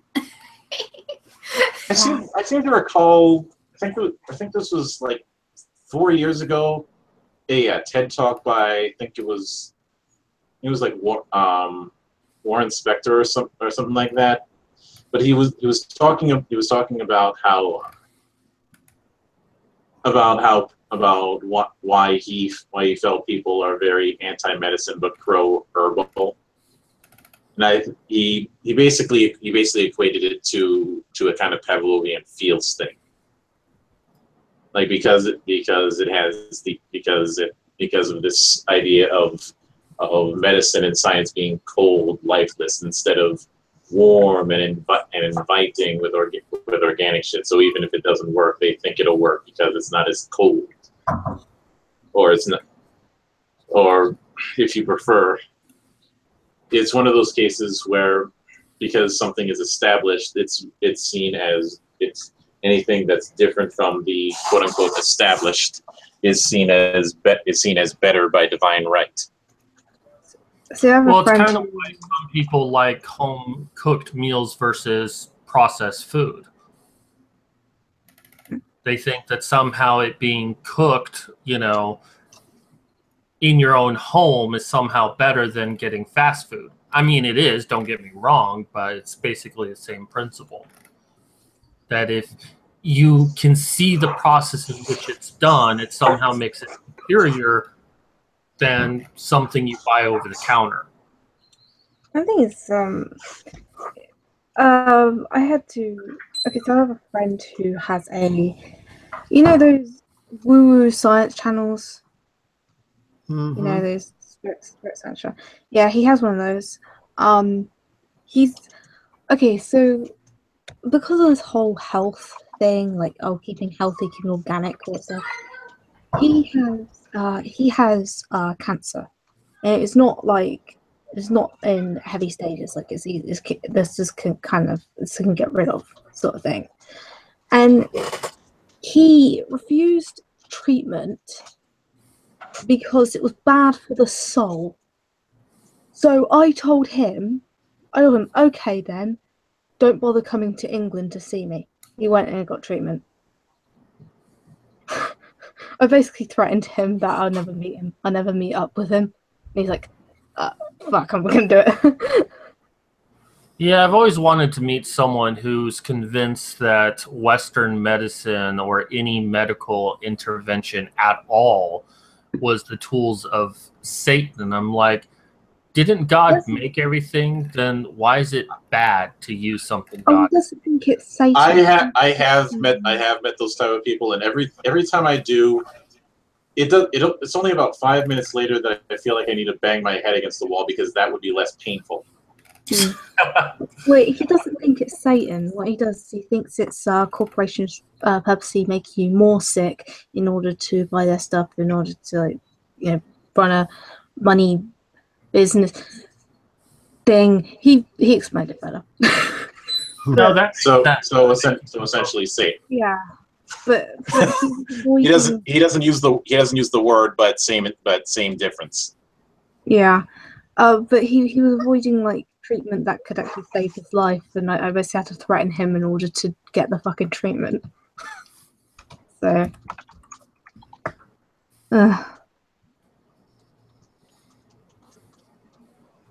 yeah, sometimes this health thing can actually endanger your life a bit.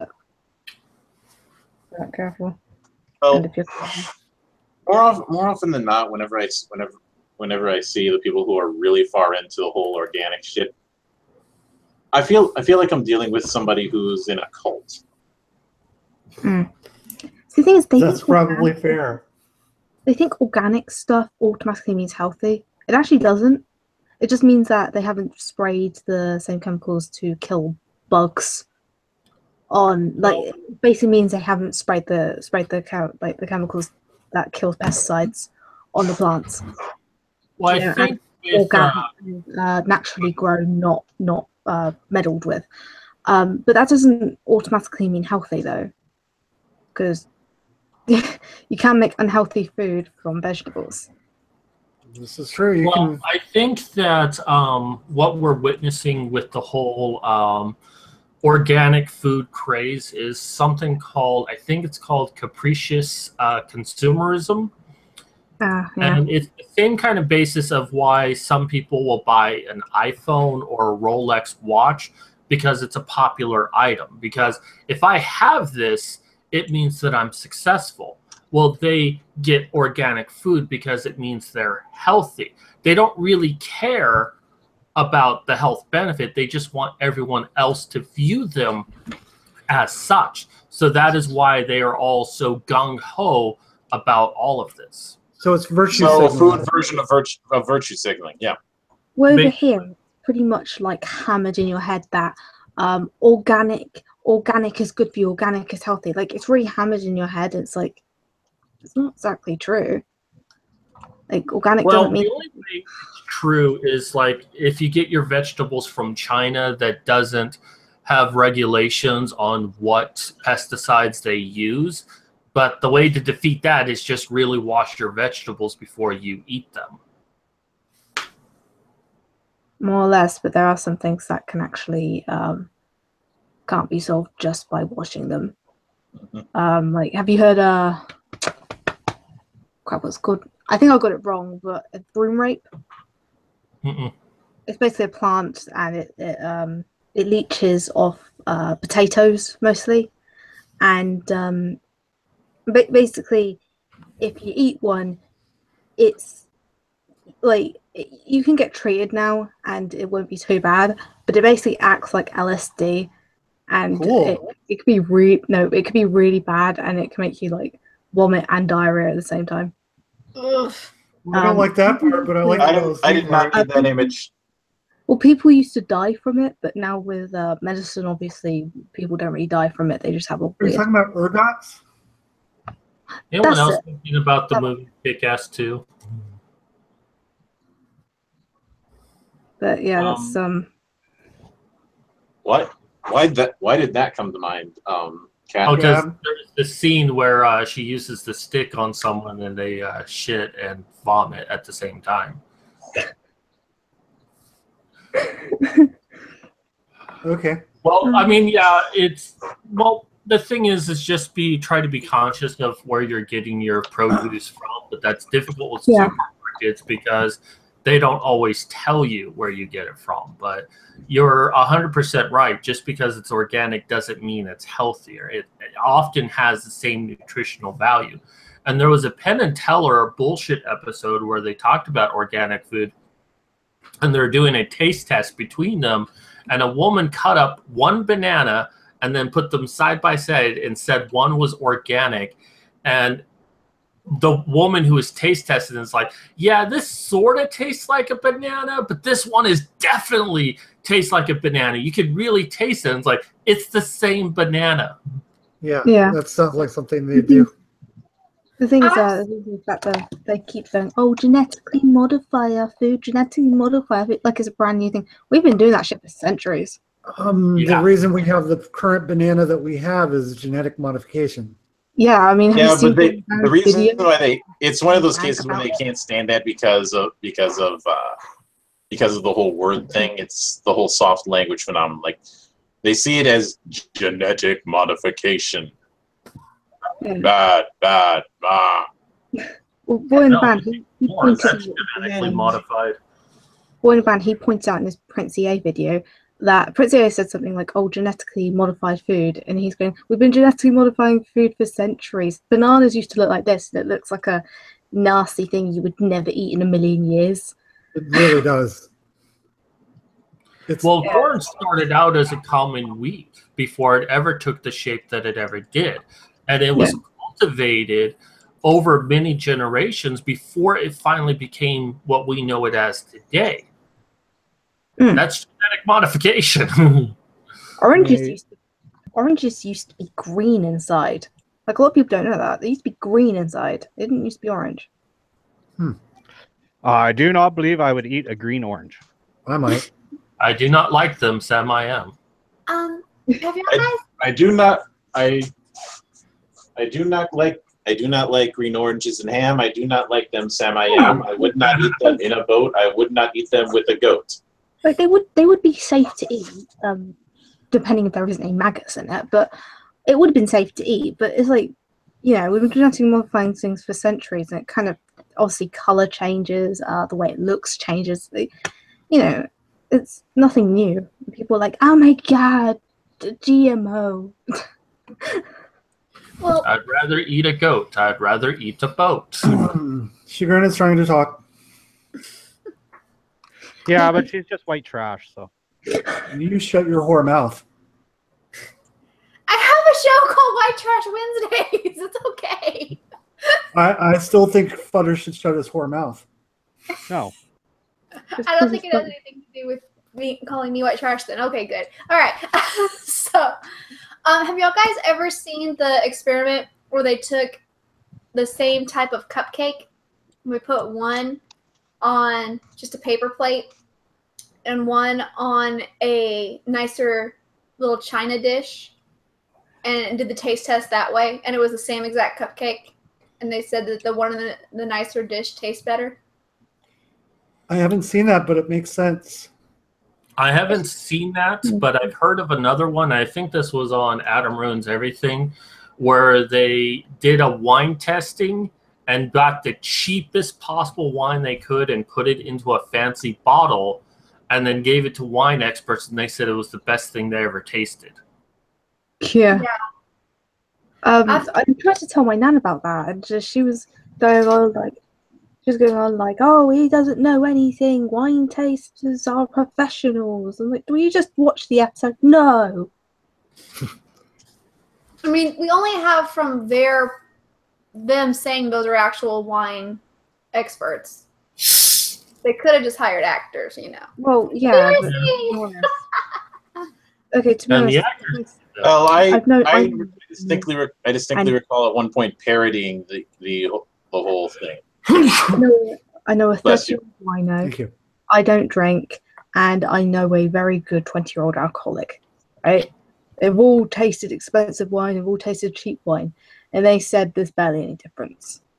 Oh, yeah. I'm pretty sure that it's really difficult to taste. I mean, I've been to a winery before and watched the process because it's interesting. And I've tasted it, and I was like, can I just have grape juice? And they gave me grape juice. This is what I drink. You people in the future are terrible because you remove the cocaine from Coke. There's a reason why it's called Coke. It's no loss to me because I don't even like Coke. I drink root beer. Sweet tea. Root beer barks. It has bite. What do you think gave it that bite? Methamphetamine. That's a real white trash drink right there. What? Let's do methamphetamine and Mountain Dew. That's like the perfect white trash drink. Put some crushed up Cheetos in it, and you got There you yourself go. some white trash, sir. And pixie sticks. I don't mind alcohol. I don't mind alcohol Um, chocolates. They taste nice. Maybe garnish with an almond later. Good news, Miss Steam. Chagrin's right here. Ren, I always do that. I confuse you two. Ren has agreed to honor all donations from GoFundMe, so you should get a boop GIF in your future. Yay! Can I just get a free boob GIF? Go to her Twitter. I'm gonna use that again. Hey guys, I'll be right back. Papa Bear says there's a duck on the roof. I gotta see this. There's a duck on the roof? Duck on the roof. That's rude. You know, I just never understood Southern euphemisms. It's not a euphemism. There's a There duck ain't a duck on the roof. on the top of their domicile. Drunk man shouting outside my house, and I told him to shut the fuck up, or I'll beat the shit out of him. I've never understood those British euphemisms. It's not a euphemism. What euphemisms do you understand? But he called No, me I a was bitch. teasing Epcot. So. This is my average Sunday night. It's Sunday. Yes. Those of us with jobs have to go back tomorrow. Oh, the neighbor unmuted themselves.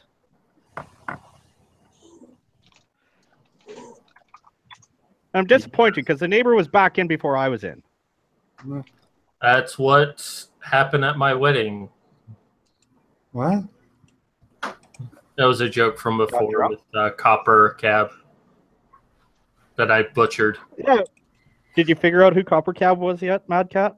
No, I still don't know who Copper Cab is.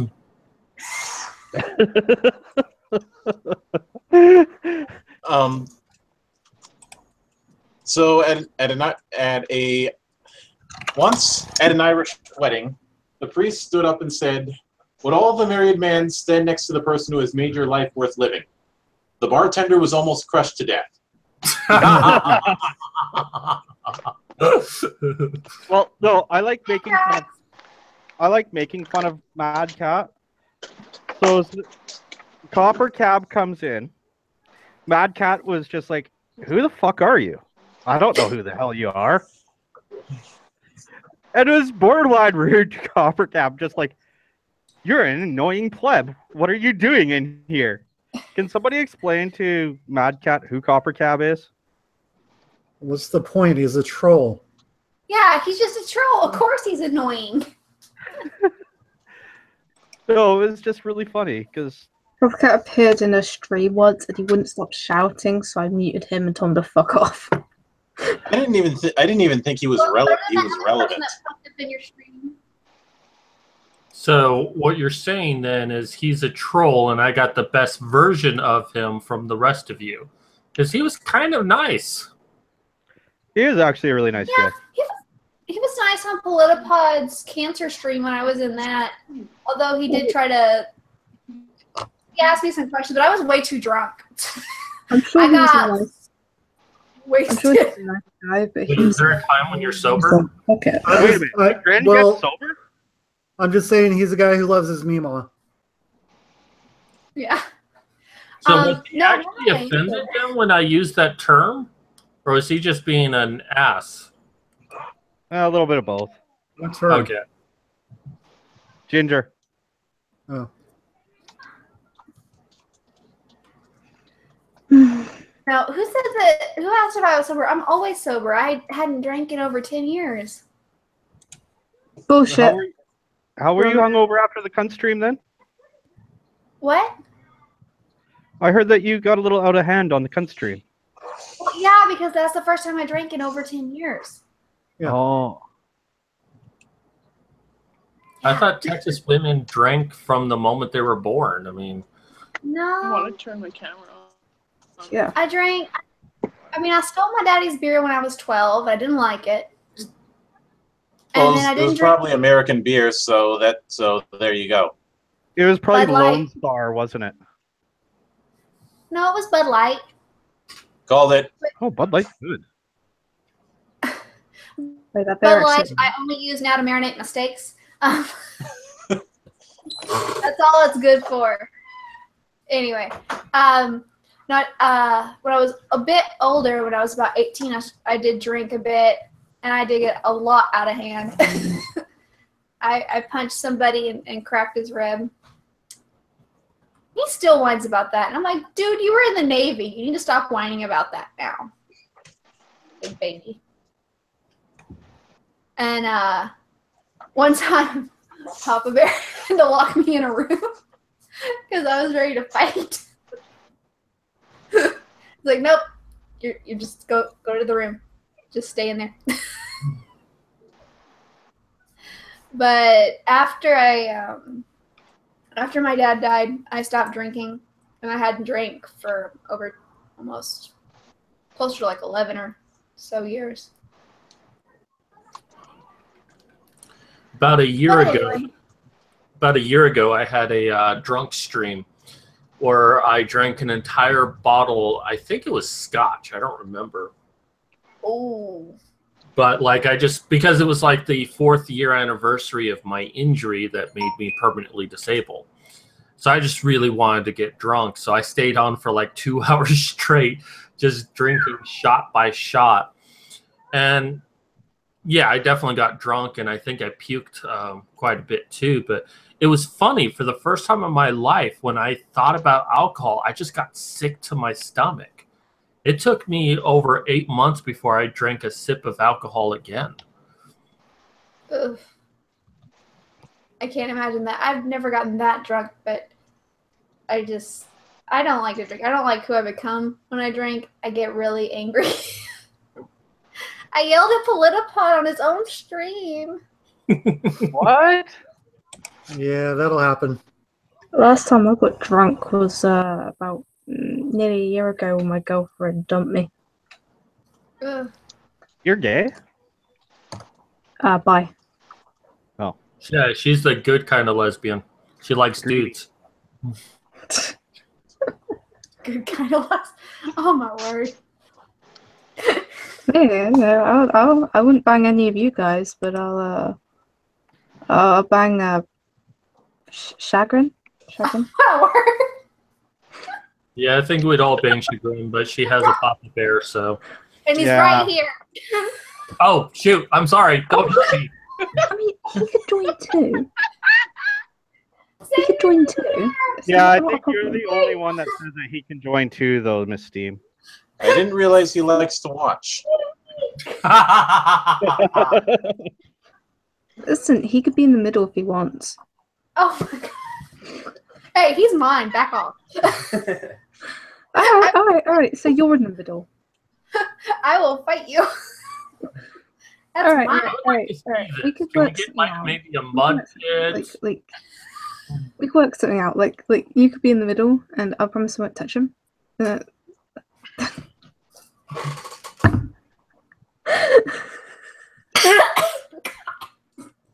Good job, Steve. You almost killed Chagrin. You know, I didn't think Chagrin could turn any more red, but you accomplished it.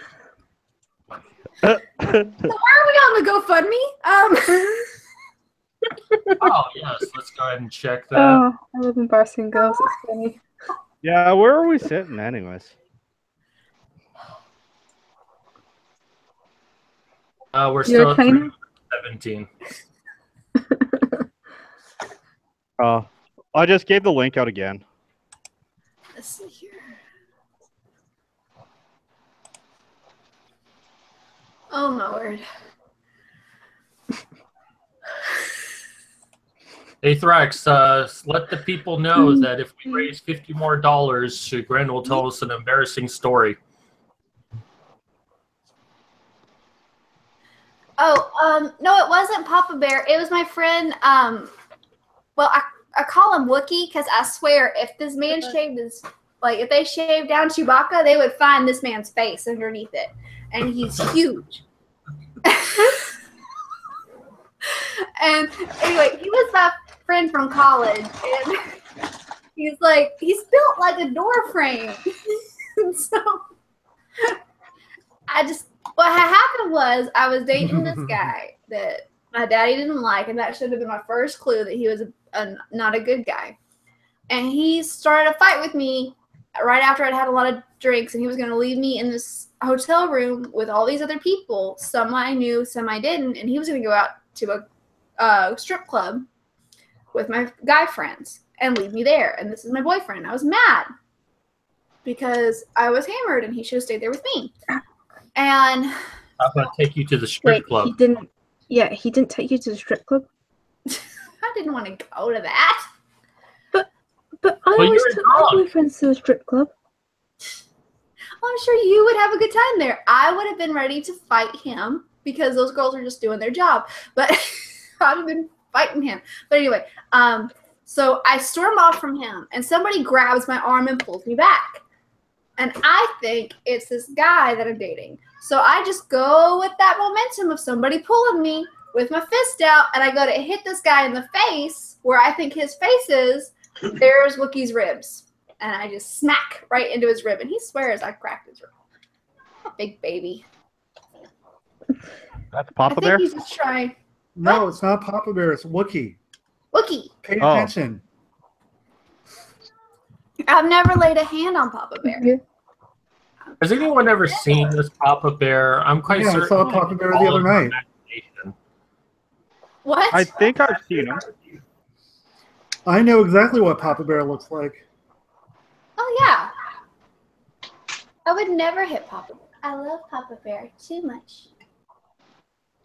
No, I'm saying that Check I've never around your seen head. him, so I think he's all in your imagination, Chagrin. Okay. Okay, that was a lie. I did see you tackle him down once. I just wanted to see if I could get him in the camera. That's right. You did see me try to put him in an arm bar. Try? You did put him in an arm bar. I tried. It didn't work. Didn't he, like, pick you up or something? Yeah, he just picked me up and dropped me. I didn't even have a moment. Yeah, the threesome can work.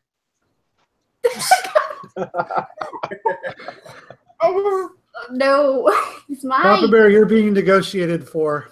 I would touch him. Promise. Okay, so Steve, you're doing it all wrong. Don't talk to Chagrin about it. You need to talk to Papa Bear about it. Oh, hey Chagrin, can I talk to Papa Bear? I'm about to get that gun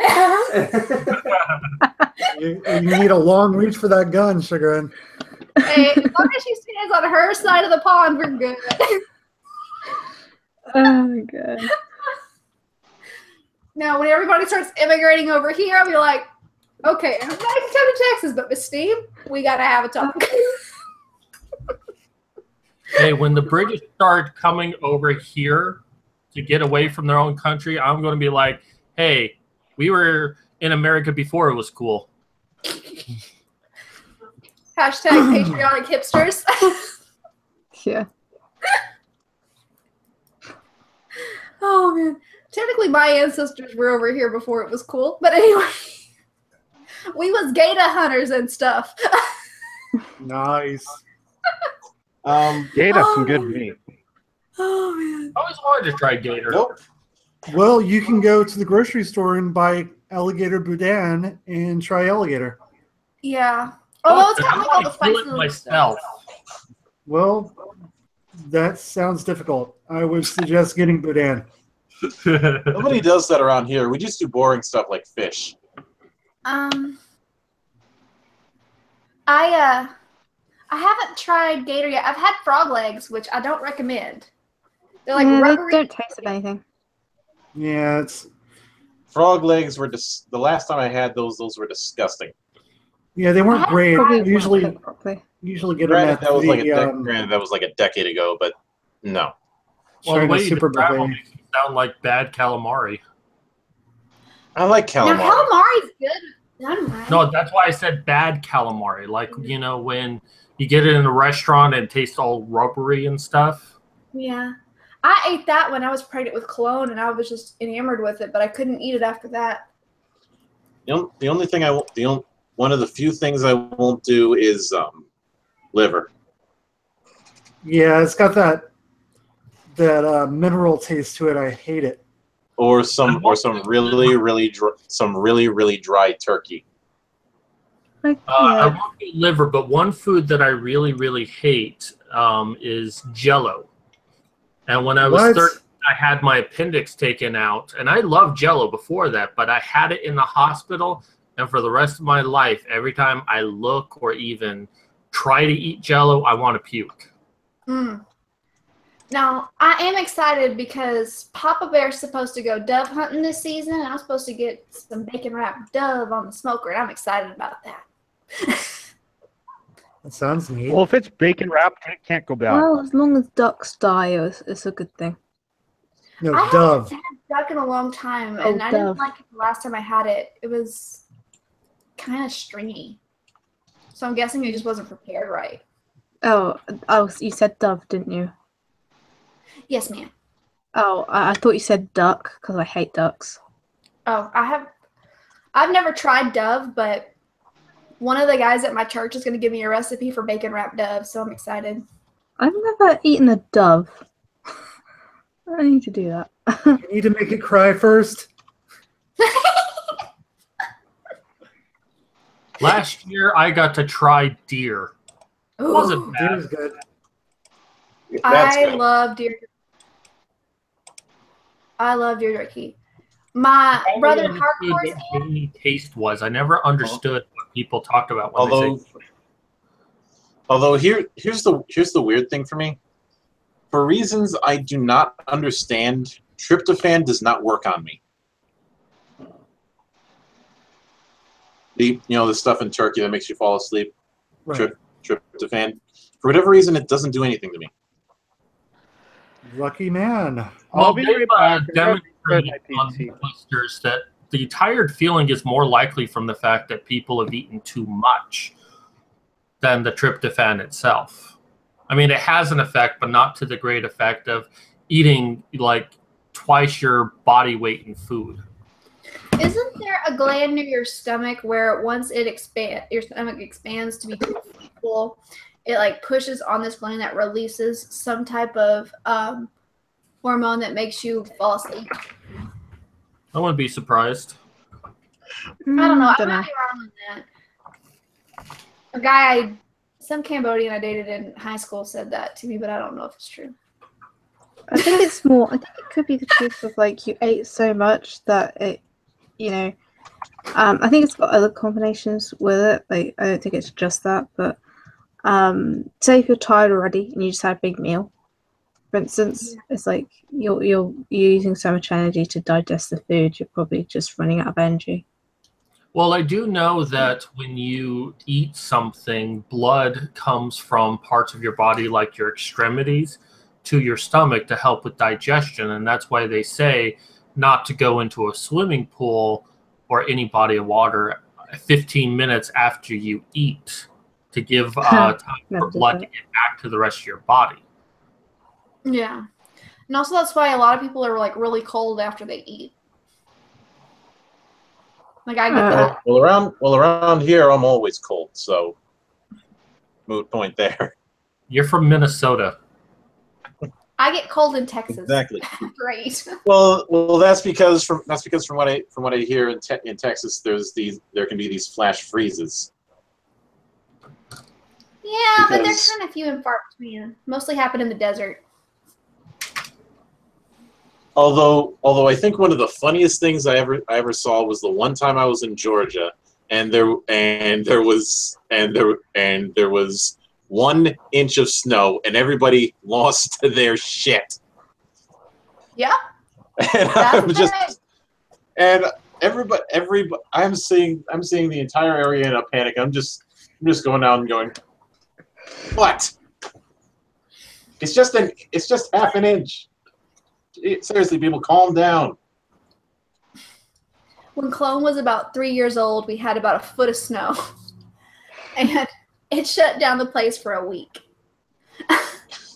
And so, like, here she is walking around. And she'd never seen snow before. And she just looked around. She goes, it's a mess. Oh, this is the same little girl. We took her to a gator farm because she's in love with alligators. And she got to hold a baby one, and she's like, Mama, now don't hurt the baby gator. Be gentle. And I'm like, this thing could rip my arm off. Are you kidding me? Oh my gosh. She's a mess. She's still a mess. She just turned 10. Well, she is your daughter. I mean. Oh my Lord. Oh my gosh. And she's pretty too. I'm gonna have a handful with that one. When I was a kid, someone, I don't remember who, but someone told me that babies come from that if you touch a boy, like she just said, if you touch a boy below the waist, you become pregnant. I'm like going, oh my god. So quite a majority of my childhood was like making sure I didn't touch any boys' legs. Well, there's a way to protect yourself is if you wear a rubber glove before you touch. Bless your heart. That's awful. I hate hearing stories like that. That's so sad. No, I think she was trying to be like honest with me, but in a child-friendly way, but it kind of backfired. Yeah. It's like Santa Claus. I mean, I really didn't like Santa Claus when I was a kid, because like people were like, oh, Santa Claus comes into our home and gives us our presents, but if you're bad, he'll give you stocking, Santa Claus is a like hole in your stocking, and that stuff. I just heard, in my mind when I was a kid, like a 6-year-old me, I just heard a stranger goes into.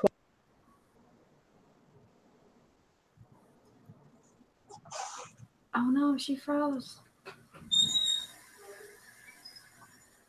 Santa got her. Oh no. Oh, she'll come back.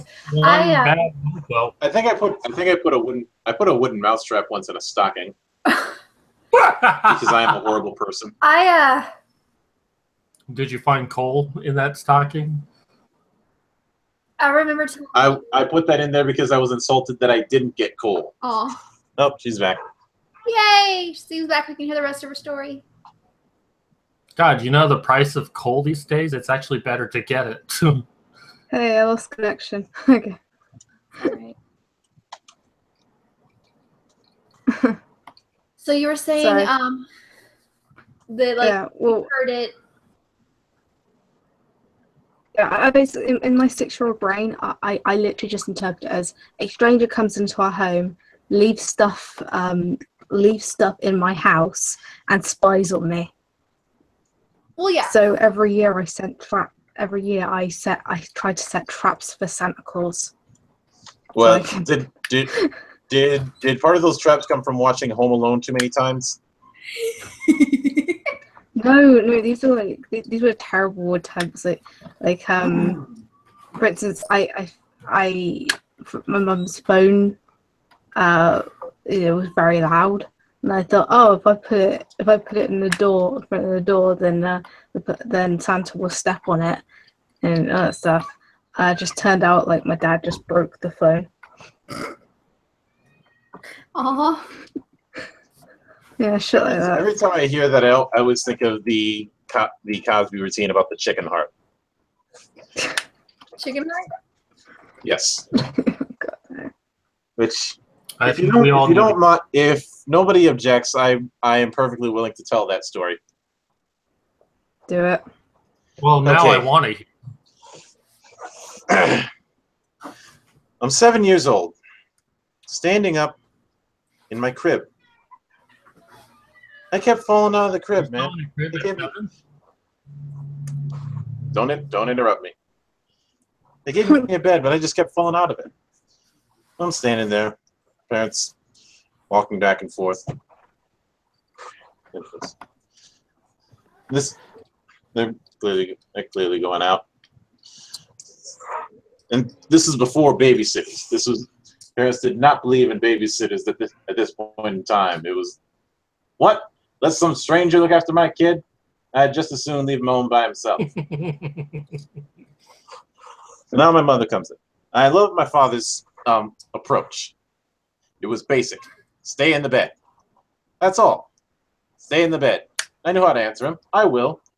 And that was it. He'd go, and then I'd jump out of the crib. You know, Papa's beautiful, but mothers, they give you a half hour. Stay in the bed because your life's important, this, that, and all this stuff. Oh, yes, I've heard it before. The mom man would just come up, stay in the bed. Right, Dad. And he'd leave, he'd said his piece. So my mother comes up. Now, don't get out of the crib. Yes, Mother, I'm tired anyway. The Sandman's beating me to death. Pardon me for not seeing you to the door, but I'm just tired. I'm telling you right now, don't get out of that bed. Now, the last time you got out of the bed, you went and you listened to that radio and you listened to that awful Lights Out program, and it scared you so bad that you smeared Jello all over the kitchen sink, all over the kitchen floor, so the monster would slip if you came at you. Jello?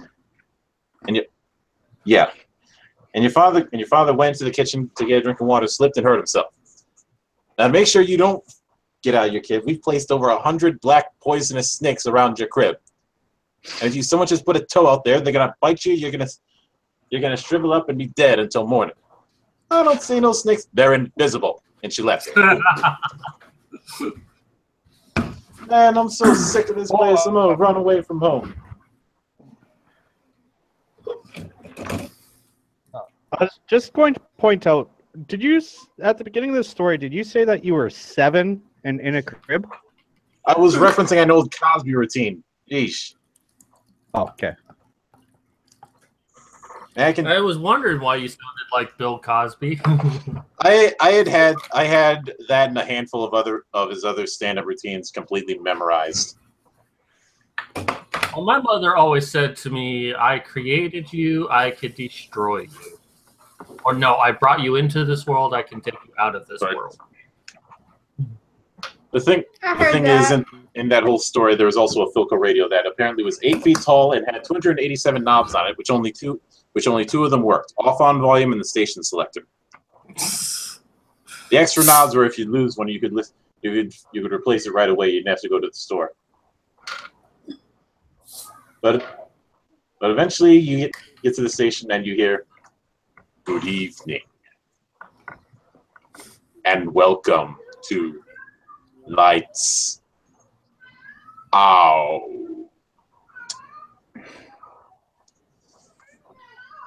Tonight's episode is about the chicken heart that ate up New York City.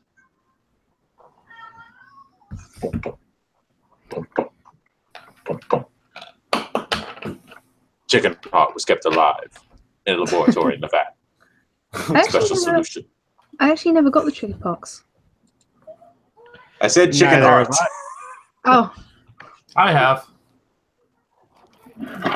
Is Chagrin passing out? I did. 3 times? It was boring. You're only supposed to get that once, Chagrin. I got it. Then Angry Midget got it. Then she gave it back to me. Then String Bean got it, and she gave it back to me. Damn. Okay. Poor Chagrin. I only ever got it once. You're only And supposed to get that it. was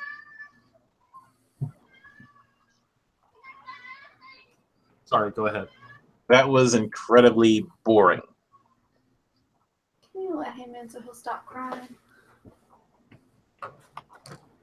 Yeah, my sister, she got the chicken pox, and I had to be quarantined in my bedroom because if I get the chicken pox, I could die from that. I never got the chicken pox, and it's dangerous when you're an adult. Right. So we know how to assassinate Miss Steam. Oh. Well, Actually, there's a bunch of ways you can assassinate me. Give me mushrooms.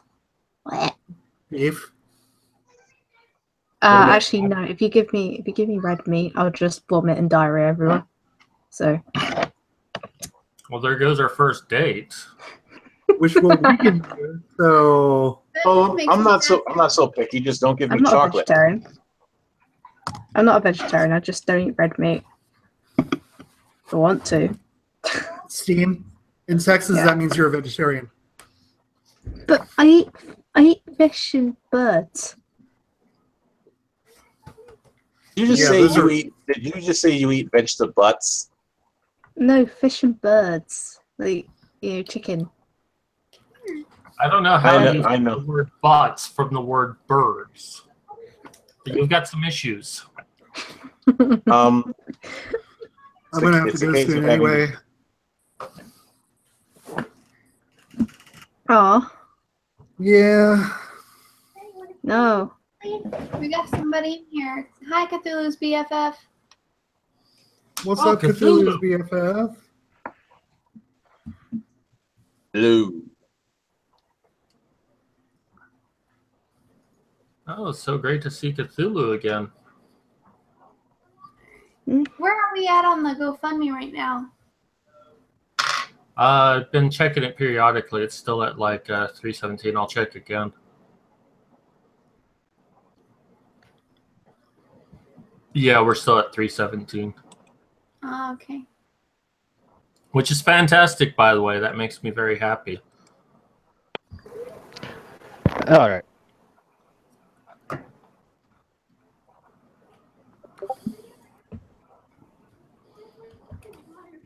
Oh yeah, the new season of Rick and Morty's coming at 4 a.m. I'm looking at a whole crap load of kids dancing in my backyard. It's really cute. Aw. 6 little girls dancing around. Well, that's sweet. It is, You're because thinking they're all about beer, aren't you? Now that you mention it. I knew it.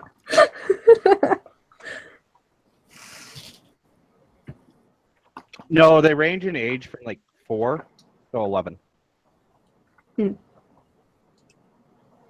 know, I'm looking at Chagrin's wall, and I keep thinking to myself, you know, we need to hang a painting up there or something. I don't know. Every time Chagrin broadcasts from her bedroom, I'm quite jealous because she actually has like a headboard. Oh, I could paint her one. My paintings are pretty unique. My painting is I paint porn. I'm not kidding. Like those 2 pictures up there. One is a Megan fucking some random bitch, and another one is the aftermath of a girl who got fucked by tentacle dicks. Oh my. You know, That is actually nice. I know that on screen, but I think YouTube would have a problem with that. You can't see it. Like it's out of focus. Yeah. No. What I said is I want you to show it, but YouTube would have a problem with that because I'd like to see that. Not really, because it's like it doesn't like it's not massively graphic. That's the thing. It's YouTube never took down the streams I showed it in. I'll get them now if you want. I'll show you. Yeah. Yeah, let's see Okay. them. Just turn it down.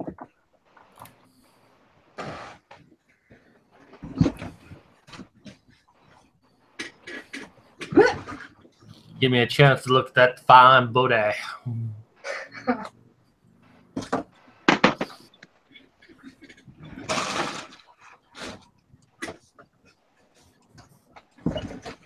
Alright. This is them. Okay, so this is the Megon one. Okay. You did Omegon porn?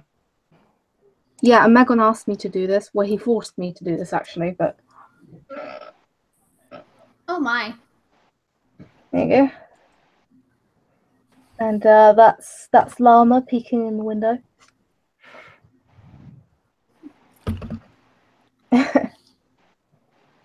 You have a Okay, town. then. Yep. And then this is aftermath of orgy. Oh my.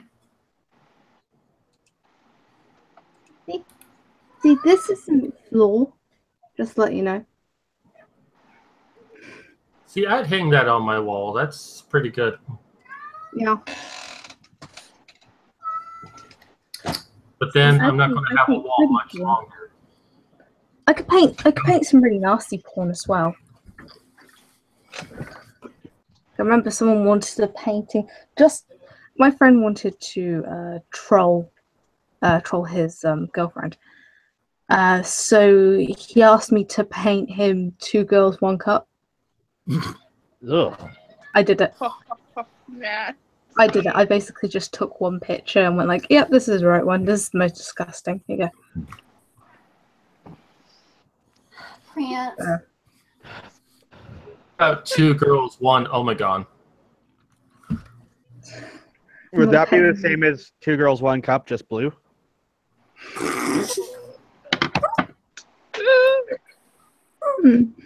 Mother. I'm not painting another Megon porn. A Megon Oh my actually forced me to paint that one, the Megon one. He forced me to paint it. He said he wouldn't. He said like, oh, if you don't paint this, then we're never meeting ever. I'm like, oh, damn it. Did you actually meet a Megon or no? No, not yet. No. Well, now he owes you. True. Yeah. And here I was just gonna put the painting of the red umbrella in here.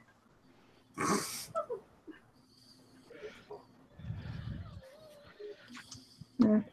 Well, I'm painting another porn at the moment. It's it's kind of like I can like paint anime. Unfortunately, I can draw whatever, but painting is like no. So I ended up. So I'm basically gonna paint this girl, and she's it's kind of like her looking down, and like the dick going in, and she's got the face of like just like, what the fuck, dude?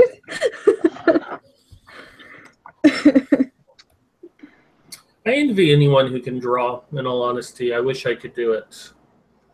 I've tried, and it's just I don't have the mindset for it. Well, at the moment I'm drawing my new avatars sort of thing, like different expressions, different genres, all that shit. I think they're over there, maybe. I'm not organized. Actually, I think this might be crumpled up now. That's great. That's right. What?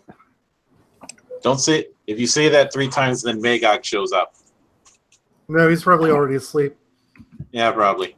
Yeah, he gets to bed at like midnight. Good, we can poke him.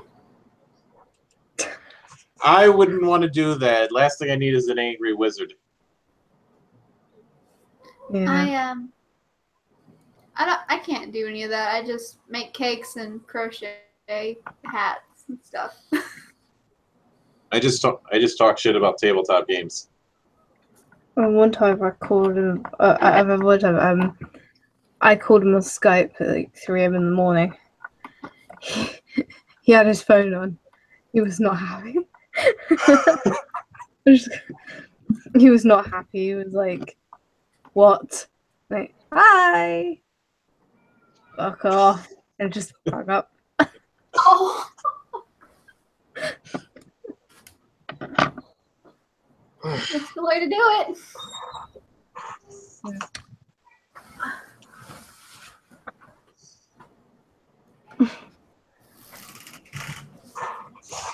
I've made these recently. This is about all my artistic talent. Beanie. Beanies. That's, yeah. I like that one. That's better, yeah. That one's good. Yeah, this.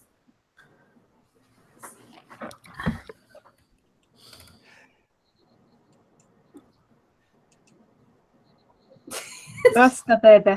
Okay, you cannot wear that anymore. It makes you look like a college student. Yeah, that's the word. Oh, Take it stupid back from the cat! redneck thing.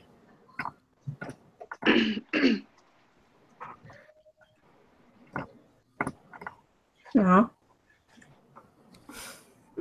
That actually suits you. Yeah, it's made That for a one little. matches your hair really well. Yeah, it does. It's a wonderful photo. Yep, those are. Oh, yeah, those they are are. the favorite now. That was And made a lot of cupcakes. I made an Omegon cupcake not too long ago. That was fun.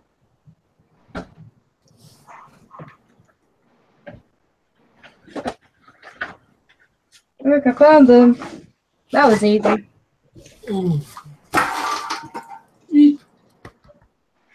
So, yeah, this is the Teasma Steam. That was one of your avatars, wasn't it? Yeah, it's still in design process, so it's still like. I miss your old avatar though. My old avatar. I'm still using my old avatar. It's just a different background. Well, then it's not your old avatar. Yeah, it is. It's got a different background. Yes. It is. It's an angry one. Oh, that's cute. That's cute. I envy you. I wish I could draw. So. All right, guys. I will. Oh, that's awesome. I love that one. That's one of my favorites. Oh, how cute is I'll that? see you around. Mad Cat, I hope you make your goal, but keep in mind that Orange did offer you a place, so you got that in your back pocket.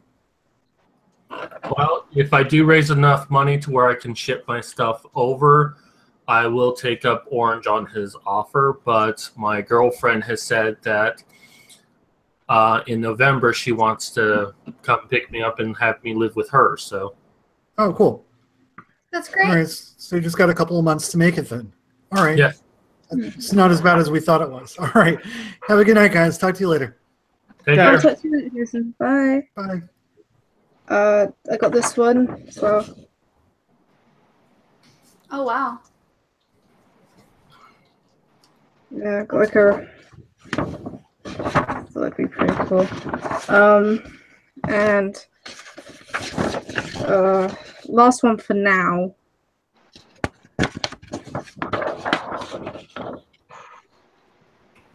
How long have you been interested in steampunk? Let's see. Okay, so I got into goth when I was about 13, 14. And then I found out steampunk existed shortly after, so 14, probably. And then because I didn't have any money, I stayed goth for a while. Then when I was about 16, that's when I started making money and started getting steampunk stuff. But I wanted to be steampunk since I was 14. So So do you like the books more, or like the graphic novels, or like what is it that? I like everything about it. I like the outfits where I dress like it on a normal basis. I like literature because I'll be back. most of the time it's fucking I'm hilarious. heading over to the neighbors. Okay. All right. What about games? Time it's either hilarious or really intriguing. Like there's a book called The Time Traveling Trousers. This idiot, he goes to the museum. They were told these are time traveling trousers. They have not been tested and all that stuff. This idiot thought, oh, I'll put them on because they look good, right? He gets transported into present time, which was when the book was written. It was in the 90s. So God. yeah, it's a little dated, but he meets a girl. Like she's a goth and she's very into fiction and all that stuff. So she thought he was a cool guy and stuff. Turned out she found out, oh my god, he's actually from the steampunk universe and all that stuff. So trying to find my way back, and it's really interesting because this book is basically taking the piss out of time travel. Like the whole, the theory of time travel and all that shit. It's taking the piss out of it. And like to a normal person, they wouldn't think that, but like some of the questions I had to Google, like some of the jokes I had to Google because it's a really intelligent book. But unfortunately there's this the time traveling trousers, and that's it's stupid. Like there's like a few books already called that, so it's a bit tricky to find, but it's good. I like the art, I like the music, I like the culture and the sci-fi history behind it and the actual history behind it. I like the fact that like you don't have to be English Victorian or American sort of thing. You could be Indian, anything that's related to Victorian England. You could be so Indian, China, Russia, Native American. That's a new thing called Native Tech. It's like a brand new thing, where they basically mix like metals with the Native American style. Steampunk, which is basically 70s mixed with steampunk. A lot of black people like steampunk more than steampunk. And SJWs are going like, oh my god, steampunk's racist because they did blah blah blah. No, they made it themselves. We didn't do anything. Just leave it. That's something I never understood about SJWs. Like, how many of them are actually in the communities that they're complaining about? What the thing is, non-political. Steampunk is a non-political genre.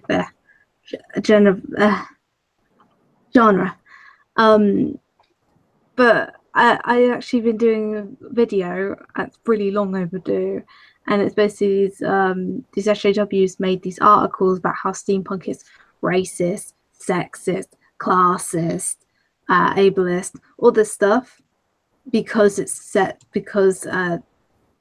focus on the fact that it's from Victorian England, and that in Victorian England there were some laws that were discriminatory against people. That's it.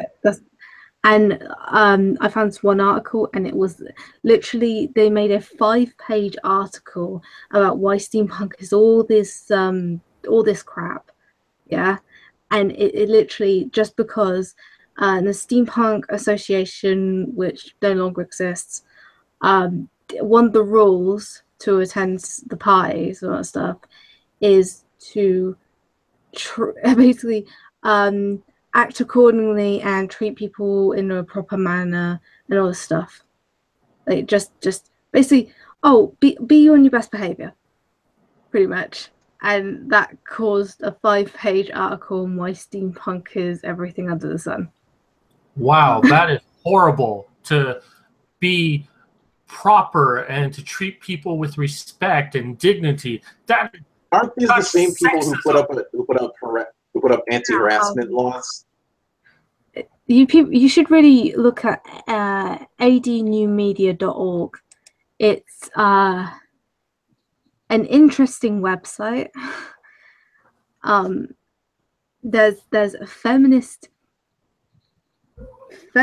journalists that are very, very dedicated in what they do. They basically do nothing but bitch. Whenever I see people like that, I always have to ask, shouldn't you be in a, if you're gonna do all that, shouldn't you be living in a doghouse? Like how sad does your life have to be that you have to always find something to be miserable about? Like, can't there be something happy? Can't you be happy about something? God, go get a donut. Misery loves. Go get laid. Well, it's because these people get enjoyment out of the idea of ruining something for someone else. They're sociopaths. Yeah, they are. This sounds a lot like my mom. Like she's very much a guilt trip person. There we are. And so there are elements of steampunk that appear to move merely backward as a retrograde step without much of, oh god, all this word salad, blah blah blah blah blah. On the website of the Victorian Steampunk Society, organisers of the Asylum in the UK, which is the largest steampunk event in Europe, they state, "We value good manners and polite conduct and try to encourage this by setting a good example for others. At first I thought that statements like these were perhaps satirical, and then it turns to this dramatic thing. But soon I realised that they're actually guidelines of conduct, and in particular in the UK setting, Victorian etiquette and good manners is a deeply gendered story, and one in which women had little room to maneuver independently from men." Okay, now I need a donut. Hold on. So basically, the simple rule of don't be a dick is now sexist. Yes, because it's directed at women, and men had no rule on them to act like a gentleman, to open doors for women, to stand up at the table when a woman rose or sat down. None of that existed. To be honest, I don't really give a shit about this article too much. It's just the fact, like, the spin was amazing. They just went from something completely innocent to this ginormous conspiracy theory in literally 2 words. Like, this is why I keep comparing them to cults. Although I will admit a certain degree of fondness for steampunk, that, and this is where I'm kind of in the minority of it, because my interest in it started with games. I realize now for some of you especially, Mad Cat, that's probably not going to come off as so much of a surprise coming from me. no, steampunk is used in pretty much everything. Like, there's technology. When you're in movies, you see steampunk stuff. Games, steampunk's pretty good too. You know, move the game forward. I love steampunk. I liked Arcanum, and for me, steampunk is kind of a and I'm sorry if I offend you with this, but kind of a middle ground between science fiction and fantasy. It's kind of like the Isn't science fiction and fantasy both kind of the same? It is really. It's science fiction and fantasy. It's basically what Victorians would view the future to be. Like, you know, it's steam age. You know, we'll have like freaking technology and goggles and everything. Yeah, like the whole what these SJWs are missing though is the whole purpose of steampunk is to praise the industrial age, basically, because the industrial age is what started everything. And well, that's probably why they hate it so much, because industrial age involves work. Steampunk awards knowledge, awards finding the truth, and awards progress. It was also the Enlightenment age at the same time, where there was this great need to understand the world in a very organized way. You know, no longer saying, hey, this is the universe and this is what we believe about it. Let's find things that support that belief. It was, okay, here's an observation. How can I explain this observation? Yeah, pretty much. The Enlightenment age with the industrial age really revolutionized our entire culture. I don't really know why people want to politicize steampunk, because it really, for instance, I met someone, not to say his name, but he's a big figure in the steampunk world. He's a socialist, right? Don't really care, like, because you get people in all walks, like you get steampunks that are completely conservative, you get steampunks that are completely liberal, you have steampunks that are centrist, you have steampunks that don't give a shit about politics. Really doesn't matter.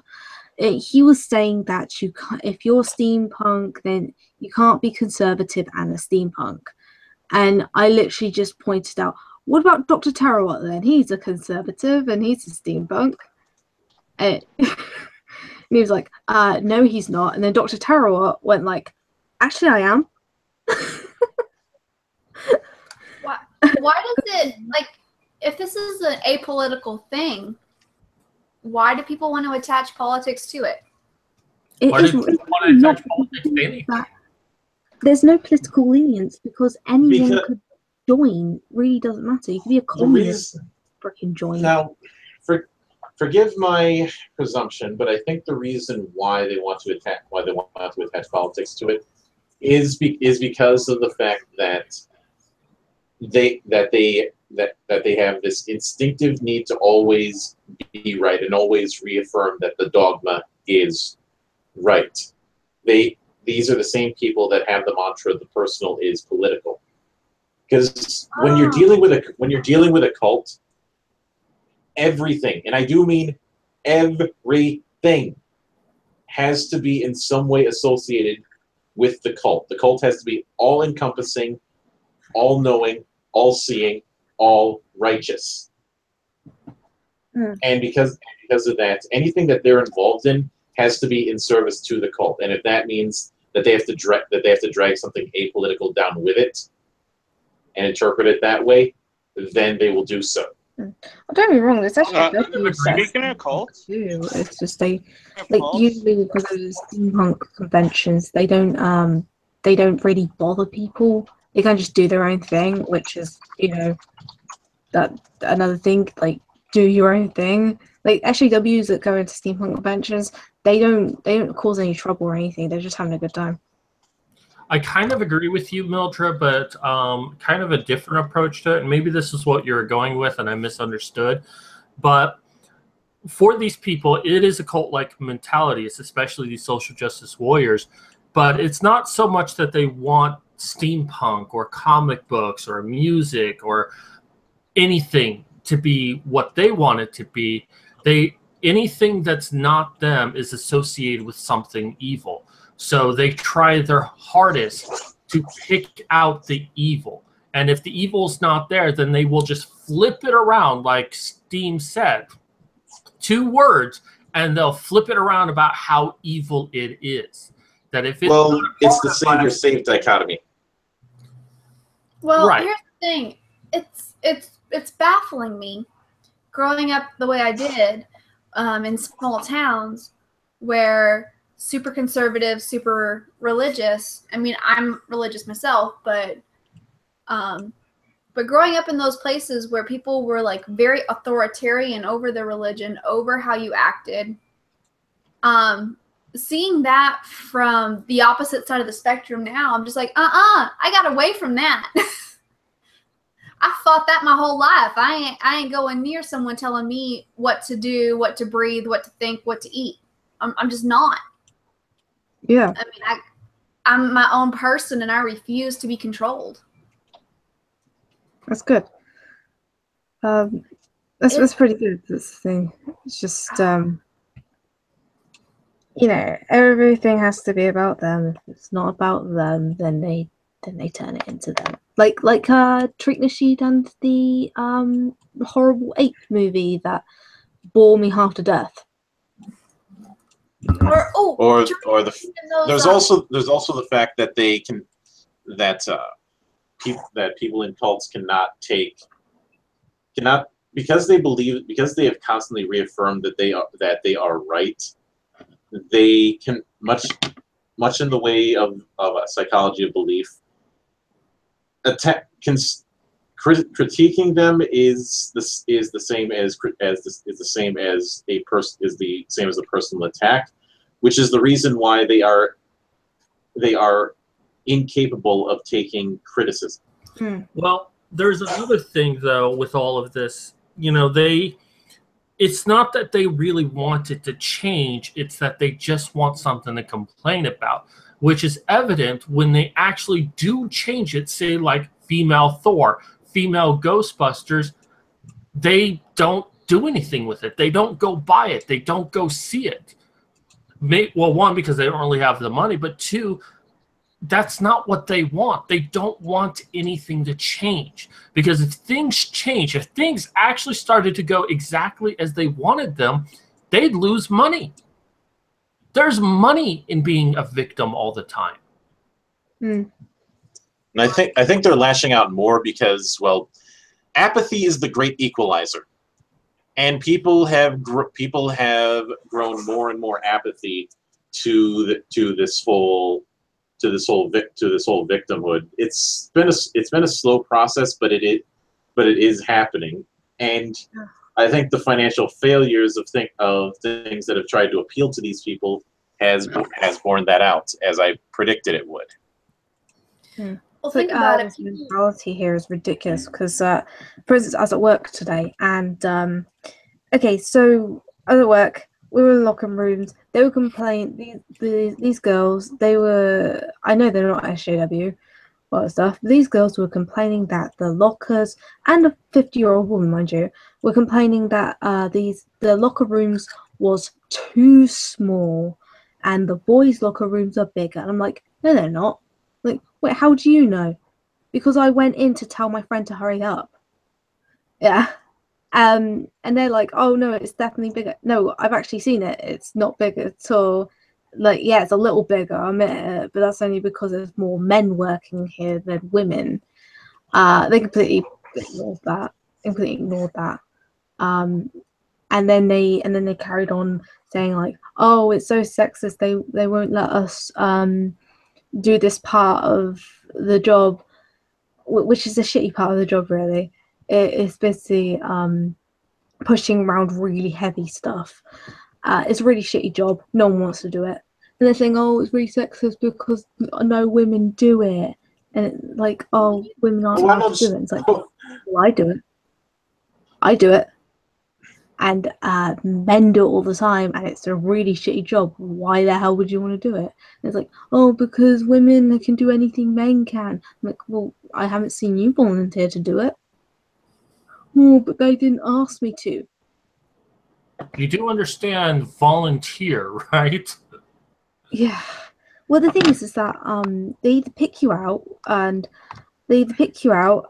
or if you want extra money, you ask for it. They never ask, I ask. It's extra money. I understand that. Although if they were gonna go with, let Chagrin speak. She hasn't spoken. Yeah, sorry. I mean, I get how you feel like when it's the older women too that have lived through life, and they're making these comments, and you're just like, you've been out in the world and this is not true. Yeah. I actually had to explain to somebody who's about 15 years older than me that yes, a man can be raped. And the fact that I had to explain that Papa Bear said you should have just said 2 words, morning wood. But it's just, why do we have to explain these things that should be common knowledge? Yeah, pretty Well, much. Like, aside from the fact that common sense is a goddamn superpower. like when I told this one woman, she was going on and on and on about how women are abused every day. I just said, like, there's nearly 3,000 women's abuse shelters in England, and there is none for men, and only about 30 of those shelters will let in men. Yeah, I mean, there's only 2 in the United States. Her reaction was, oh, well, men don't get abused as much.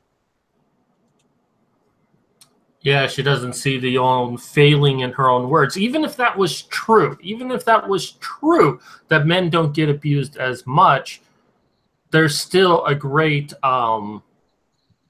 divide between what support men get. 49% of abuse victims are men. Those that just admit it. Here's the thing. 40% of abuse victims are male. 25% of homeless people are women. And they want to say, oh, 1 in 4 people on the streets that's homeless is a woman, and we have to fix this. Yeah. But 49% of men, or 49% of domestic abuse victims are male. Yeah, I mean, I saw similar argument about the whole circumcision issue, because one argument I see feminists use is like, well, men can get an infection and that's just blah blah blah. I'm like, yeah, 1 in 1,000 men can get an infection from not properly cleaning themselves out. I then use the statistic that 1 in 8 women will get breast cancer. So by that logic, should we cut off breast tissue when a girl is born? Yeah, it's like I was at college. Well, I used to go to college, and there was these bloody flyers around going like, "We need to stop female genital mutilation," and I'm like, and I was in the nurse's office going like, "Wait, why only female genital mutilation? There's men too." Whenever I hear that word, I always get a. Let her finish. Sorry. And the thing is that she went like, oh, well, the thing is that women can actually die from it. I'm like, so can men. Like, well, I want to say one comment to that. From circumcision. There have been babies who gotten hepatitis. Yeah. Because of circumcision. But you go, Mildred. Well, okay. First off, whenever I hear that word, I always get a tiny bit annoyed, because it's that case of manipulative soft language that's there not to make a point, but to provoke an emotional response. And I'm not fond of that, because of course, if you were to talk about male genital mutilation, they'd say, oh, that's just circumcision. And it's one of those cases where one sounds more horrible and clinical and the like. And I think the other factor is that I have yet to hear anybody actually defend either practice with actual science. Yeah,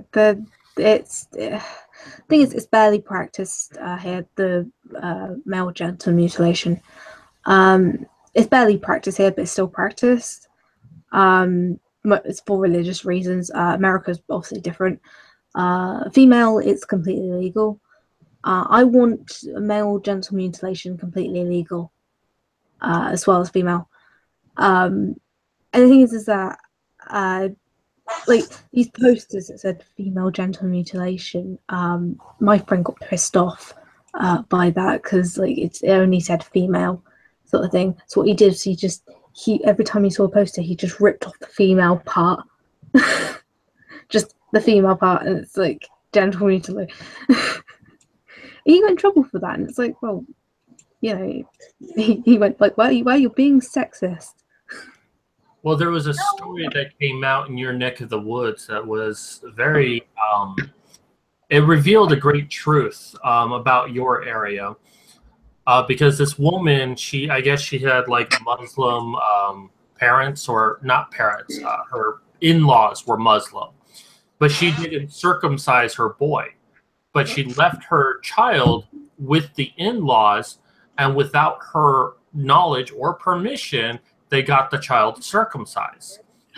And yeah, I think she went and pursued legal matter on this. Good.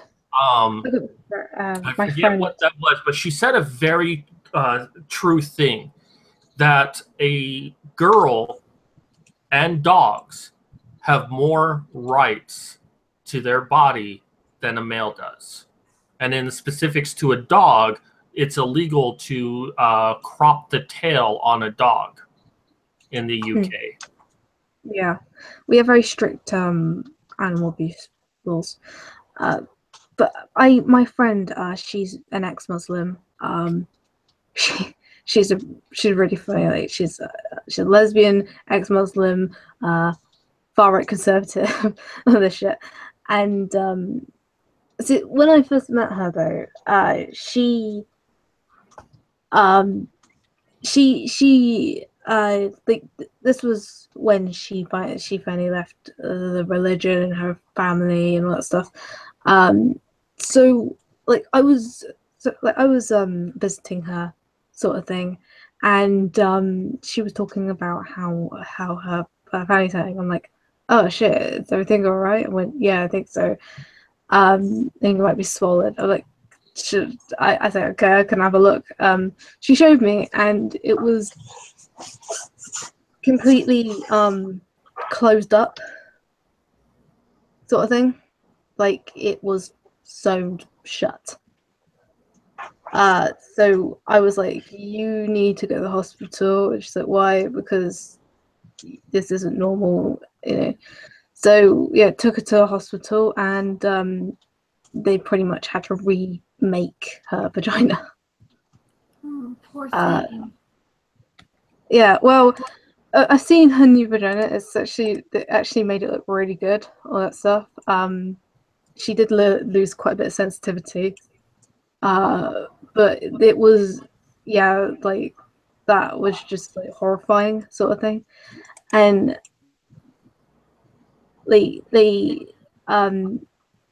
was just like she thought it was normal.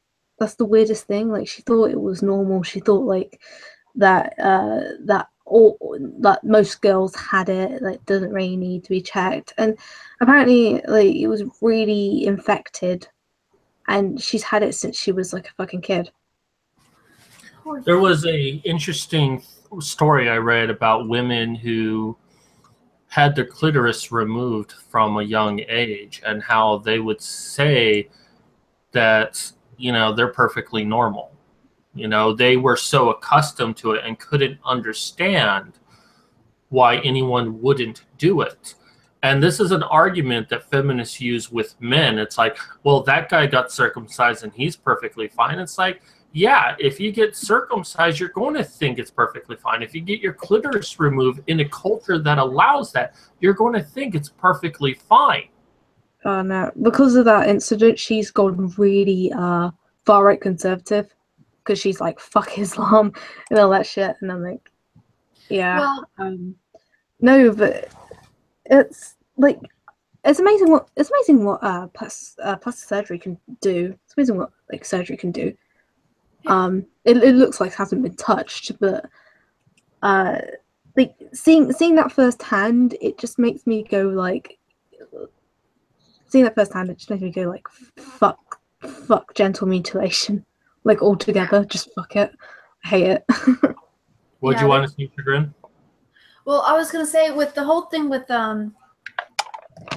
circumcision here in the U.S., it's so common. A lot of pediatricians don't know how to take care of an intact infant.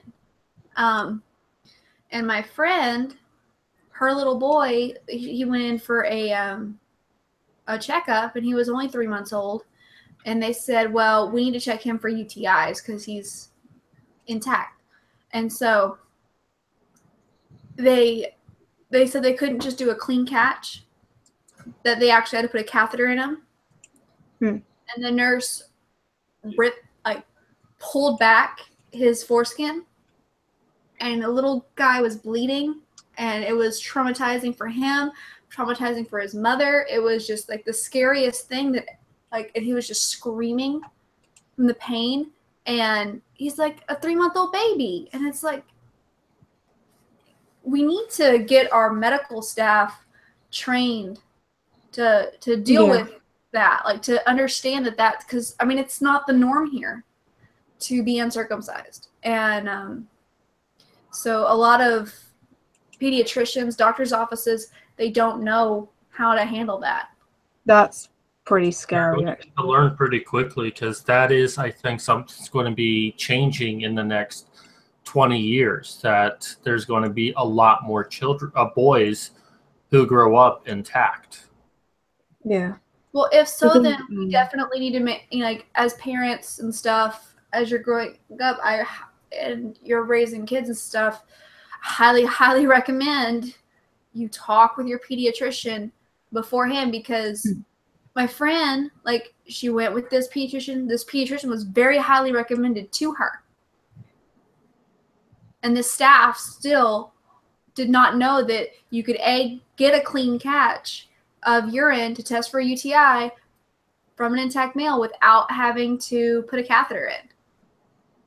She found that out when she went to another doctor's office that understood that. Like, there was a lot of things. Like, there's no reason to ever pull back the foreskin off to clean the penis when they're little. There's no reason to do that. It's protected by the foreskin. Just things like that they don't know. And so I'm hoping that as things progress, if circumcision becomes less and less common, our medical staff keeps up with the times. The only way I find circumcision on men perfectly okay is if the foreskin is too tight. Because that's the only time circumcision is okay, is when the foreskin is too tight. Or if because you do not want to rip your foreskin. Right. No. And it's also like the things I've seen with, sometimes there is like severe infections that they need to be removed. Yeah, that's the only time. It shouldn't be just because they might get an infection that could be solved by fucking soap. The biggest obstacle for the circumcision issue about reversing our culture on it, especially the American culture, is going to be the medical industry. The medical industry is still gung-ho about, oh, it's perfectly okay to do this to a child. It's perfectly, it's for their health benefit. And it's not that they actually believe this. It's because they make money on foreskin. Foreskin goes for a couple $1,000s. That can be used for medical research. That can be used in cosmetics. And of course, the hospital wants to make money. So they get like 100,000 children go through their hospitals every year. I mean, just if it was $1 for a foreskin, that's $100,000 right there. Actually, Drax is saying in the chat, stop. Just stop. Yes. We're freaking him out. Okay, sorry, Thrax. I just now saw the chat. I apologize. I'm a really, really bad guest. I'm not keeping up with the chat. Sorry, No, it's Thrax. fine. Don't roast When I me. live stream, I just ignore the chat like completely. I forget the chat's there, and then I suddenly realize, oh shit, all these people have been trying to message me and stuff that I haven't paid attention. Yeah. So on a happier note, where are we with the GoFundMe?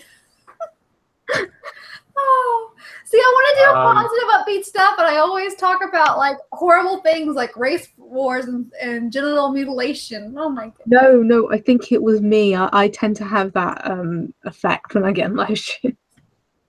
Well, yeah. I can show my new gun if that. Yeah, put it in my mouth. We're still at 17. Okay. I'll go get him. Well, I'll show you my new pot.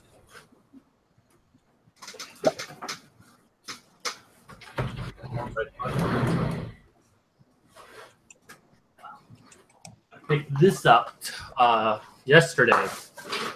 It's a cast iron melting pot. But I got it because you can make soup in it really easily, and I think this will be invaluable to me when I'm on the lam. So Yeah, well, it will be very good for you.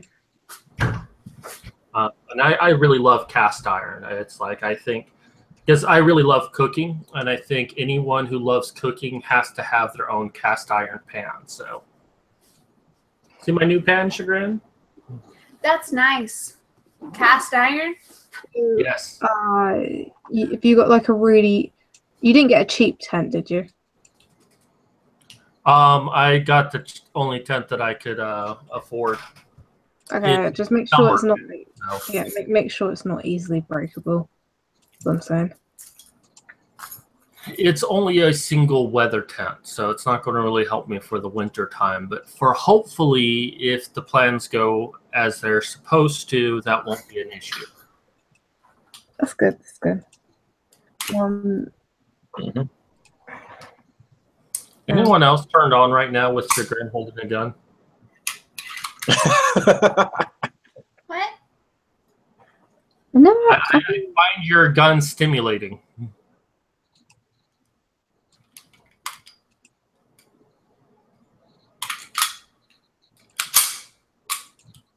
Oh my god. It's a Ruger SR 1911, 45 caliber. Never actually seen a gun like in real life. Oh, it's nice. It's party. Great. I've only fired one gun in my life. I really want to fire another gun. Yeah, I've got like a steampunk prop gun I made myself. Nice. But it's well, obviously it's not real. And, I am. Do you want to get out yours? I once made I once modified a Nerf gun into a steampunk gun. Nice. I made it twice as hard. I did this. Well, Oh. she made it. It's a steampunk gun. That's pretty cool. What are those, Corsairs? Well, what am I thinking of? And it used to be orange and didn't have any metal on it. So I did that, and I also did the thing back here. But yeah, it's fake. Yeah, I spray painted the Nerf gun to have a brass look to it, so it looked like it belonged in a steampunk universe. Nice. I still have it back in Arizona. You want to pass me yours, baby? Yes, please. Oh, I thought you were loading the gun. Oh, no loaded guns in the house. That's good. No loaded guns. And we got our trigger lock here. I am very, very scared that you're holding a gun right now. Why? Okay, I am actually for guns. Mostly because we don't have any self-defense laws in England. So anyone could literally come up and stab me and I won't be able to protect myself. Oh. Yay. But I am scared of guns because if they accidentally go off, they can kill me. Yeah. Well, yeah. That's why there's no loaded guns. I wouldn't say that you're scared of guns. I think you have a healthy respect for guns. Yeah. And most gun owners have that healthy respect. I actually used to be against guns, sort of thing. And then And then when I was looking at our rights, right, like our human rights and stuff, apparently the only way you can self-defend yourself is by only using your hands. So if someone's got a knife on you, if you're not strong enough, you're fucked. Fun. I mean, I got in trouble because of this cane, the uncool cane. Basically, some girl came up, tried to punch me in the face. I hit her with this. Yeah, they called the police. They gave me a warning, right? Because it's considered assault. And I'm like, it's self-defense. I went, no, it's self-defense. You don't choose a weapon. Yep, this is Papa Bear, the Nelly Supernova 12-gauge shotgun. I used this today, and we shot skeet, and I actually hit 2 clay pigeons. I'm really proud of myself. Holy shit! How the hell do you hold that thing? Will you Against here? his shoulder. Hold on. It's massive. Hold on 1 second. I'll show you. Well, to be fair, she is a short girl. Yeah, true. Not that short.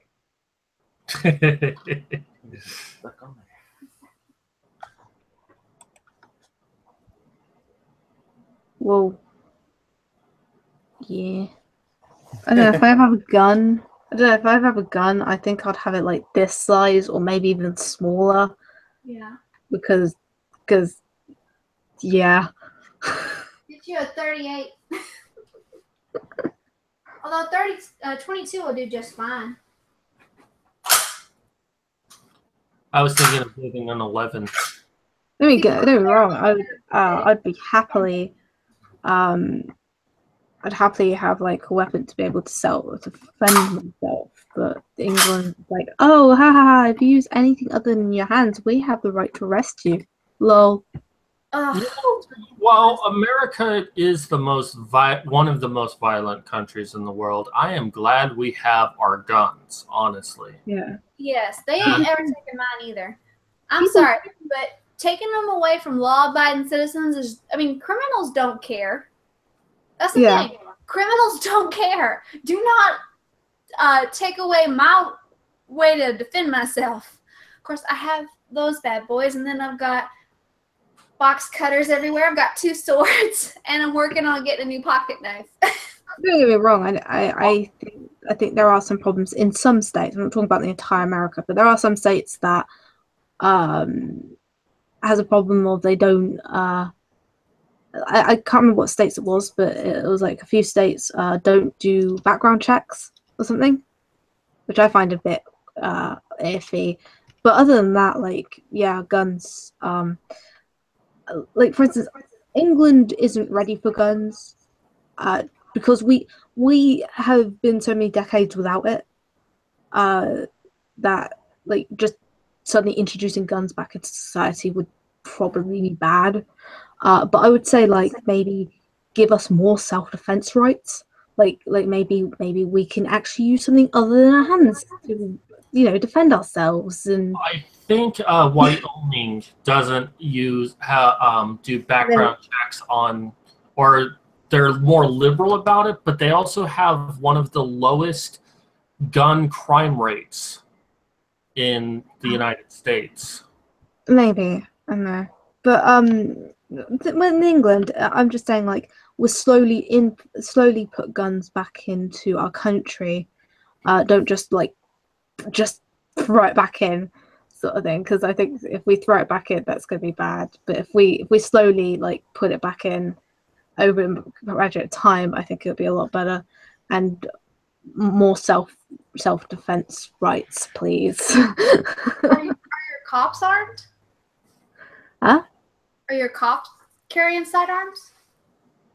No, the cops, they carry, it's actually riot police and army police that carry guns. At the moment, all police in London, like the big cities, carry, like, obviously guns because of terrorist attacks.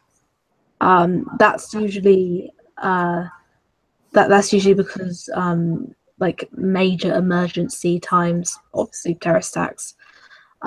the majority of cops have like tasers, batons. Have you seen our police officers? They are built for war. Like they have like stab proof and bulletproof vests on. Like the you know, the stab proof vests on. Fucking they're just like covered in armor basically. And policemen do have the rights to beat the shit out of you, sort of thing. So they have that right here, so long as they turn off their body cam. I'm Yeah. joking, sort of.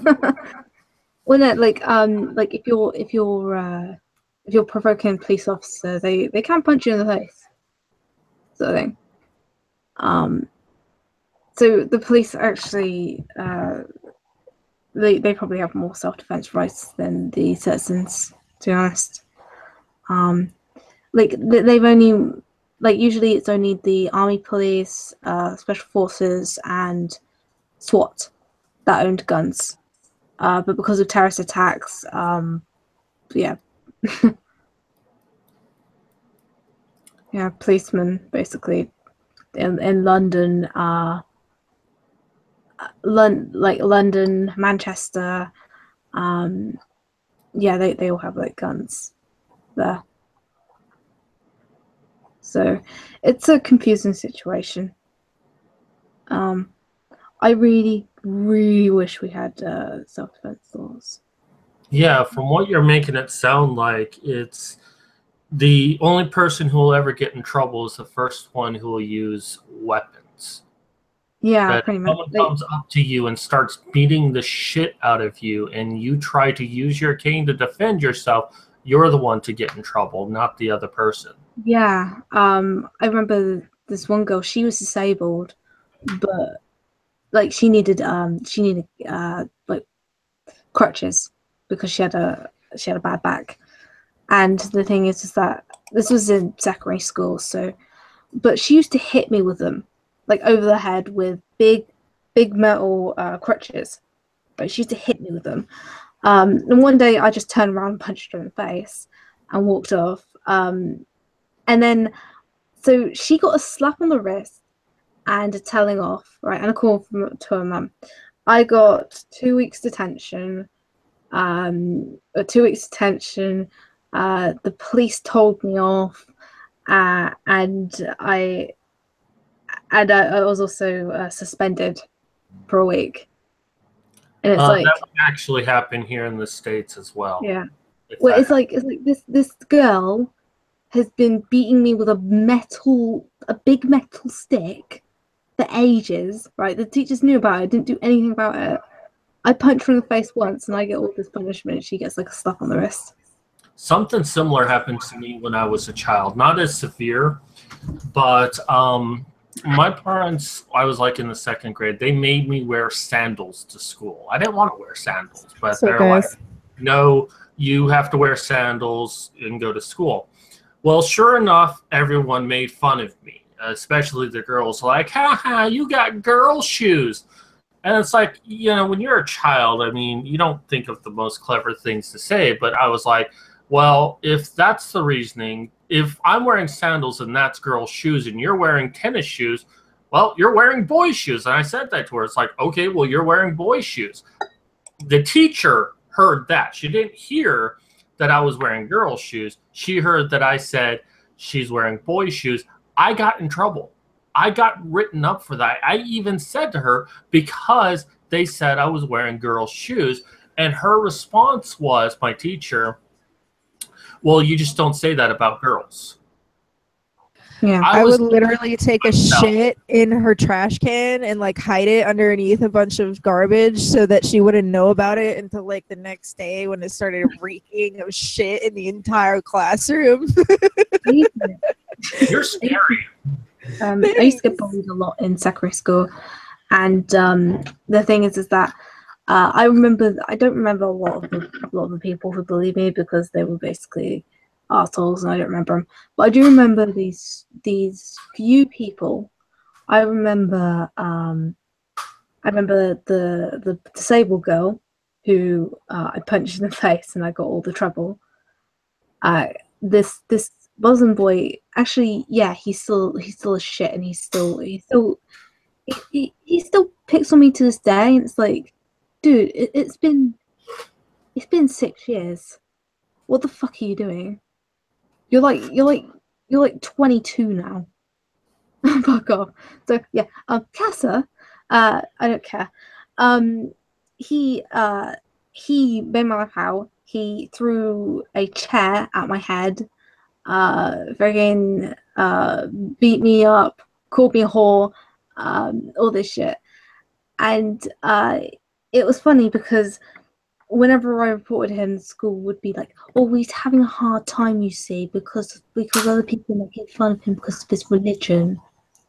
And it's like, oh really? Because any other boy, yeah, who's a Catholic or Christian who is white, they would get like expelled immediately. Him, oh no, but the thing is, he's getting bullied because he's a Muslim. Like, I'm sorry, but that is pretty much just like racism to its highest extent, I think. Well, it was your country that refused to arrest any of the Muslim gangs that the police knew were raping girls because they were afraid of appearing racist. Oh yeah, Casa, turned out Casa was a woman abuser. He's still not arrested to this day, but I found out he's a woman abuser because you know, I found out about it and I was like going, wow, you're damn, I thought you were just a dick in school, but nah. Still not arrested to this day. Actually, the girl got arrested because she stabbed him. Like after fucking years of abuse. Don't do the stabs. No, but she obviously lost her mind. So yeah. But yeah, it's like these shitty people that bullied me in school. I remember they did grow up to be really shitty people later on in life, like the people I still see. But it's like, yeah, my country, even back then when SJW wasn't really all that popular, like, you know, Muslims still got away with so much shit because the Muslim boys never got punished. Never. It was always the white boys or the white girls or the people with the unpopular opinion. And why do you think that was? Do you think it was out of fear that did that, or was there some sort of mandate back then that, hey, you know, we've got to treat them special? I think it was a little bit of both, because there was the fear of, okay, so people forget that, like, when I was in school, even though it was only like a couple of years ago, it was actually quite different, because the schools were very worried about getting sued, because cyberbullying was kind of a new thing, sort of thing. So schools were worried about getting sued, so they were spending more time on the cyberbullying thing than the actual bullying going on. So a lot of people suffered all that shit. And there was also the fact that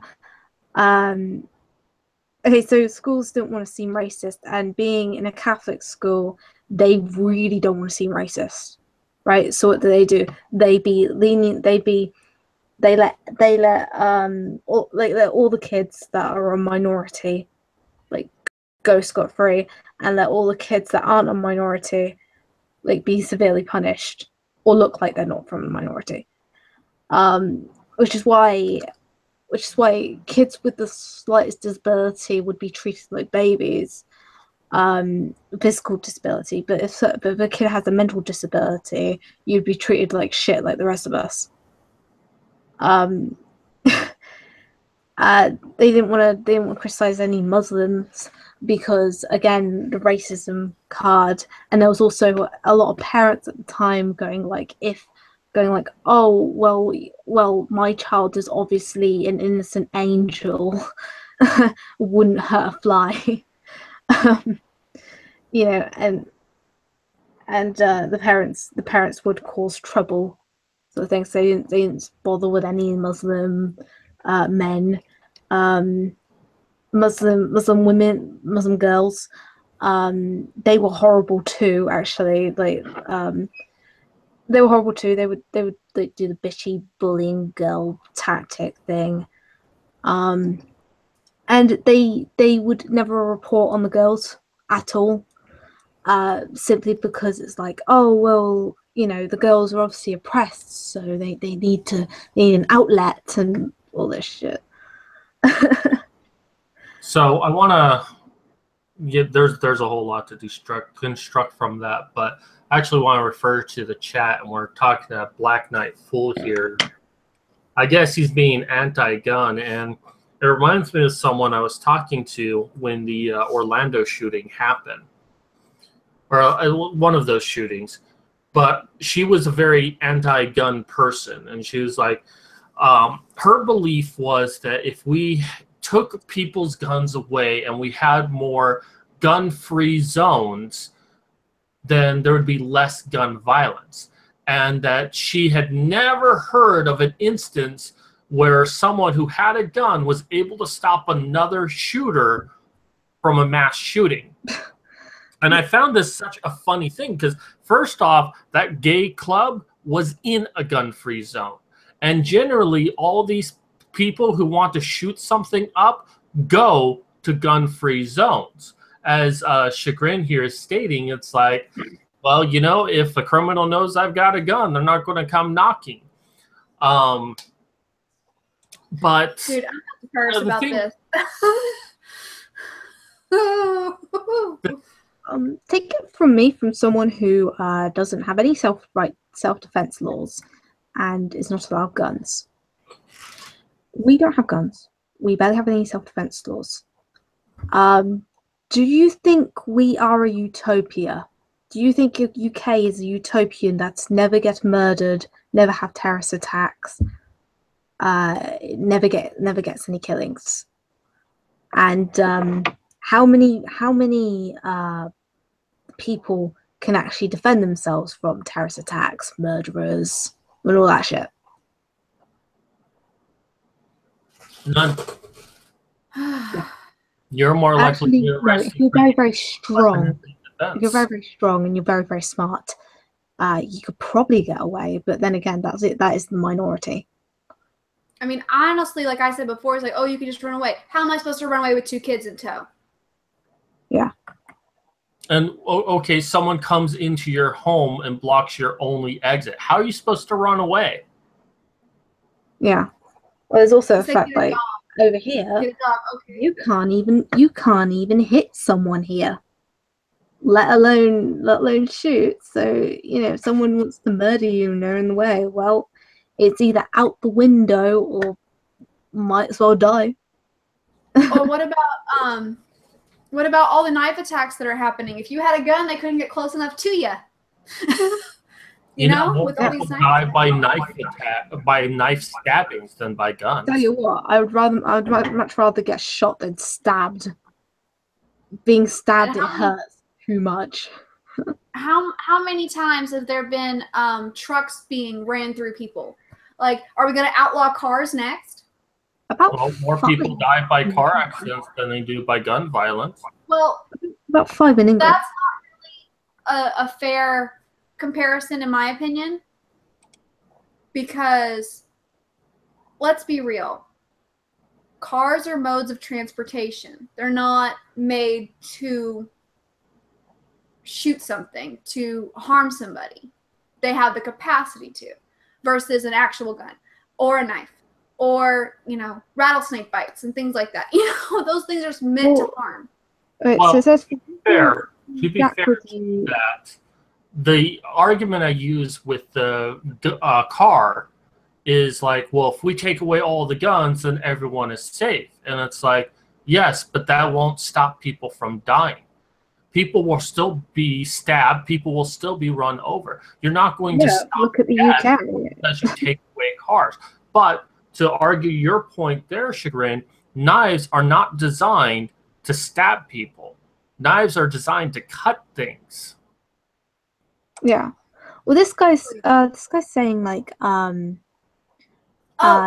if you roll in groups, it makes it really hard to stab people. No, because if someone's trying to kill someone, they're gonna wait until you're alone. You can't always be in a group. Do you know what I mean? Like you can't constantly be with someone the entire time. And I gotta say this: the purpose of a gun is to hurt people. It's to shoot a target. Okay. Let me be very clear on that, because we have a shotgun, and that is a source of food because we hunt. That is not just to hurt people. Okay? It is a way for me to have another source of getting food on the table for my family. And the other one, you know what? It shoots targets. I don't get it just to shoot somebody. It is a utilization of home defense, entertainment, and a way to provide another food source for my family. And it's my right. Here's an example. Okay, recently I got mugged. Walking home from work, right? Someone pulled it over me and basically went like, "Hey, money." I'm like, "I don't have any money. Like, just give me your wallet." So what I did was I basically went, "Here you go. Here's my card." But I gave them the wrong card, the one without any money. So that's basically what happened. And the thing is that that was a very dangerous situation, and I didn't have any way to defend myself. Calling the police is not an option because the police would take about 10 to 15 minutes to get there. The situation would already be over. I'd either be stabbed or be stolen. Instead of the guy taking my entire wallet, I just let him take my card. Luckily, I still have my main card, but this side card, it only had about, £5 in it, so I wasn't good to miss it. But if I didn't have the side card, I would be out of money or dead. And that's because I didn't have any way to defend myself. Okay, But you I couldn't could have run away. No, I couldn't run away. Why?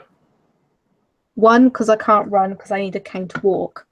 And two, I was in an alleyway, like going to my bus stop, so there was no way. I'm mostly making fun of him because he's telling Chagrin that, if someone comes at her with a gun, she can run away. No, you can't run away when someone has a gun, because guess what? You give them a big target, your back, for them to shoot at. And also who do I have with me? People who can't run, like me. Also, who do I have with me all the time? Squeaker and Clone. Yeah. Thing is, a lot of people just see this as a black and white, and it's really not. It's more of a grey issue. And the thing is that Illinois as an example. Oh, guns are bad. No, the mentality people have with guns is what's bad. We've had guns in this country since it was formed. And yes, there's going to be times when people get murdered. There's going to be stupid people. There's going to be terrible people. There are terrible people in every country. We have a lot of them here in the United States. Well, when I was talking to my friend, she's no longer a friend anymore because she made some rather baseless accusations against me. But that was well after this. When she was like, well, there's never been one incident where anyone's ever prevented a mass shooting. And it's like, yeah, actually there has been. You can go on YouTube and look it up. There are videos of it. The problem is depending on the state, you have to shoot around 3 or 4 people. But someone comes into a public place and shoots one person and they get shot themselves. Now, that's not technically a mass shooting, but if they weren't shot, they could have shot 4 people. That would have been a mass shooting right there that got prevented. There are a lot of things, but the media never reports on that because that goes against the narrative that guns are bad. The thing is, what people are forgetting is that America is huge. No, I mean huge, and the fact and how low mass shootings and gun crime is actually quite amazing. Like for instance, I thought, oh my god, that is really high, and then I realized, then I learned how big America is and how many people there are and how, and all this stuff, and it's like the size of the country, how many people there are, and all that stuff. Gun crime is very, very low in America. There's countries that you've never heard of that's got higher gun rates than America. Yeah. Well, and that's an argument I've used against violent video games. Like, every now and then when there's a school shooting or whatever, it's like, oh, it's a violent video games. It turns children into murderers. And it's like, how many children are playing violent video games? Millions. If this was true, we would have 1 million incidences of school shootings every year. As it turns out, we really don't even have 1% of those children acting out their violent fantasies in school shootings. Also, the most recent school shootings, the people who did the school shootings didn't even play video games. Yes, Sugar. On that point, is it violent video games or bad parents? Because, I mean, come on now. If they're learning this stuff from a video game, then what are the parents teaching them about how this is fiction and not reality, and what's okay to do in real life and what's not? Where I mean, you gotta pay attention to your kids. See, maybe there's something wrong with their brain. Just a thought, if just because you don't want to look in the mirror and see, as a parent, maybe I failed here or there, you want to blame the video games? I mean, I've seen this. Oh my gosh. I had this conversation with somebody because when I was about 13, there was a girl who was a year older than me and she got pregnant. And her mom wanted to blame the music she listened to because we were this really Christian house and everything, because she wanted to listen to secular music. She got pregnant. Well, no, you didn't hear your girl banging in the bathroom? I mean, we all heard it. Well, this is a thought that I've been having lately, and I've been kind of racking it in my mind. But, anytime something bad happens in the news and you hear their parents come forward and it's like, well, I didn't raise my children to be like this. And it's like, did you really raise your children? Did you really say to them rape is wrong? Did you really say violence is wrong? Or did you just assume they would figure it out for themselves? I'm always wondering the statement, well, I never raised them this way. I raised them to be good people. And it's like, I don't think you did. I think that you take credit when they do good and then you blame someone else when they do bad. And you're one of the few parents that I know that I think you do sit down and talk to your children and say what right and wrong is. You just don't assume they're going to automatically pick it up because, well, that's just how you learned it. Well, oh my god, this guy's using the skeptic feminist incident as an excuse. I had a problem. Dude, that's pretty low. Yeah. Sorry. I had a problem growing up where I wasn't told things. I learned from overhearing because I was the youngest of 5. And so for most of my life, I was terrified of certain things, sex being one of them, because as soon as you had sex, you got pregnant. I didn't want a baby. I was terrified of having sex because sex makes a baby. That's all I knew about it. And I'm one of 2 out of 5 that graduated high school without a baby in my family. 2 out of 5. My sister has 7 children. Each of my brothers has 5. I'm the youngest of 5 kids. I was terrified of sex because it just makes you pregnant. And that's all I knew for the longest time. That's all I knew about it. I was terrified of sex because my mom told me that I would want to kill myself if I had sex before marriage. Well, when I learned about sex, my parents didn't really tell me anything. My dad went, "It's from God," and my mum's like, "Just ask your teacher." So when I've only learned about sex ed, unfortunately, I was in a Catholic school, and they didn't teach you. They just taught you how to make a baby, sort of thing, and they taught you how to wear a condom, right, and all that stuff, and it protects you from STDs and babies. They said it wasn't 100% of the time. They didn't teach you anything about the morning after pill, birth control, implants, all this stuff. They didn't teach you any of that. They just taught you unfortunately, I noticed. Okay, so a lot of people are going to hate me for this, but I noticed, this is just an observation, when we didn't have sex ed, there was a bunch of girls who never even dated in their lives. After sex ed, about a few weeks later, there was a bunch of girls who became pregnant. Yeah, I'm, that does happen. I'm not sure if that's kind of related, but it was kind of suspicious. That also is apparently true when there's the whole abstinence thing, where especially girls, are told to sign this thing about abstinence, and then they go out and have sex. Yeah. Well, that's something that I am like scared of, because yes, we had the abstinence talk in school. We had basically human reproduction in health class, and we were told about condoms, but that's it. Like, no talk about birth control at all on the female end of it. No talk about because Well, I have a question for you, Chagrin. It almost seems like it was a benefit that you were ignorant about the subject of sex. Is that your feeling now? No, because I would have liked to have understood it and not been terrified. Yeah. Granted, I've only had sex with one person in my whole life, and that's all I needed.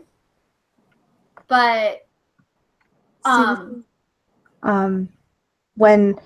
the thing is that I would have killed for all the knowledge rather than part of the knowledge, because okay, so I never had sex at school because I was scared to get pregnant because I didn't know everything about sex because they didn't tell me. When I got 16, I was like, okay, I know everything about sex now. And when I went to college, was too busy. So to this day, still haven't had sex, mostly because like teenager, scared a bit, and then like when I got to college, way too busy, like couldn't be fucked. That's it. So yeah.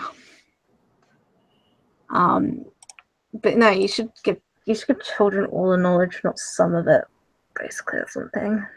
Well, there's this mentality, and I'm sure this is true across the world, but especially in the United States, that if you teach children, and I use that term loosely, I mean anyone under the age of 18 at this point, but if you teach children about sex, they feel like that's encouraging them to have sex. So they prefer not to teach them at all about sex, and they won't have sex. Well, the problem with that is don't teach them about sex. They don't learn about how to do it safely, end up getting pregnant. Yes, Sugar. Yeah, that's happened too. That's happened too, where my friend at the time, she got pregnant, she didn't know anything about sex really. There's also a case of the fact I don't agree you should teach kids the age of 10, but teach them at the age of 12, 13 years old. I think that's an appropriate time, because that's around a time when teenagers are starting masturbating. So I think that's like the perfect time to say it. And also make sure they're mentally ready to learn about it. Like if it seems like they're mentally too young, don't bother. But if they're mentally ready, then yeah, talk about it with them. But I think 12 should be the youngest. Just I think that works. Yes, sure. Chagrin.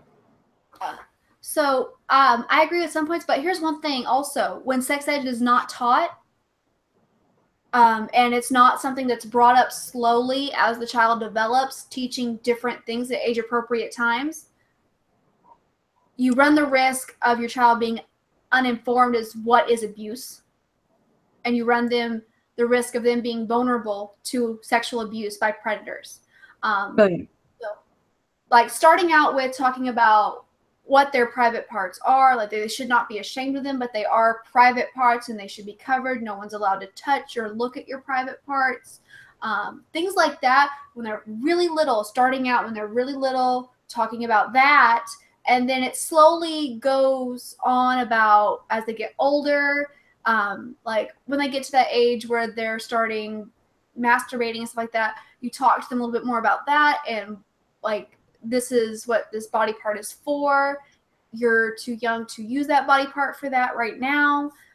So you need to understand what you're doing and also make sure you wash your hands and yada, yada, yada. And then like, as they get older, you slowly, and with mine, we are so open because I just answer any questions they have, regardless of how uncomfortable I get. I get a lot of anatomy questions. And I get a little boy who likes to yell out penis in Walmart. Hey, nothing wrong So I with deal with that. that. I do it. And so, like, of course, I'm like the best person ever, and I just walked away and left my best friend Bug to have to deal with that. No, I told him, I said, yes, it's a body part. No, you shouldn't be ashamed of it, but it's not the proper thing. And I don't want my kids to, I want them to be able to talk to me. So, yeah, my kids have asked me where babies come from, and they know age appropriateness of it. And as they've gotten older, they've come to me with more complex questions. And so I've talked to them about it. But even my 10-year-old daughter has had the talk since she was like 6 because she asked questions. Now, did I go into full graphic detail at 6 years old? Absolutely not. Yeah. But she's getting it. And I think personally that the more organic the talks and the more them trusting the adults to tell them the right information, the better. And I mean, granted, we didn't even have Santa Claus. So I had to sit them down and talk to them about Santa Claus and how Santa Claus isn't really real and all that. And so I've had to have those awkward conversations as well. I've had to have conversations about pads already and tampons. And it wasn't so bad with Clone, but when Squeaker asked, that was uncomfortable. So wait a minute. Hold up. Back up a second. Santa Claus isn't real? Spoilers!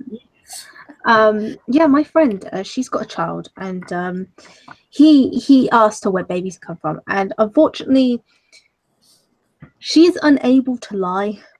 It's a little bit to do with autism, but it's a lot to do with she's a blunt cunt. So when he asked, he's only 6. When he asked her, "Mum, when do babies come from?" The vagina. Just, and he's like she was telling me this, so just going so he was shocked. I mean, yeah, like how did it get in you? It crawled inside me.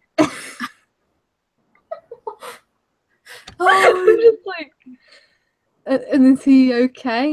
Yeah, he cried for a minute, but he's all right now.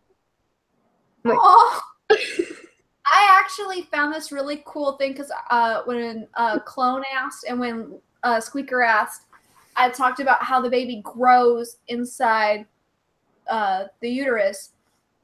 And it starts out as 2 cells fusing together to become 1 cell and then dividing. And I found this really cool YouTube video that shows the cells splitting and growing and actually the forming of the fetus and everything and like at the different stages. And so we watched that together, and it was really amazing watching that with them and seeing like them like pointing out like the eyes and nose and seeing little heartbeat and stuff. It was great. Yeah, like, they start getting interesting. Yeah, when they get to about, I think it's about 2-3 months, they start getting to look interesting. Because before then they're just like it's like a blob of cell or something. Yeah, it was really cool. I really liked it. I love, like, my kids love anything to do with science, though. So it was great. I love it. I mean, You have science in Texas? I thought you outlawed it.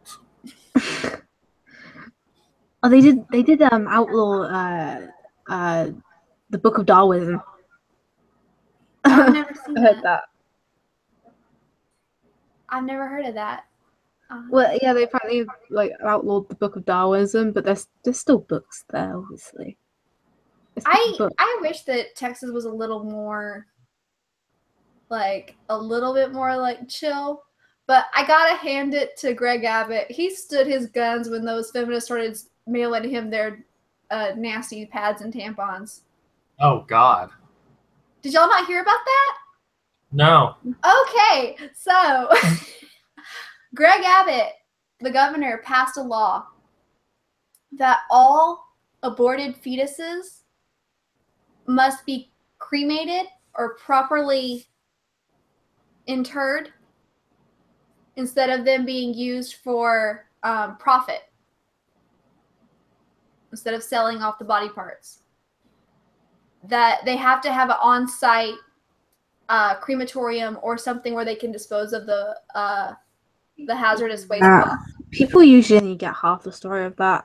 The reason why they're using body parts of the aborted fetuses is to research on, like, to further research on different types of medicines. Right. Well, it's just a thing like, where the reason why I have aborted fetuses is, for instance, cancer research. They do that. Yeah. They use that because it furthers, it helps get the medicines that we desperately need. Yeah. People only have half that story, and I don't think she's taking a side either way. She's just telling a story.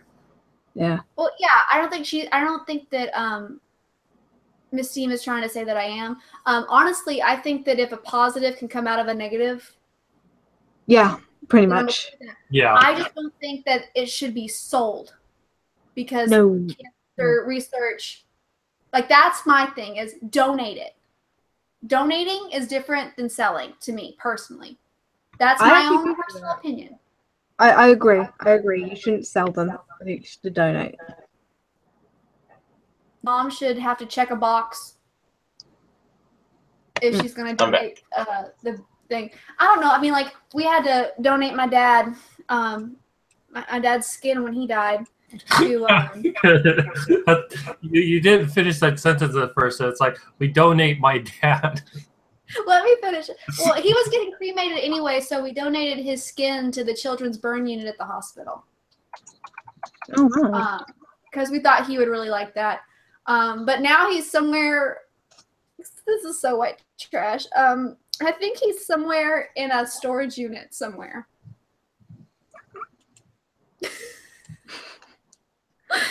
The reason why I think that is my mom has a bad habit of opening up storage units and then not paying them and then them getting locked on her. And I think because she doesn't have my dad's ashes anymore, and she told us this crazy story about taking him to Albuquerque, but I don't believe it because we were supposed to all go up to our old campsite and scatter him there. So I think he's somewhere in a storage. That's funny and sad, but I want to hear about this tampon and the mayor and stuff. Sorry. Okay. So, Greg Abbott, because he said that, some feminists decided, well, if he's wants all our, like, wants everything disposed of properly, we're going to send him our used tampons and pads with those clusters of cells. Did he bury them? I don't know. I just know that he stuck his ground and didn't repeal it or anything. And I don't think he even made a statement about it. Like, he refused to give them any attention at all. Like, I think he was just thinking, these women are crazy. Understatement. Well, to be fair, though, Texas has taken a lot of liberties with the abortion issue, making it even more difficult for women to get an abortion. And whether you support it or not, it is a legal right for women to get an abortion. But Texas really, really tries hard to keep women from being able to get an abortion. Yeah. This is a very controversial opinion. Okay, both sides hate me because I say this. I think women who abuse the system should pay, and women who don't abuse the system that really needs it should get it for free. And the women in the middle should pay something quite reasonable, but that's affordable. The ones who abuse it, fuck them. Like, just charge them whatever. Yeah, because there are women out there who actually abuse abortion clinics like their condoms. Well, I have friends in Canada, and they tell me that like girls, because abortions are free there, they have they know underage girls that'll just walk into a clinic and get an abortion right then and there, and are proud of the fact that they've had multiple abortions before they're 16 years old. Yeah, but the thing is, I live in a country. Again, I live in a country where everything's free, right? The medical care is free. The problem is that you get a lot of people who abuse the abortion clinics, and people think, oh, these people don't exist. No, I lived next to these people. I know they exist. And they cost the NHS thousands upon thousands of pounds. Wasting their time on these assholes, wasting money on these assholes when they could be helping women who are actually needing it and all that shit. So I think people who abuse the system should pay a lot, don't give a shit about them.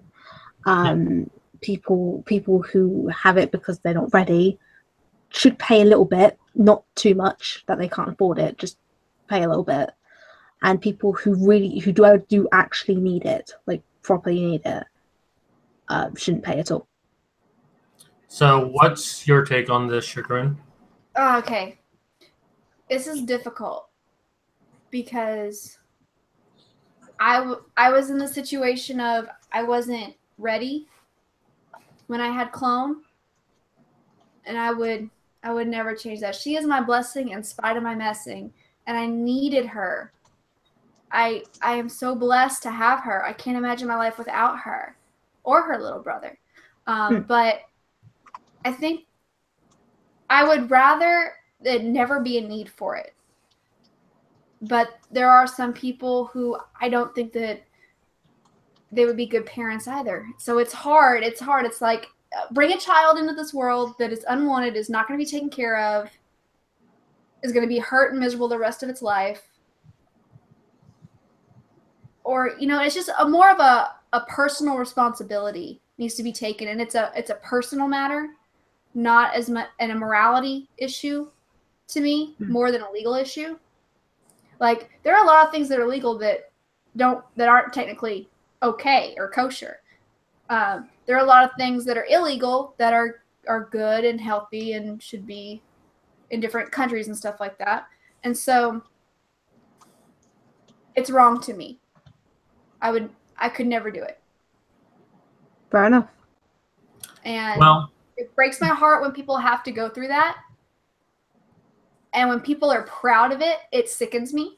Yeah, I think people feel proud of it. It sickens me. Like, that's the thing, is like, I'm more like, oh my God, I'm so sorry you went through that. Am I going to say you're this horrible whore of Babylon? No, because that's not something easy to go through.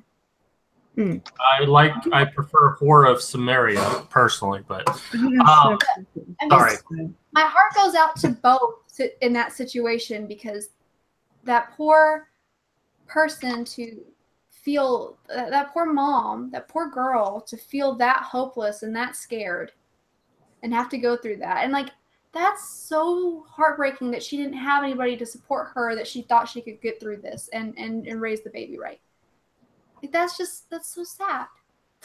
And then there's the times when it's medically necessary because the mom's going to die otherwise.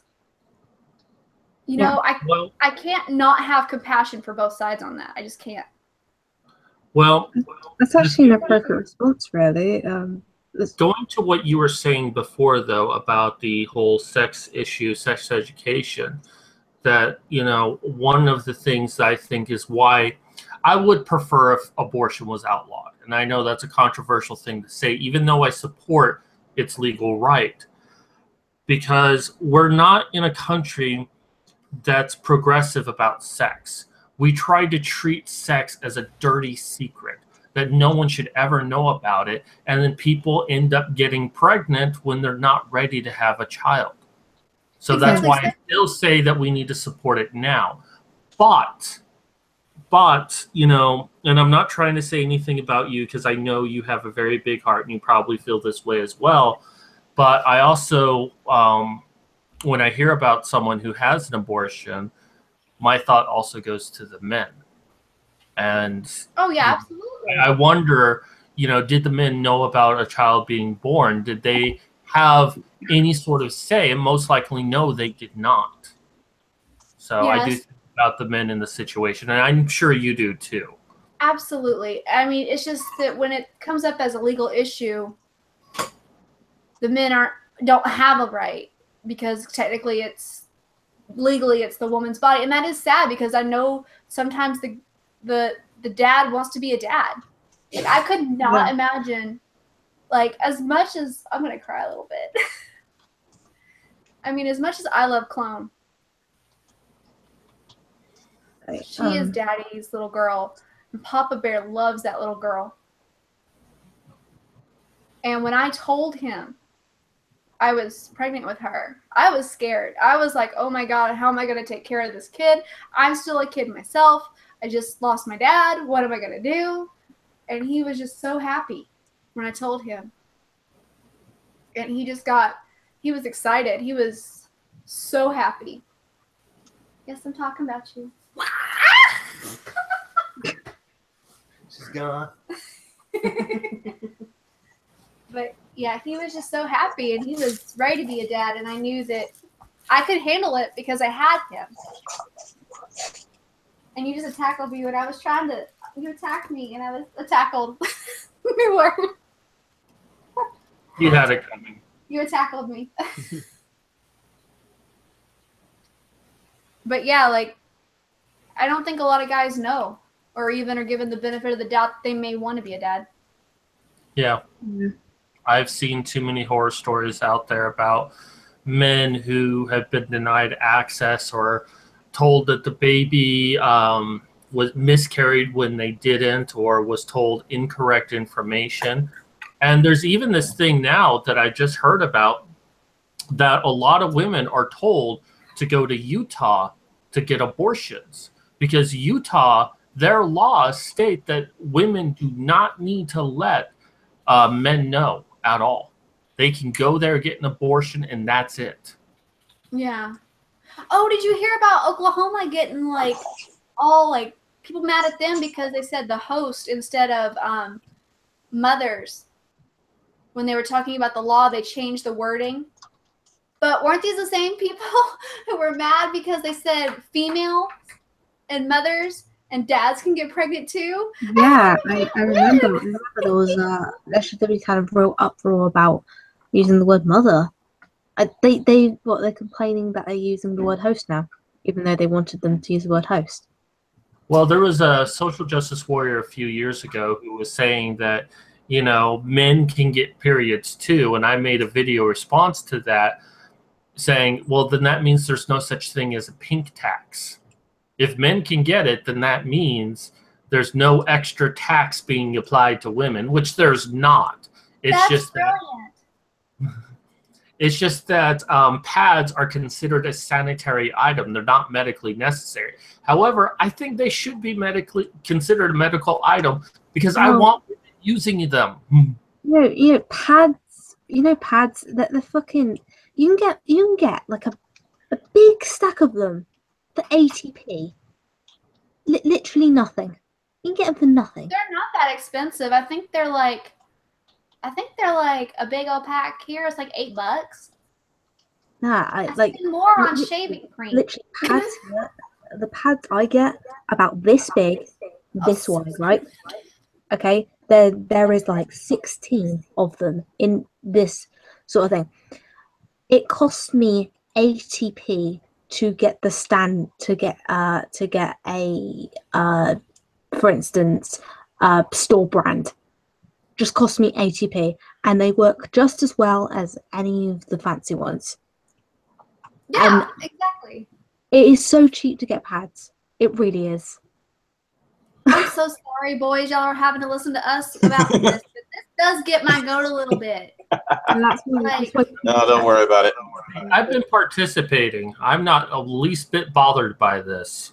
Well, I feel bad. I don't want to make anybody feel awkward. I mean, I did talk about Dad being donated. I love that you cry and laugh at the same time. Well, no, that makes me laugh. Like, you can't help but laugh at some things because they're just so absurd when it comes to my family. And sometimes I just laugh to keep from crying about a few things. And like, I was a daddy's girl, so when my dad died, it was really hard on me. I still can't listen to our song without crying. And that's been like 11 years ago. I'm a big baby. I cried when his shirt stopped smelling like him. I still have his shirt. And when I finally reconnected with Big Brother Hardcore after 9 years of not seeing him, I ran up and hugged him, and I immediately had to push him off. And I almost hit him because he started using Dad's soap. He smelled like Dad.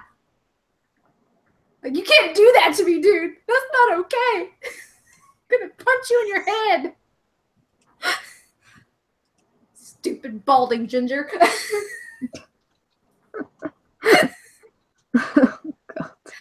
He's still messing. The ginger, calling the ginger a ginger. Hey, I'm a ginger from a bottle, baby. Okay.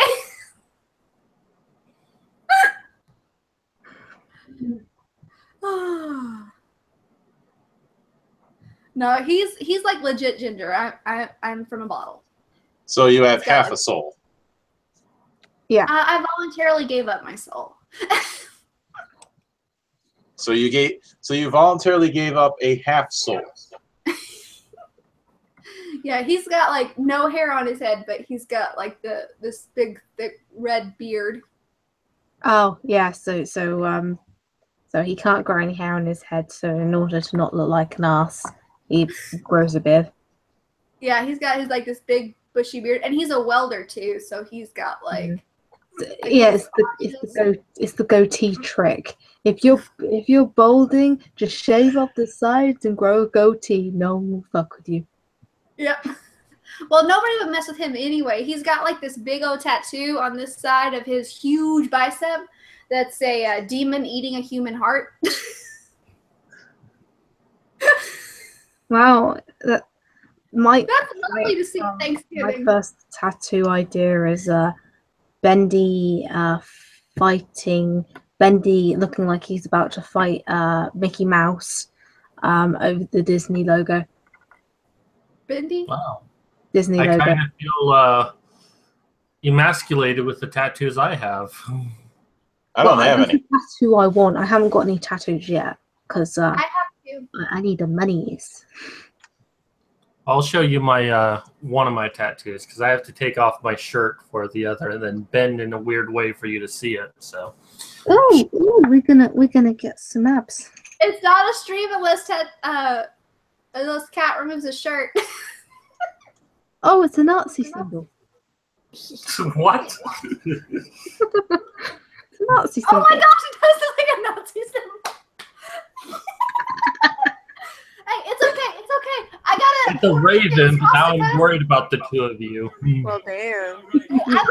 I knew a girl who had a Nazi symbol tattooed on her like rib cage. She said that she got it tattooed on her while she was sleeping.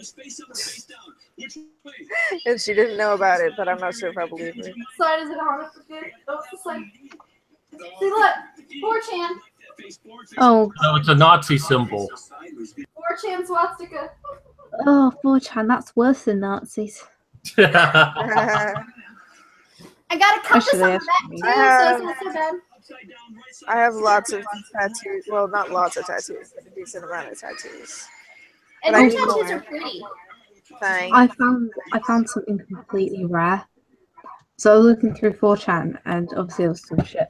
And then I found an intelligent discussion in 4chan. Wait a minute, an intelligent discussion or just people using big words? An intelligent discussion in 4chan about the trans ban. Was this 4chan or 8chan? They were being civil.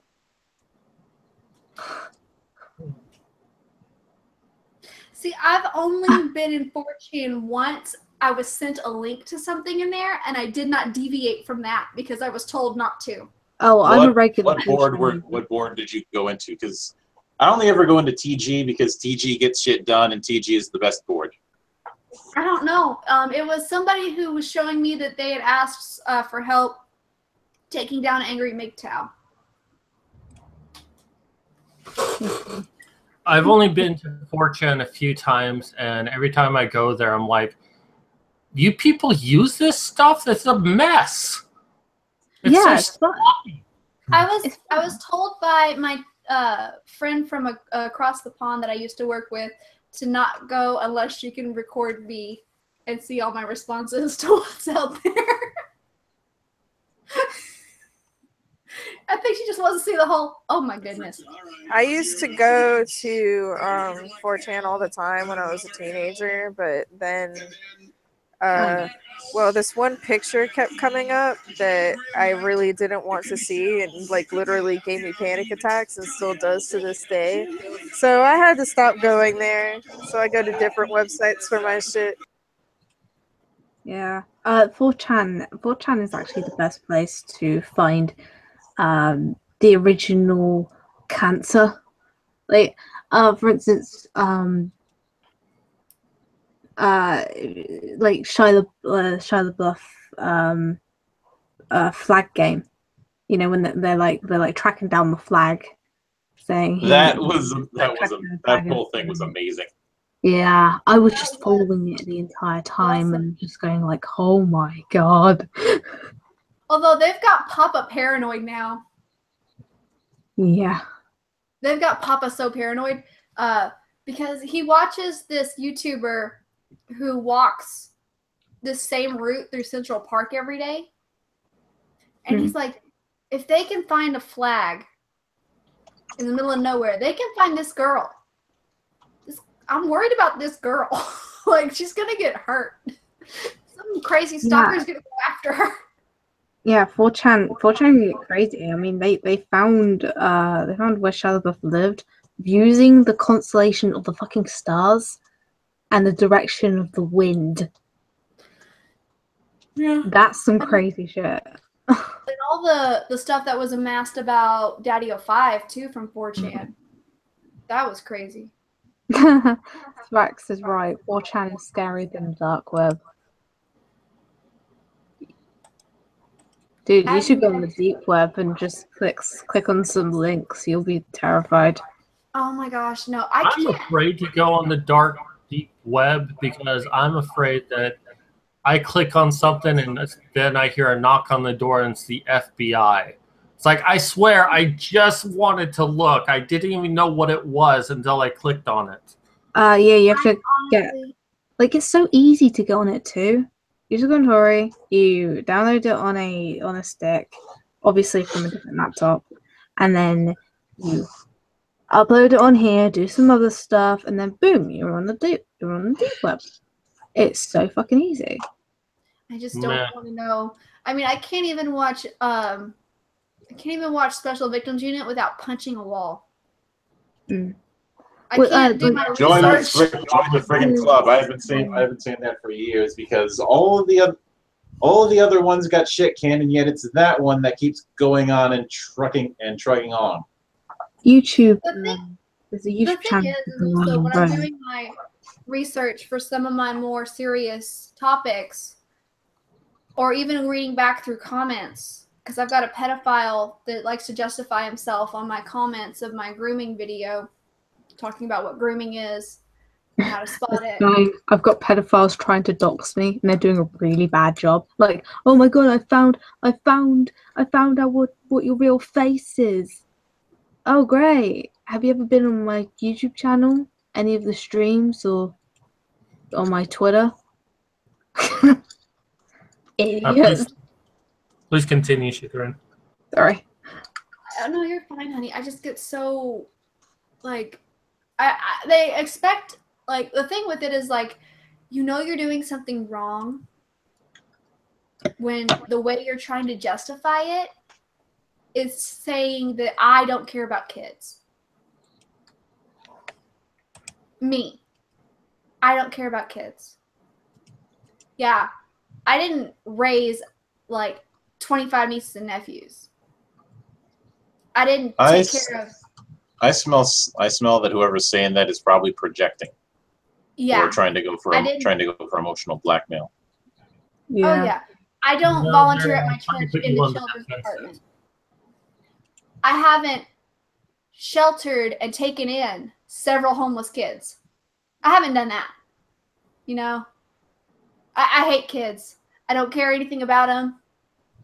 No, I'm just out here telling people how to say, hey, you know that coach that's like really too friendly with your kid and always offers to babysit them?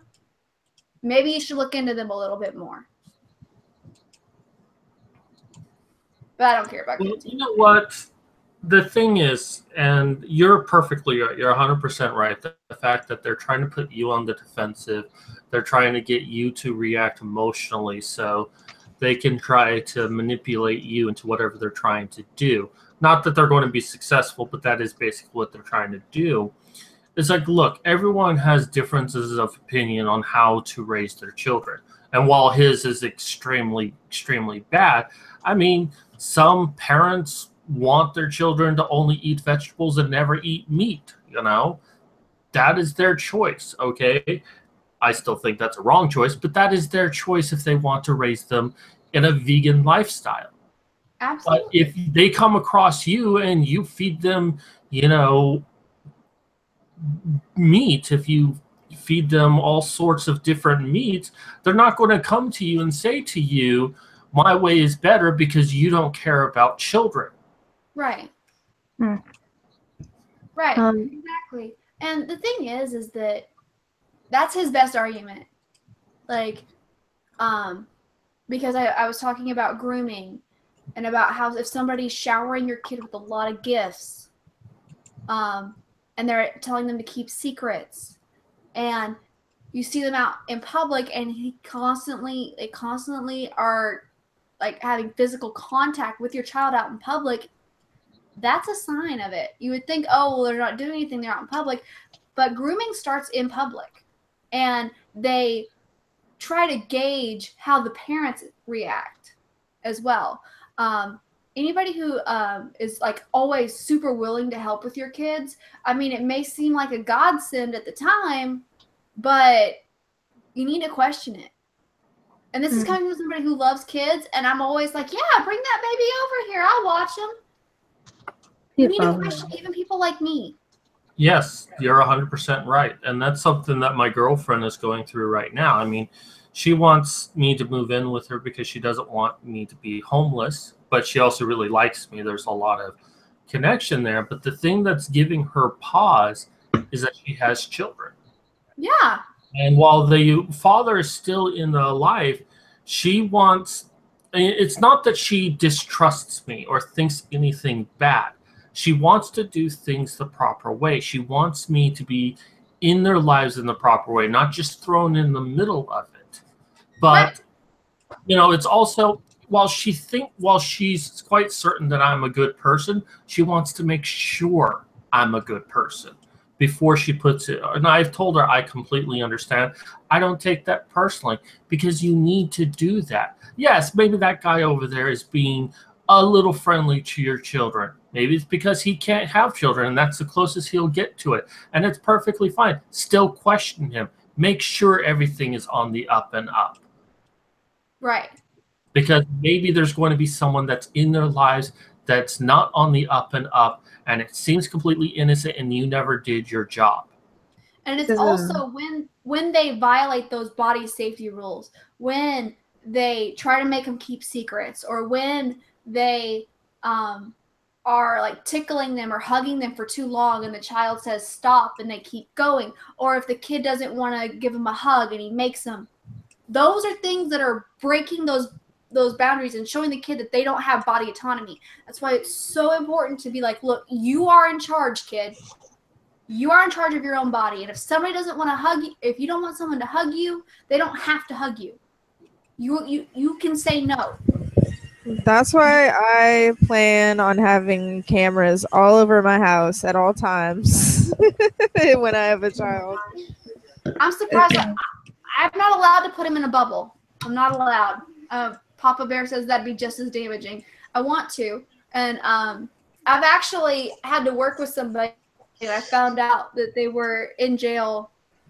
It's like, you know how the justice system is and how false accusations go. But just to be on the safe side, I found out this guy was in jail for possession of child pornography. There's a pedophile that I actually regularly talk to.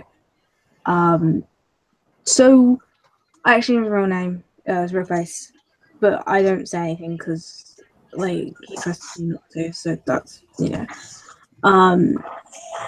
Now he is a virtuous pedophile. So he follows the laws, doesn't do it. He basically just to a T, and he is actually getting help, sort of thing like that. Okay. But I keep him around because I want to know what a mind of a pedophile is like. You know what I mean? Yeah. Basically, I'm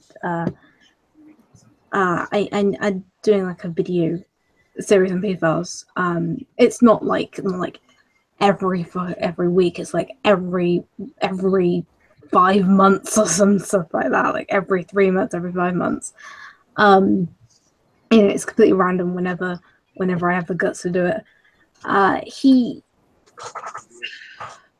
He told me like stuff about him being a pedophile. It's very hard. He doesn't find every child attractive. It has to be a certain type. It and the fact is that he does feel like that if he goes near a child, then like he should kill himself. No that shit. Now people ever since it's got public that I've been regularly talking to a pedophile, I've been getting people telling me, oh yes, yeah, you should tell me everything about this guy. You should dox this person to me. And I'm like, fuck you. Like, no, fuck you. He's actually getting help. He's not. Yeah. Oh God. See, this is the thing. Like, he's donated he's actually donated his time to get researched on, like tested on, for that shit. And the thing is that I was explaining to him about the different scenarios in live streams, where how other pedophiles act and all that stuff, and he goes, yeah, pretty much that's pedophiles who never got checked in their lives, never, that stuff. I felt like that when he said it felt like that when he was 17. And as soon as he felt like that when he was 17, he smashed his head against a wall and told the police straight away, because he didn't want to feel like that sort of thing. And this is from a pedophile, right? He said if there is a person who is actually trying to go for your kids, yeah, beat them to the inch of their lives. Don't kill them. Beat them to the inch of their lives, and then call the police. That's from an actual pedophile. It's himself. So it's like, yeah, pretty much. So it's pretty much like, pedophiles obviously can't help it. That's the thing. But yeah, the pedophiles who don't want to offend, they would happily be like, yeah, beat the shit out of that guy. Sort of shit. So I kind of lost where I was going at, but I think that's kind of a gist. I mean, it's definitely one thing if they know that there's something wrong and they're trying to get help and they're staying away from kids and all that. Yeah. So I hope they do get help. I wish it was curable. Yeah, there's been studies. There's been studies trying to find a cure, sort of thing. Nothing helps. But they're thinking about like there's one study where they're trying to do like an injection where they have to do it every single day, sort of thing, but it gives you no sexual feelings. They're working towards that. I can be the first to tell you that as advanced of a society we are, especially with medical knowledge, the human brain is still a great unknown to us. That is true. That's why it isn't going to take like a year. It's going to take decades to make. Well, with my condition, with post-concussion syndrome, I mean, there's not even really a test to determine that there's something wrong. There's the movie Concussion with Will Smith, and it really made this point very clear that the only way they could have ever known that there was something wrong is that you basically have to cut open the brain and look at it under a microscope. Mm-hmm. I mean, and that's my biggest problem is I can't really prove to anyone something is wrong. You just kind of have to accept my word that it is. So when it comes to the situation with like pedophilia or a number of other neurological disorders, and I do see it as a neurological disorder, pedophilia, but it's probably going to be a very long time before we ever come to an understanding of what's actually causing it. And it actually makes me very sad that the only solution for these people is to take away all desire for sex. Yeah, but it may sound sad, but trust me, a lot of pedophiles that don't want to be pedophiles, they will happily give up their sexual feelings in order to feel normal. Well, no, I'm sure they do, but I still feel sad that that's basically their only option. Well, unfortunately, it is. Unfortunately, it's I read something like it's a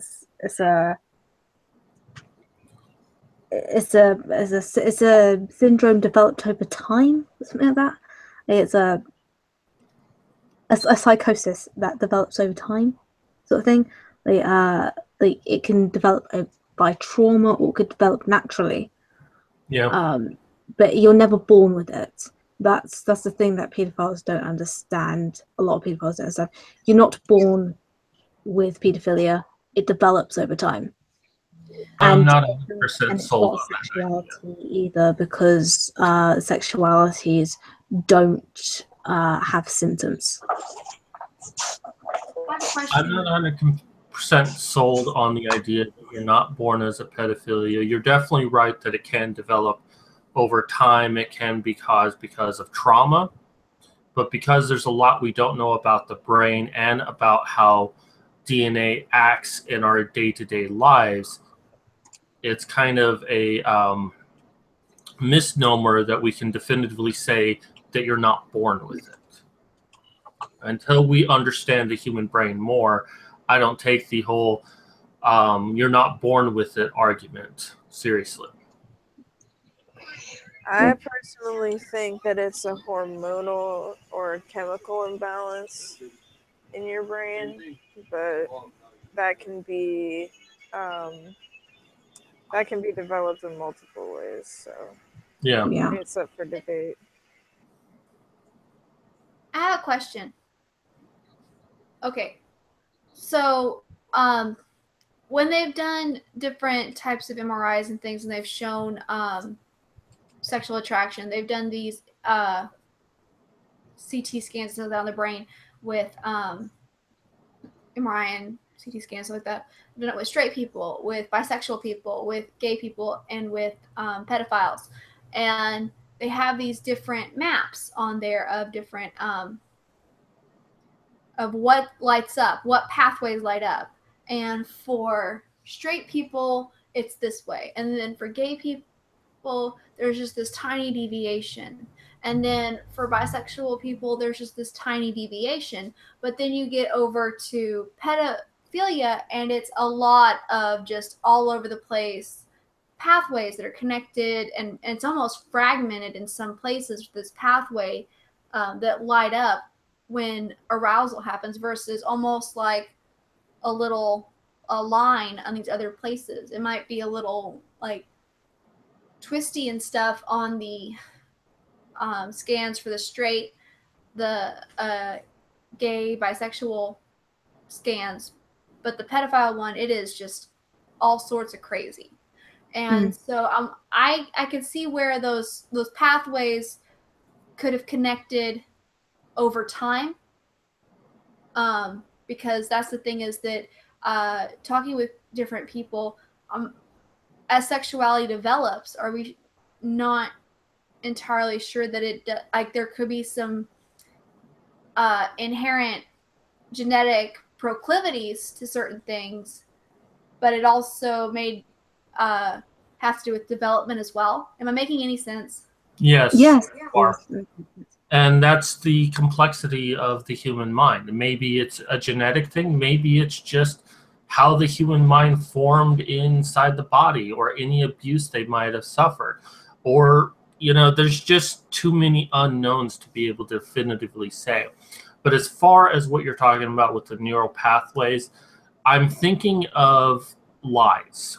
And that when we tell a lie, it's actually very difficult for us to not emote that. Like, some people will start blinking rapidly when they lie.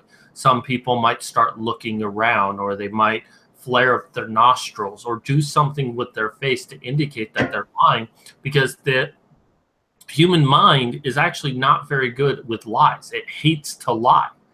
And I'm thinking, and this is just a hypothesis, that the neural pathways that you're describing is that in some way, in order to connect from this point to this point, it really has to rewire the brain in order for that to happen. That neural pathway is definitely not a natural thing. So that's why I kind of look at it as a neurological disorder, because in kind of a way, the brain knows it's wrong. Yeah. Not that the brain is a conscious organ, but that's kind of a metaphor, basically. Yeah. Thrax has a story for us in chat. Whoa. Yeah.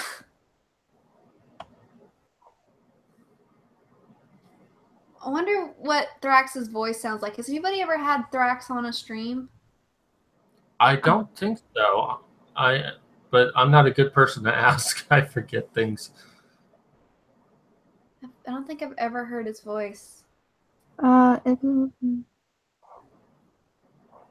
I was trying to think of how I could read this in a Thrax voice.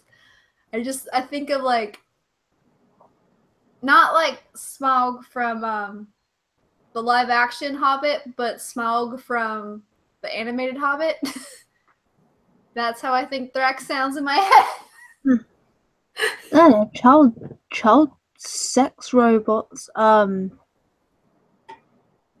Yeah, like Japan does something similar to that, and the pedophile offense rate, the sex offense rate has gone down considerably.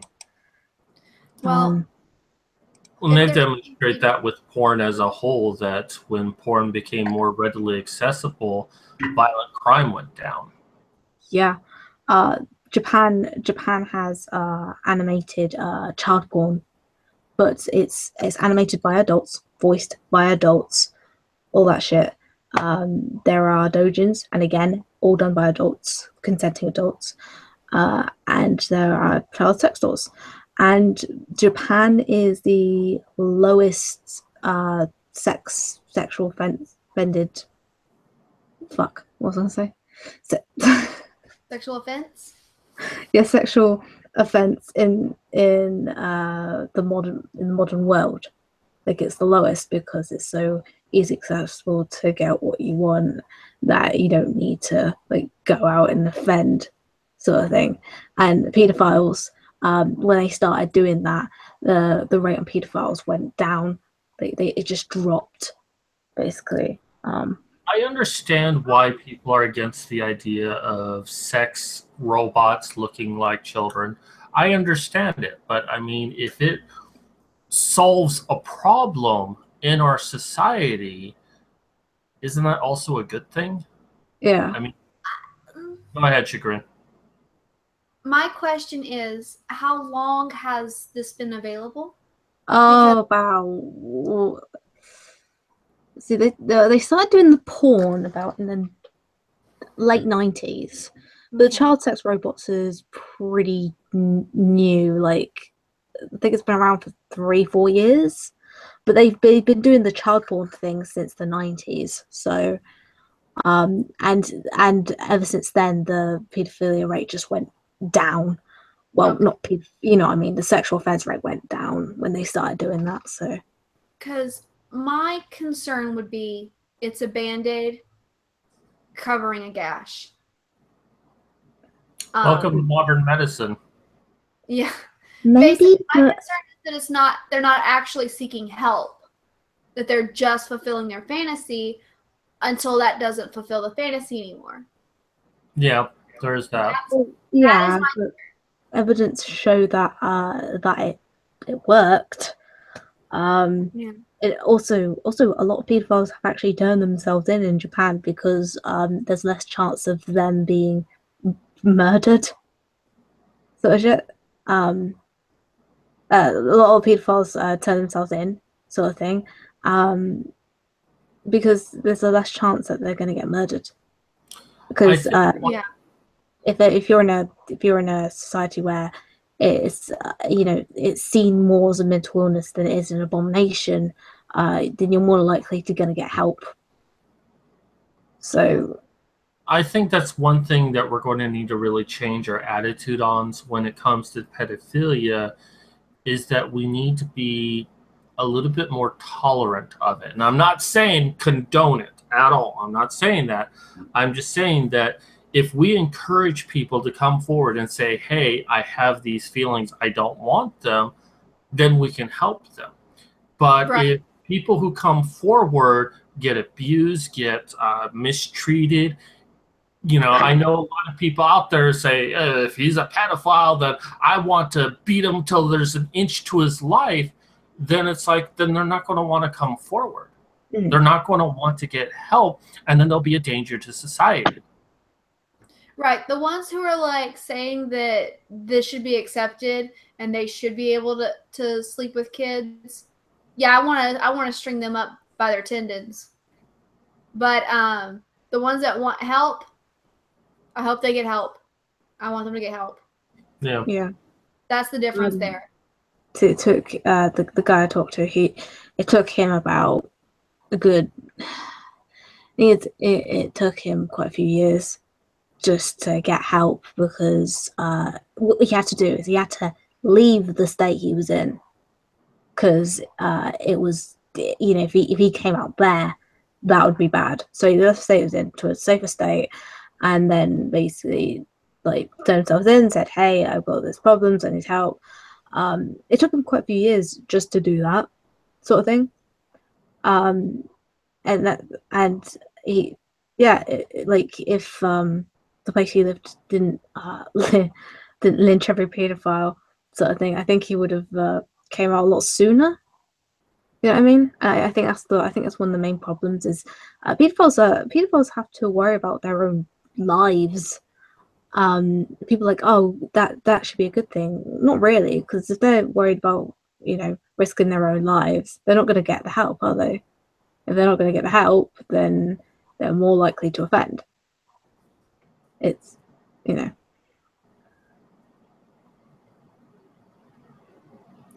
Yeah, I'm getting tired. I need to stop this doing, but we need to be a little bit more tolerant that, there are some things that are simply not choices.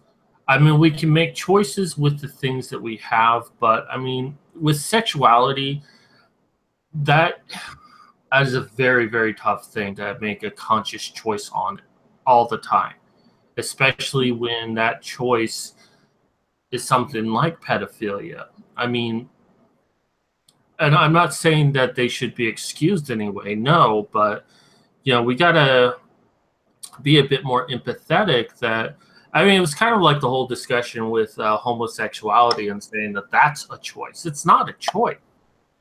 If someone is gay, then they have a sexuality that's very specific, that they only like members of the same gender, the same sex.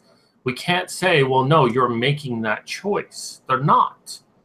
And it's the same thing with pedophilia. But at the same time, they have to realize that it's wrong with what they're doing, and they need to go and seek help.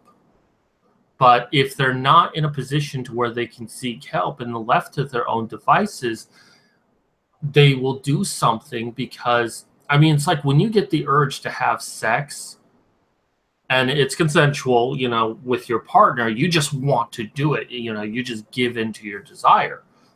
And that's healthy. That's perfectly healthy. But, with pedophilia, it's kind of the same thing.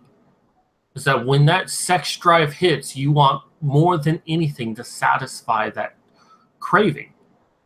That's why they need help, because they can't be left to themselves to control it.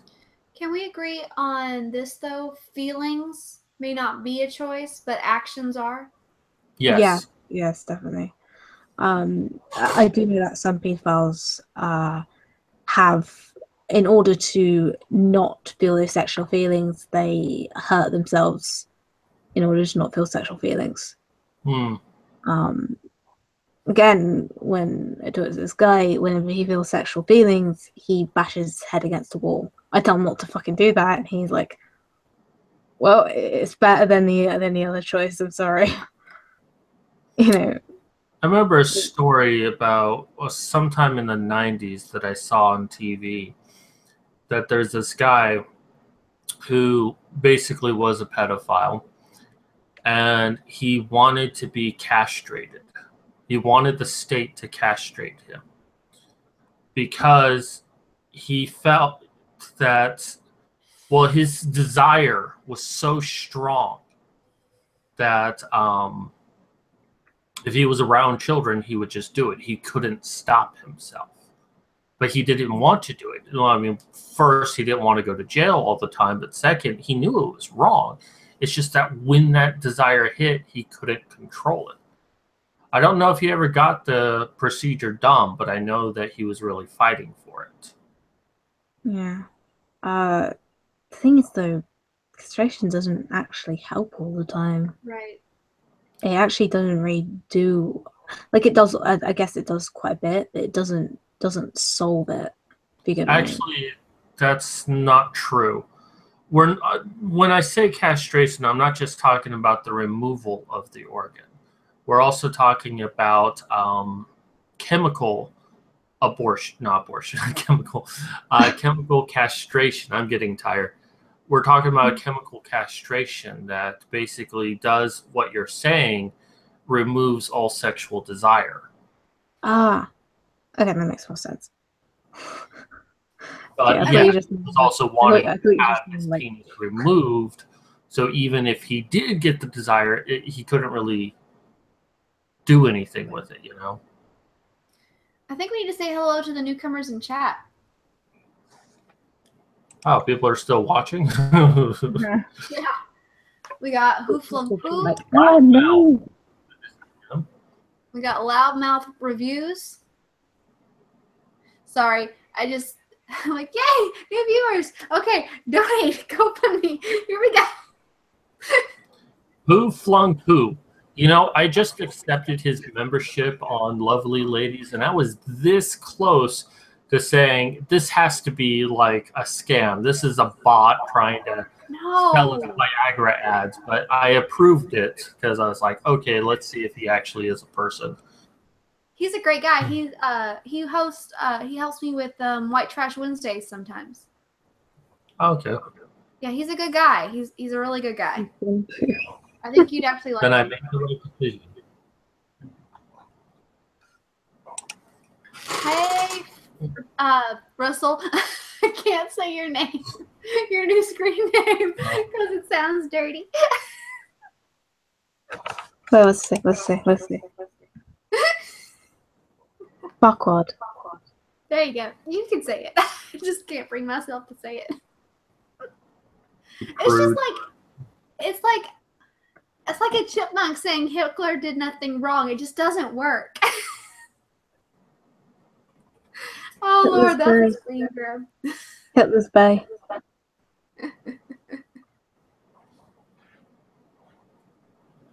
Hop on that. Yeah. Hop on that. Loudmouth brought some really cool redneck home improvement pictures when he was on White Trash Wednesday. That's right.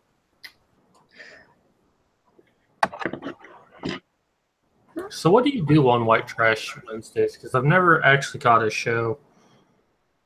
Well, what I do is I try to find like either something on the net or I try to find a news story of somebody being really white trash. And then I'll tell one of my white trash stories from growing up the way I did. And then I have my guests tell their white trash stories. And we all giggle about the white trashness and everything. Basically, that's about it. Just, although I found some stories and I'm like, yes, this is so white trash. And then it shows a picture of the person and they're Mexican. It happens a lot. Like, why are there no more white trash media? We are underrepresented.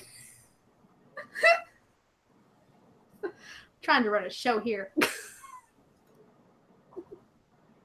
I'm gonna go to bed because it's like 4:30 in the morning, and then. Oh. Yeah. Bless your heart. Yeah, I pretty much just torture myself to be on streams. Poor thing. Thank you for I showing thank up. you for coming out. I really do. I enjoy having you on my streams, especially when I get to flirt with you and you get to tell me not in your lifetime. Yeah, that's no, you never say that to me, but your eyes say it. I see it in your eyes, like, keep wishing. But thank you so much for coming on the stream, and I hope to talk to you in the near future. That's fine. Like, if you want me on the stream, just ask me like anytime. Really, it's fine. Well, I probably won't be on a stream for a while, but Oh yeah. Sorry. But yeah, I'll probably bug you every now and then on Skype and say, "Hey, how you doing?" Yeah, that would be cool. It'll be a nice change of pace from. The only people I talk to Skype anymore is a couple of friends, and then like people you don't want to talk to in your entire life. So. I guess Who Fun Poo donated $2. I just noticed that, so thank you. I Nice. appreciate that. But did you want me to go ahead and end this stream, Becca?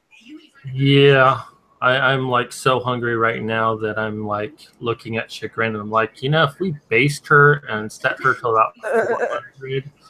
Don't do that. I'll cook. Well, that's kind of the point. Well, you guys should go buy shirts for the lovely ladies meetup in North Carolina so that, it can be awesome and stuff. Me and Be Ren more are going. enthusiastic. Go buy our shirt. Ha! I'm just really tired right now, okay? Buy the shirt. But yeah, please go buy the shirt. And if you don't want to wear them, I can give you a P.O. Well, there's box. stickers too, and and mugs and other cool stuff. So go to teespring.com/stores/LL of MM. All the links are in the description. And you can also still donate and get a calendar for $15, a 2018 calendar. So yeah, don't forget about that shit. And besides that, obviously, we're here to support Mad Cat. So thank you everybody who came out to support him, and thanks to everybody who donated to him and all that good stuff. Did I'll you guys never want to? hear how Chagrin ruined her own wedding. Oh well. Hey, it still goes. It still goes. If we get, you know what? I'll tell you what. If we get $500 in there, I'll hop on a stream and explain how I almost ruined my whole wedding to Pop. That's the only wedding I've had, y'all. I swear. I ain't like my siblings. I found one and I stuck with them. Well, I do want to say to people out there that I'm trying to have the best possible attitude about this situation. It sucks. It really, really sucks. And all I really want in life is to be given the opportunity to earn money, to have a life, to have happiness. I hate that I need handouts, but I do. And I'm not too above to not take them. And I appreciate all the support everyone has given to me. And I really have loved today's stream because, like I said, this is probably going to be the last stream I do for a long time.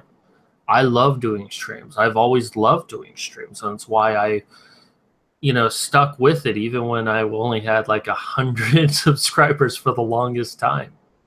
No one wants to be homeless. Well, there are a few crazy people who do, but I know that if I keep the right attitude, I can get myself out of this. And the donations that people have given to me, it's not just the money that you give to me, it's the hope and the faith you put into me that I can get out of this. So, even if you can give me $1 or $5, I think is the minimum. If you can only give me $5, that means so much to me. And I want people to really understand that there's no such thing as too little of a donation. And, if you can't afford $5, then give me $3 and buy my book, Or if you can't give any money at all, then send me a message. Check on me once in a while. Send me a tweet. It's like, hey, I hope you're doing okay. Because that's like such a positive thing to know that there's still people out there that give a shit about me. And it's a very powerful thing. So everything that anyone has done in light of this has really helped out. But I'm going to get out of it. By hell or high water, I will get out of being homeless and I will get my life back on track. But the help that all of you give me is going to really help out with all of that. So my GoFundMe will continue to run even while I'm homeless. So if you can't do it now, maybe later you can, and you can still donate to that.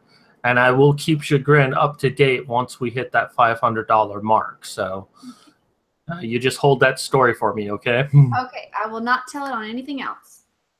All right. So thank you, Chagrin. Thank you, Vanessa, for having this today. Thank you, Chagrin, definitely for being on. It's always a privilege to be able to chat with you. You always make me laugh, and I just can't get enough of your voice. In all honesty, you're like a firecracker that just never stops exploding. Thank you. And Vanessa, you are my rock in life. You have definitely made the last year a lot more entertaining. Well, good. I'm glad. And it's actually a good thing that we're ending this because it just told me that I have 30 minutes until it's terminated. Oh. And I do thank everyone in chat. There's too many people to thank, but you know who you are. I wish I could thank all of you. And one day I will. I will find a way to do something special to show everyone what they've meant to me. Suck all their dicks. That's Starting a lot. with yours. Yeah, suck my dick. All right, but anyways, is there anything else you wanted to say before we go?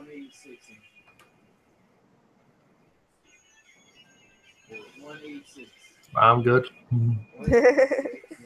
All right. Well, I guess we'll see you the next time I decide to stream. I don't know when that'll be, but we'll find out. And wish Mad Cat luck. And you know, I hope that you have success in your future endeavors. I'm sure that everybody feels the same. Yeah. Thanks everybody. And yeah. See you later. Bye. Say bye, Mad Cat. Bye.